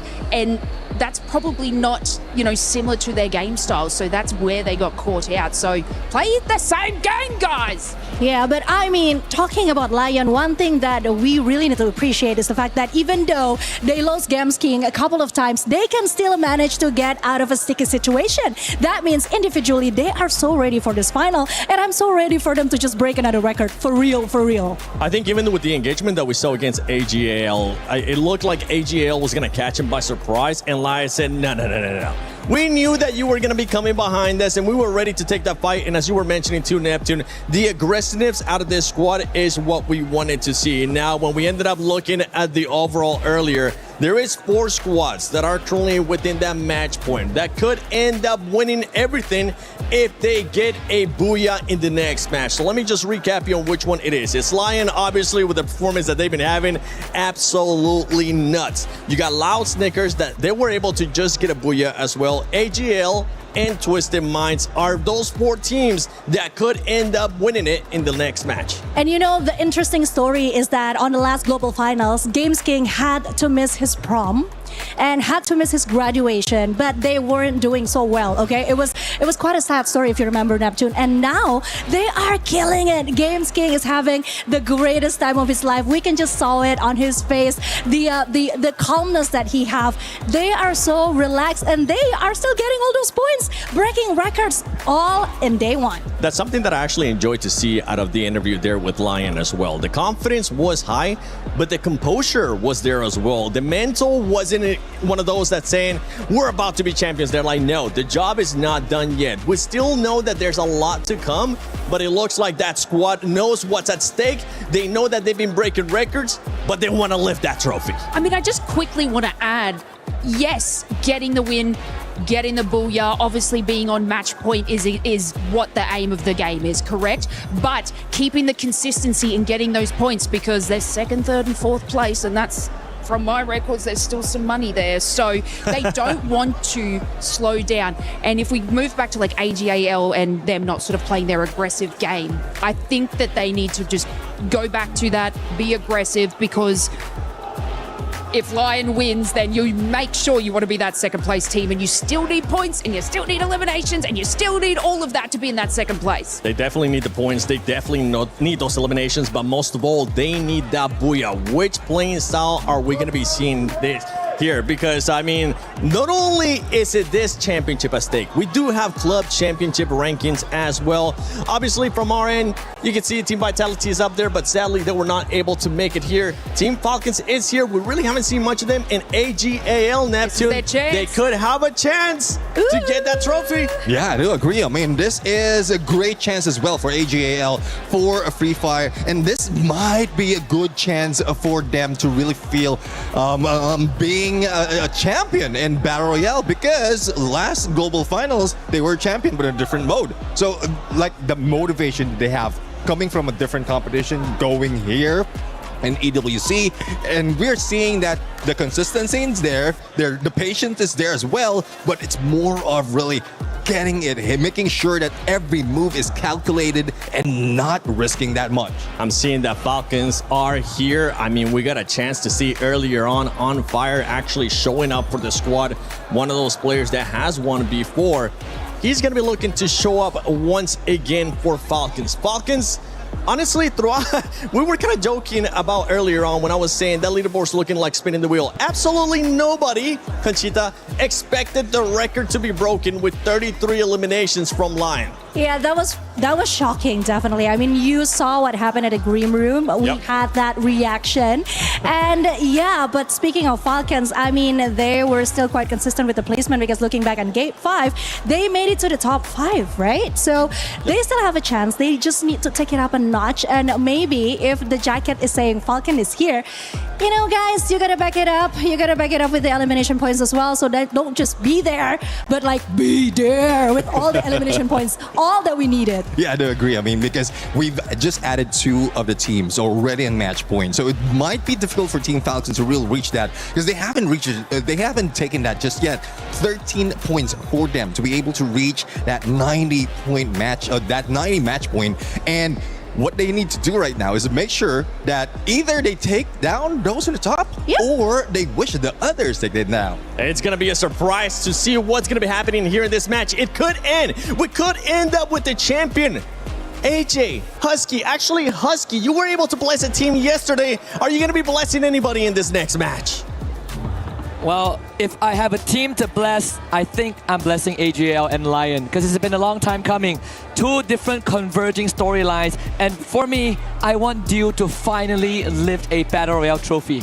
For me, it'll just be fun to see the Lions pick up a trophy because so far it's all about the animal kingdom here at the Esports World Cup. You had the Falcons, the birds in the sky, and then you had the white tigers from Indonesia, and now you might as well just throw the Lions in there as well, right? But like you said, I do also think that AGL deserves it. They are a team, and it's been a long time coming for them already. In the recent times, they've been dominating Clash Squad. They are your Global Finals Clash Squad champions, and they have not lifted a Battle Royale trophy for themselves just yet. What better way than to go back-to-back from Clash Squad at the Global Finals and then the Battle Royale at the Esports World Cup 26. And it's been a story of 4 years, maybe more than that, especially for the star player, the Angel of Death, who is Dew. Back in 2022, when we were in Bangkok, Thailand for the Global Finals, they were one game away, they were one booyah away from lifting that trophy. It was ruined by Magic Squad from Brazil. It was ruined by Buram United Esports, where Moshi hit a highlight reel. And Nigma Galaxy was the organization that Dew was with. He was placed in top 4. Now he has a chance again to make things right after 4 years. 4 teams can close this off. You've got Leon from the one and only LATAM squad. They're the only representatives here for the region. You've got the Brazilians in here as well through Loud. And 2 teams from Thailand, AGL as well as Twisted Minds. This is going to be pretty close because we saw even on the previous map on Kalahari, which I predicted to be the case, that can be the game maker. Unfortunately, AGL and Lion, despite playing their best, we saw them take slow rotations, making very good decisions based on the circle. It was Loud that prevailed with their members' advantage. We heard it earlier on from Joker that there was just a bit of miscommunication because they were at a man disadvantage, the 3v4. And that is enough for Loud to now join the ranks of a team that can win it. Back for Brazil. And you know who's going to be proudest if Loud actually wins? The Corinthians. Oh, yeah, absolutely, man. Now, Loud, they are the only ones here on the Grand Finals battlefield that have got 2 booyahs to their name. But can they go back-to-back? We just played Kalahari. Now we're about to hop on into Solara. Ladies and gentlemen, boys and girls, this is game number 7. Does it end here? 4 squads have the chance to do it. Many others have an opportunity to play spoilers. This could be where the trophy gets lifted. Lion sitting at top 124 points, but once you cross the 90-point threshold, the point starts mattering as much as the booyah. It's not how you start, it's how you finish. And if Lion lets this slip away, the most they get is a 2nd placement. And what better map to have it been decided than Solara? Very interesting drop here for Buriram. They were going towards the hub and then they used their binoculars to scan out the plays here. EVOS as well as Team Apex Gaming scanned out by Buriram, and now the Giants from Thailand want to go out hunting, sending Jonah up front first. Studio's about to be lit up. Yet another binocular used. Potentially it is a scan and a counter scan from both Tag as well as EVOS. Things are about to get messy at the studio. I wonder if BRU is going to try and go on the hunt. I mean, they need to. Show a bit of that desperation, right? Which much needed. I mean, Tag has already lost 2 of their members. I believe it's EVOS that claimed the first 3 points, which the Indonesian squad so far haven't been showing up. In fact, both the Indonesian squad were top 3 last year, and right now they're not even at the threshold of 90 points, but this SDC replay at least gives us a good insight of how EVOS were able to get off on a good foot. Unfortunately, it's just the mini Uzis in the hands of the players there from the side of Tag, as you saw. And EVOS having an advantage with the weapons that they were able to initially collect, probably because they hit the ground first.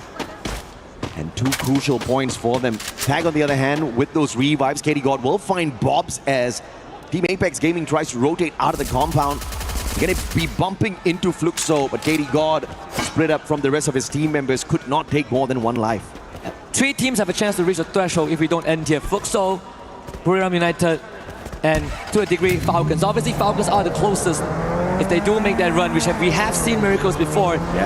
There are some good storylines. BRU now up against EVOS. As expected, they are on the hunt They are on the prowl.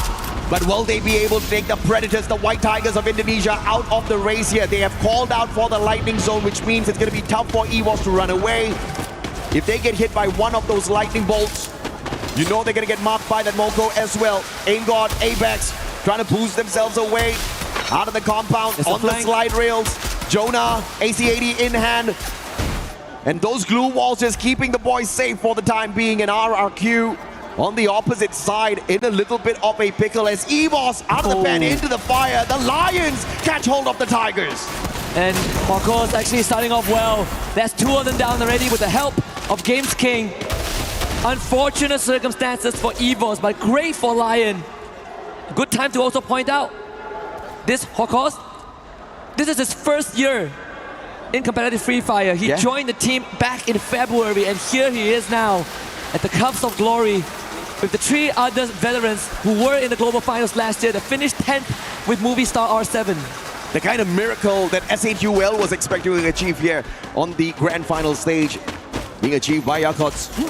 Gotta appreciate it, man. I mean, Games King, we saw that he was willing to let go of his opportunity to graduate with the rest of his buddies, but he represented the nation on our global final stage. Couldn't really walk away with the best, but he has another opportunity here on the world stage. Falcons is bumping into small points on the way in towards that next zone. Loud, on the other hand, not having fun just yet as they were forced to play a little bit of a reset. SHUL, speaking of them, AGAL bumps into them and they clean up house. Stroll's gonna get tagged up here. Moko sees him. Riptide Rhythm breaks down his defenses, and the follow-up from Dew off of the Car 98 makes the job too easy for AGAL, and one final survivor in the name of Jack trying his best to get away. Yeah, completely taking over Casa Vista. So Jack on the run, puts in finding AimGod on the wayside. So Lau's probably going to be slowing down for now, and BRU doing the complete opposite. Shoto tries to book it out of there, so the captain will hold the fort as he lets the ship keep on sailing.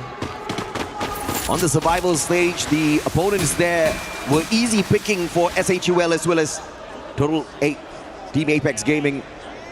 But in a lobby full of monsters, India is struggling.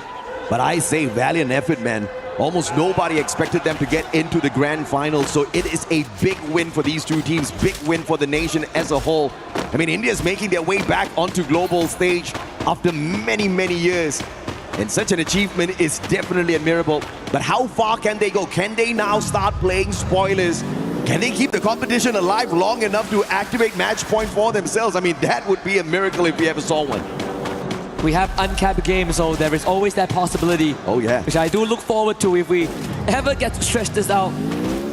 So far, it seems like the dominant teams are still alive and are still kicking it. Joker, another shot one on the Moshi, who has not been finding much in this grand finals. Lion has now bumped into EVOS, bumped into Buriram, but of course not the full squad of Buriram. They were able to sneak away via Super Sniper. Now Cluster will not find On Fire. Great blue wall, and he pops the Painted Refuge as well, keeping themselves safe from those grenades. But it's a 3-way battle. Riptide Rhythm breaking down the defenses down in the middle. RRQ now have to be careful. They're about to be backstabbed. Falcons do have a little bit of a leeway here. Rans with the AC-80 has to make sure he doesn't get caught out here by the players on the side of Loud. And Falcons using this opportunity to quickly back away. But the angles will get them caught out. Limit just hiding away as RRQ loses their numbers. Not really the rotation that Falcons wanted to make, but thankfully didn't have too much casualty, and Lau recovers from that exchange. Twisted Minds hearing all of this go down. So Lau is not out of danger just yet. Lightning Zone called out. Some survival play from a squad, or could it be Twisted Minds who are coming in for the attack as well? Smelling blood out there, and they want to reap the benefits of the efforts from these two squads. SHUL on the way in. Man, this is going to be a very messy fight right outside of Riders Club. Team Apex Gaming could also join the fight here. Who wants this most? I mean, it is a battle royale at its finest with that Lightning Zone out there, but everybody slowly inching closer and closer towards the next circle. Lion versus Buriram. This is round 2. Let's see what happens. Lion wins this. They free themselves up on the western side, and it will be just like the same situation as Kalahari earlier on, where Lion takes the west side of the map and AJL takes the eastern side, and they both meet in the middle. But with EVOS out, now this could be BRU's chance to find some redemption. Ames King's gonna disengage, but Wasana chases him down and confirms that elimination. BRU springing to life, looking for Della. Just put it on play spoilers here, stopping the Lion squad right here, right now. Della, a sliver of health left on him. Wasana already used up the Valiant Dash earlier, just with the slide rails, trying to get into position. Will drop down to the lower ground. M1014 will be no match for the M590. And Wasana takes another player out from the side of Lion. Joker with the stealth bikes managed to get away from that situation. But what is this? Buriram with a player out in the open. If the stealth bike runs out of time, Moshi! Oh my goodness. Shoots him right in the knee, takes him out. One final survivor for Lion. Moshi was so ready to intercept that rotation. He wasn't even in the early exchange. It was just get high on Wasana. And Moshi already went out on an adventure, anticipating that rotation, but thankfully, the young kid of Lion brings the rest of his seniors back, and they get another shot at this. AJL now facing off against Falcon to deny a potential 90 point. But they will trade for now. Pina, can he go big here against Nameless, who so far has been sublime. But Pina will get taken down by Dew, and AGAL keeps on. Those glue walls don't match for the M82B, especially in the hands of Dew. Great advantage taken with a weapon in hand. In fact, he's got the AWM as well if he wants to pack a super punch off of those snipes. 5 eliminations strong here for AGAL. Already activated match point. They want this booyah. It's all about the booyah here. At the start of the day, no booyah, no problem. Right now, no booyah. Very big problem for these 4 squads. And I did mention earlier on that Falcons is one of the teams that have a chance to reach 90 points. And if in a universe that they win the trophy, they will not only be a 2-time champion, but we will have an actual 2-time champion, and that would be on fire. And how cool is that? Oh yeah, man. He was there back with Peter, with Koskill, with one more back in Riyadh 2024, when they set the world record that was just broken by Lion. Is that the only highlight Lion gets from this grand finals?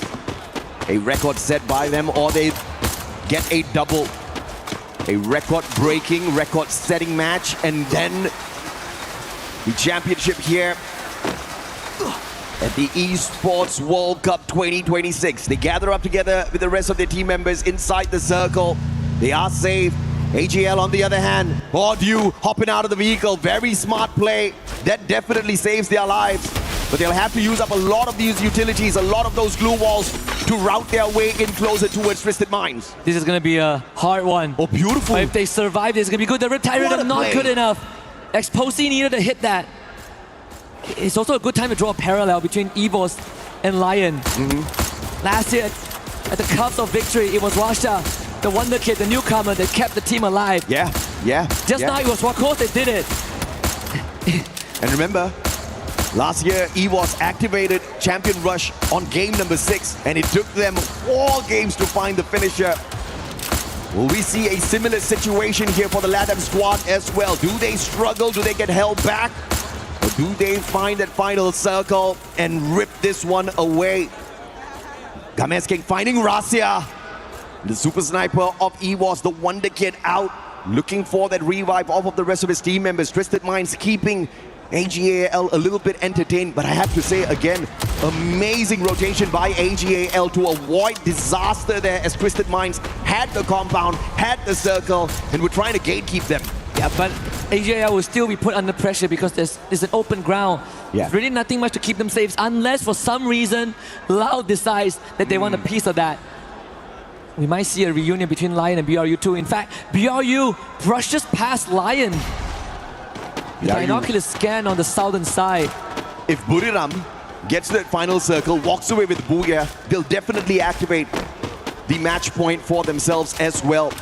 And no better way to stop the other teams than to walk away with the Booyah on your own and make sure they do not end the game. Wow. As AGAL hits the triple. Lion finding Falcons out there as well. Unfortunately, Twisted Minds looking to gatekeep AGAL, and that just did not go their way at all. Do you look at this? The guy's tanking the damage from the circle. Yago from the opposite end. Car 98 takes the pass out. Only one final survivor here for Twisted Minds. they should know that there's a separate team ahead because they saw the feed as well. Oh! Jump, getting tagged by Saifa, and that's his it. fourth. This should be the end of Twisted Minds. Oh, but here comes MIBLOs with the launch pad.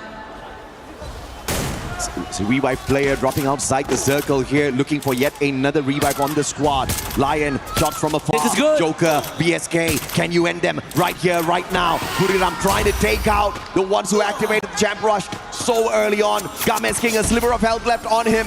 Exposi brings back the pass. It's still alive here for Twisted Minds. Lion on the other hand, trying to snuff out Buriram. Captain Jonah, nowhere to run. And the rest of them rushing in from the left-hand side. This should be the end for the captain. And Buriram is out. And they free themselves up completely. And even better, gain possession of the circle. Dinocular scan out the remnants of AJL. It's the same as the last game where both Lion and AJL destined to meet in the middle for a chance and a trophy. 4 teams on that match point, still alive and kicking. The competition could end on this game. Unbelievable. There are 4 others who can prevent them. Your reigning defending world champions from EWC still alive and kicking. Although they have not really looked super aggressive at all. Booch is in, what a double nade. And the scythe as well to annihilate SAQL Esports. AJL down one man without Saifa, who has been tearing up a storm so far. Can they overcome Laudia? Seems like Dew says, hell yeah he can. Shots from afar. Dew just trying to put in some damage here, but he's going to be pressured by the circle. Do you have the glue walls on yourself to protect your life, Dew? Baros on the front lines. They've already been locked in by the thrill of battle. That's the only reason why they paused their rush. But now, without that thrill of battle pressuring them, do they have enough time as the circle catches up with them as well? Nameless takes himself out with the ice grenade. That's not the play you want in a circle like this. They could miss it out again. Dew is the only person who has some safe haven behind the glue wall, but they still has to outrun the blue. And in the meantime, Lau has the full team alive, and look at where Lion is. They're fighting with the White Tigers. If Lion overcomes Evos right now, this might be it, and they have just done it. In the top 6, Lion incredibly healthy. They're right smack in the middle as Twisted Minds burns. Twisted Minds out of the equation already. AGL, only 2 more survivors. Team Apex Gaming waking up in what could potentially be the final game here. Only TAG can stop the trophy lift. Oh man. India, can you do it? Can you help the rest of the squads? Can you keep these games going? AGL with the pressure. Baros cooking up the grenade already. The shot from Lion, Games King. It will end here, Husky. We are guaranteed a champion. It might not be AJL though. The dream might be cut short again, just like last year in Riyadh. But for Latam, it could be their first. And for Brazil, for Loud, it could also be their first. What is going to happen here? Baros Dew, M60 in hand. Lion, after the record-breaking run. Like we said, Games King, no graduation, but I guess he graduates today. It's one of the legends of Free Fire. What a good spot. They can flank Loud right now. If they flank Loud and they take Loud out, this could put them in that same exact championship situation again. And Loud, they're under heavy pressure. But Games King is not stopping. This might be his chance, and they find it! Loud, completely trapped! Brazil, no chance! It's now AGL in a 2v4. Looking impossible.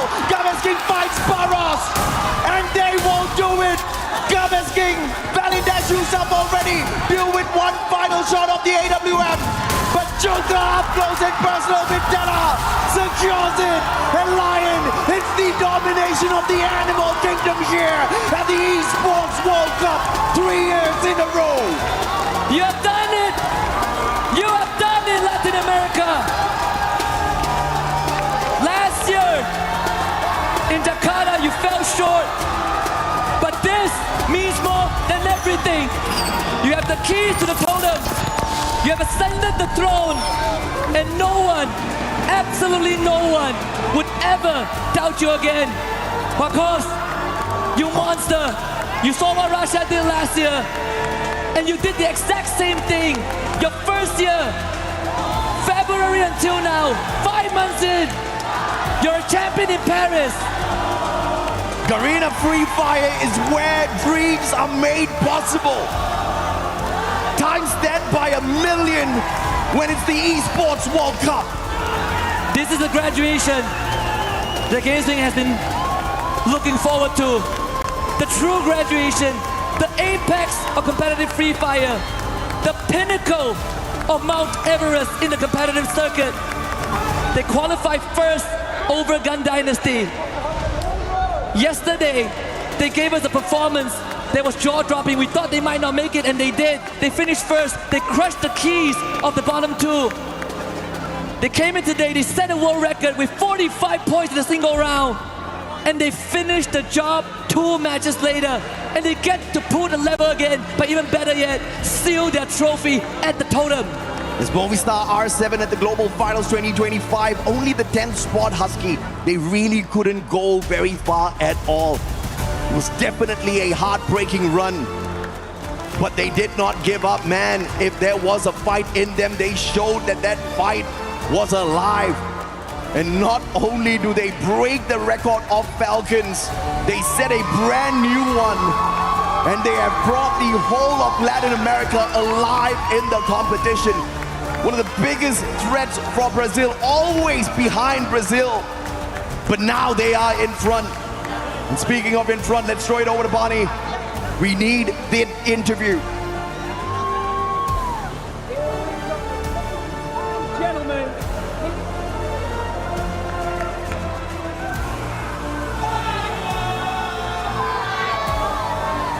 Gentlemen. Ladies and gentlemen, here we go. Here the Lions roar right here at the Esports World Cup 2026. You can see how much it means to these players. An incredible showing. Oh my God, what an amazing final. Try to put into words how you're feeling right now. Trata de poner en palabras cómo te sientes ahora. Nada. No escucho nada. ¿Cómo te sientes ahora?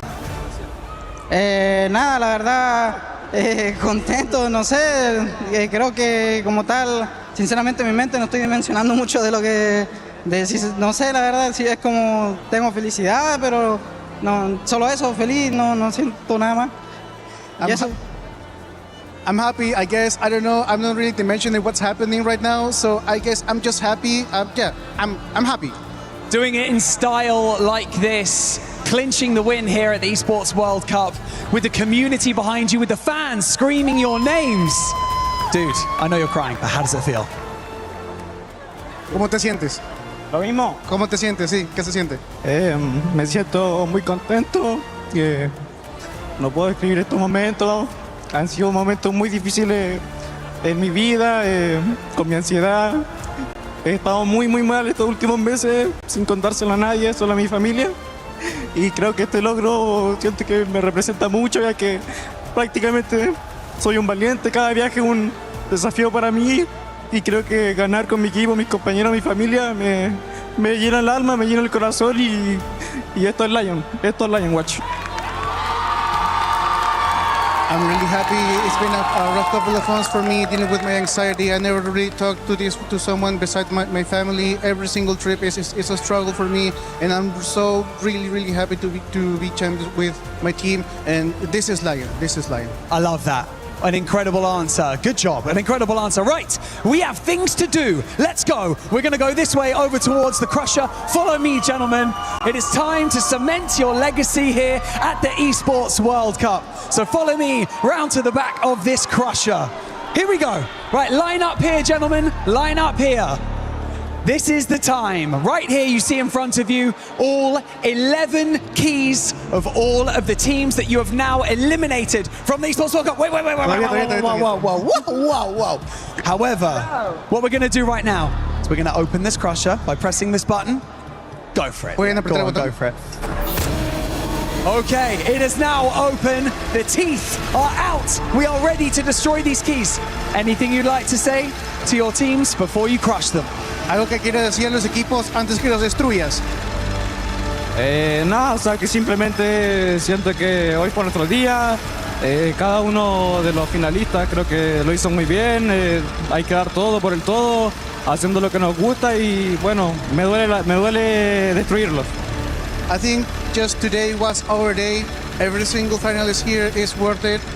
Today was our day, and it hurts me really much to destroy you. Well, an inspiring answer. You love to see it. Okay, here we go. Grab that handle. Gently, gently pull it. 3, 2, 1. Yeah. Go.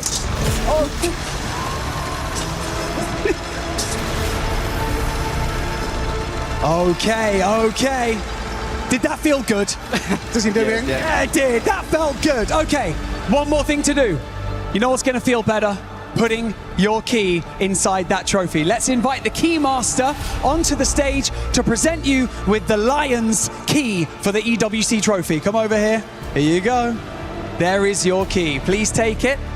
Gentlemen, what I'm going to get you to do is walk all the way to the trophy, and I want you to seal the trophy by putting your key in the center and then lift the trophy for everyone at the Esports World Cup to see and cement your legacy. Ahora van a caminar por el centro, van a poner el triángulo en el trofeo y al ponerlo van a levantarlo y enseñarles a todos que son campeones. Ladies and gentlemen, your 2026 Free Fire champions at the Esports World Cup, Lion. Here we go, cement your legacy.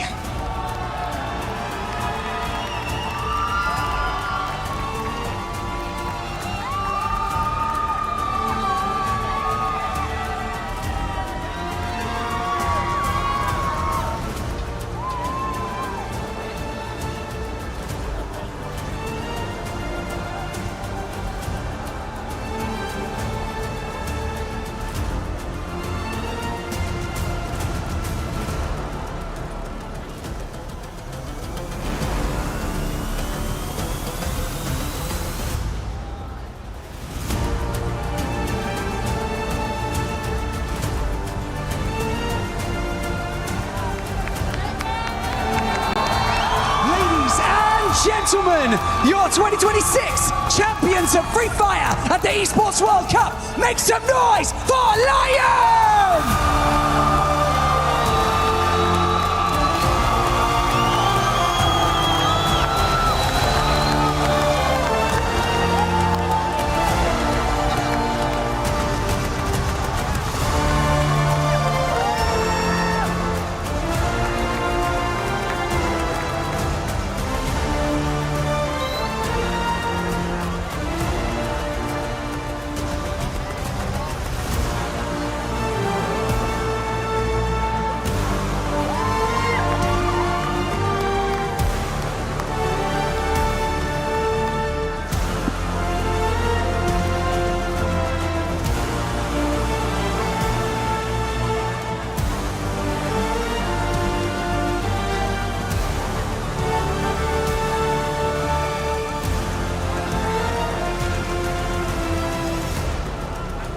Della, I want to talk to you. To secure a championship here at the Esports World Cup alongside these teammates, what does it mean to you and what would you like to say to them? ¿Qué se siente haber ganado con tus compañeros de equipo? ¿Qué se siente esta victoria y haber ganado con ellos? Bueno, primero que nada, agradecerle a todos, obviamente, por hacer el aguante y los que vinieron también a la hinchada. Y respondiendo a la pregunta, es increíble tener un equipo tan grande como este, jugadores magníficos y poderlos dirigirlos, guiarlos a la victoria, se me hace un orgullo increíble, se me llena el pecho, el alma se me llena de tener a estos jugadores y que gracias por confiar en mí. First of all, thank you very much to everyone who's been here and has been supporting us, the people who came here to support us. And to answer your question, I'm full. I'm full of this feeling to having these magnificent players, to be able to coach them, to lead them, to be with them through their journey. And I'm just extremely happy and extremely grateful to be able to have these teammates. Well, we have another surprise for you guys. Of course, right here at the Esports World Cup, we have the Sony MVP Tournament Trophy to be giving out. So can I invite the Keymaster over here with our Sony Tournament MVP Trophy? Ladies and gentlemen, your Sony MVP of the tournament, it's Games King. MVP Make some noise!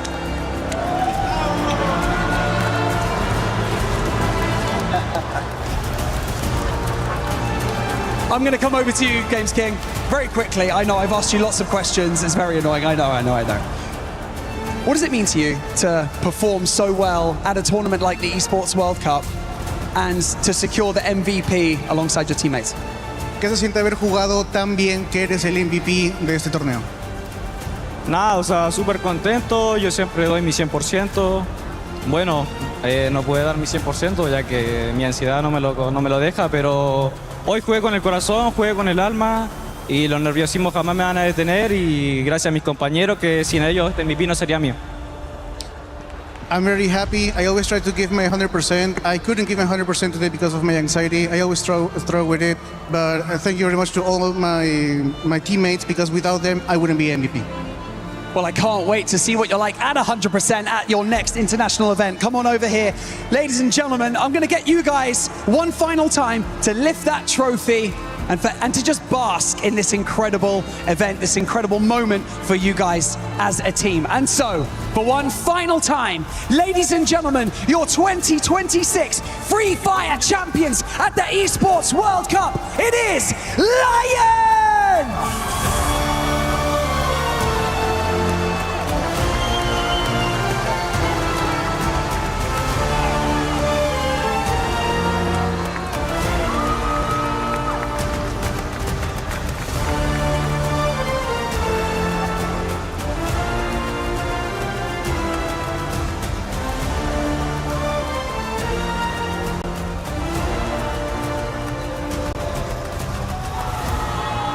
It wasn't Thailand. It wasn't Indonesia. It wasn't any of those other teams that everybody expected to lift that trophy. It came down to one of the biggest surprises that we have seen at Free Fire at EWC 26. None other than Latin America. Lion lifting that trophy and becoming the champions. Oh yeah, I mean, this has been a long time awaited by the region, by the team, by the players themselves, especially from what we've heard, the story of Games King and being the MVP. Definitely this is a true graduation for him. First trophy for Latin America, record-breaking points. This is truly the day for Lion and of course for Games King for finally getting that MVP. Lion, it's time for you to go to that totem and place your key. And here come our champions stepping onto the totem stage, ready to make history.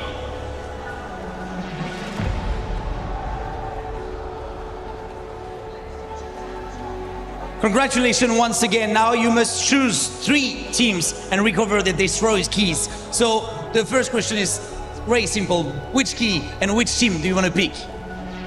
Seleccionar 3 trofeos. Ahora tienen que seleccionar 3 medallas para destruir. Así que la primera pregunta es, ¿cuál de los equipos quieren destruir primero y poner en su trofeo? Which team do you want? ¿Qué equipo quiere?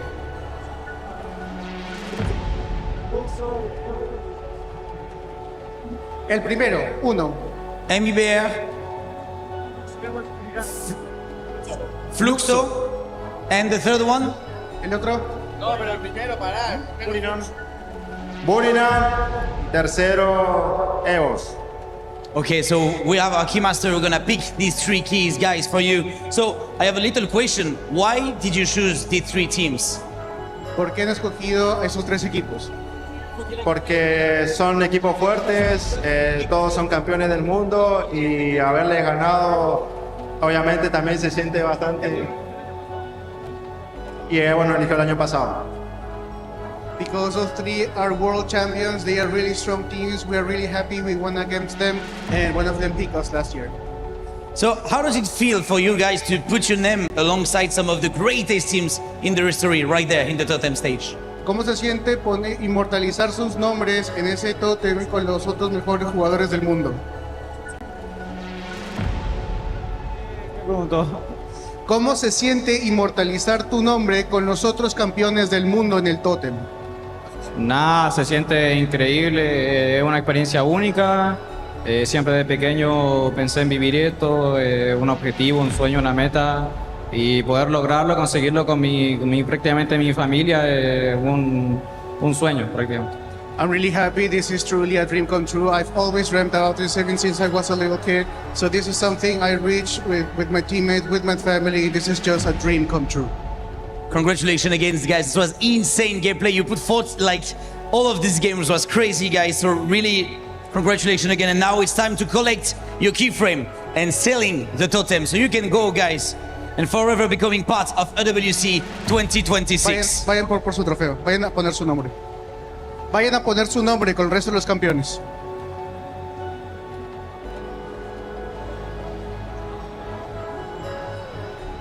It's so hard for me to hear me in the...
From nobody believing in them, from going through survival stage, this squad has been able to surprise everybody. The top dogs had nothing against them. Latin America, you are the best in the world when it comes to Free Fire at EWC 26. Latin America, eres el mejor.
now.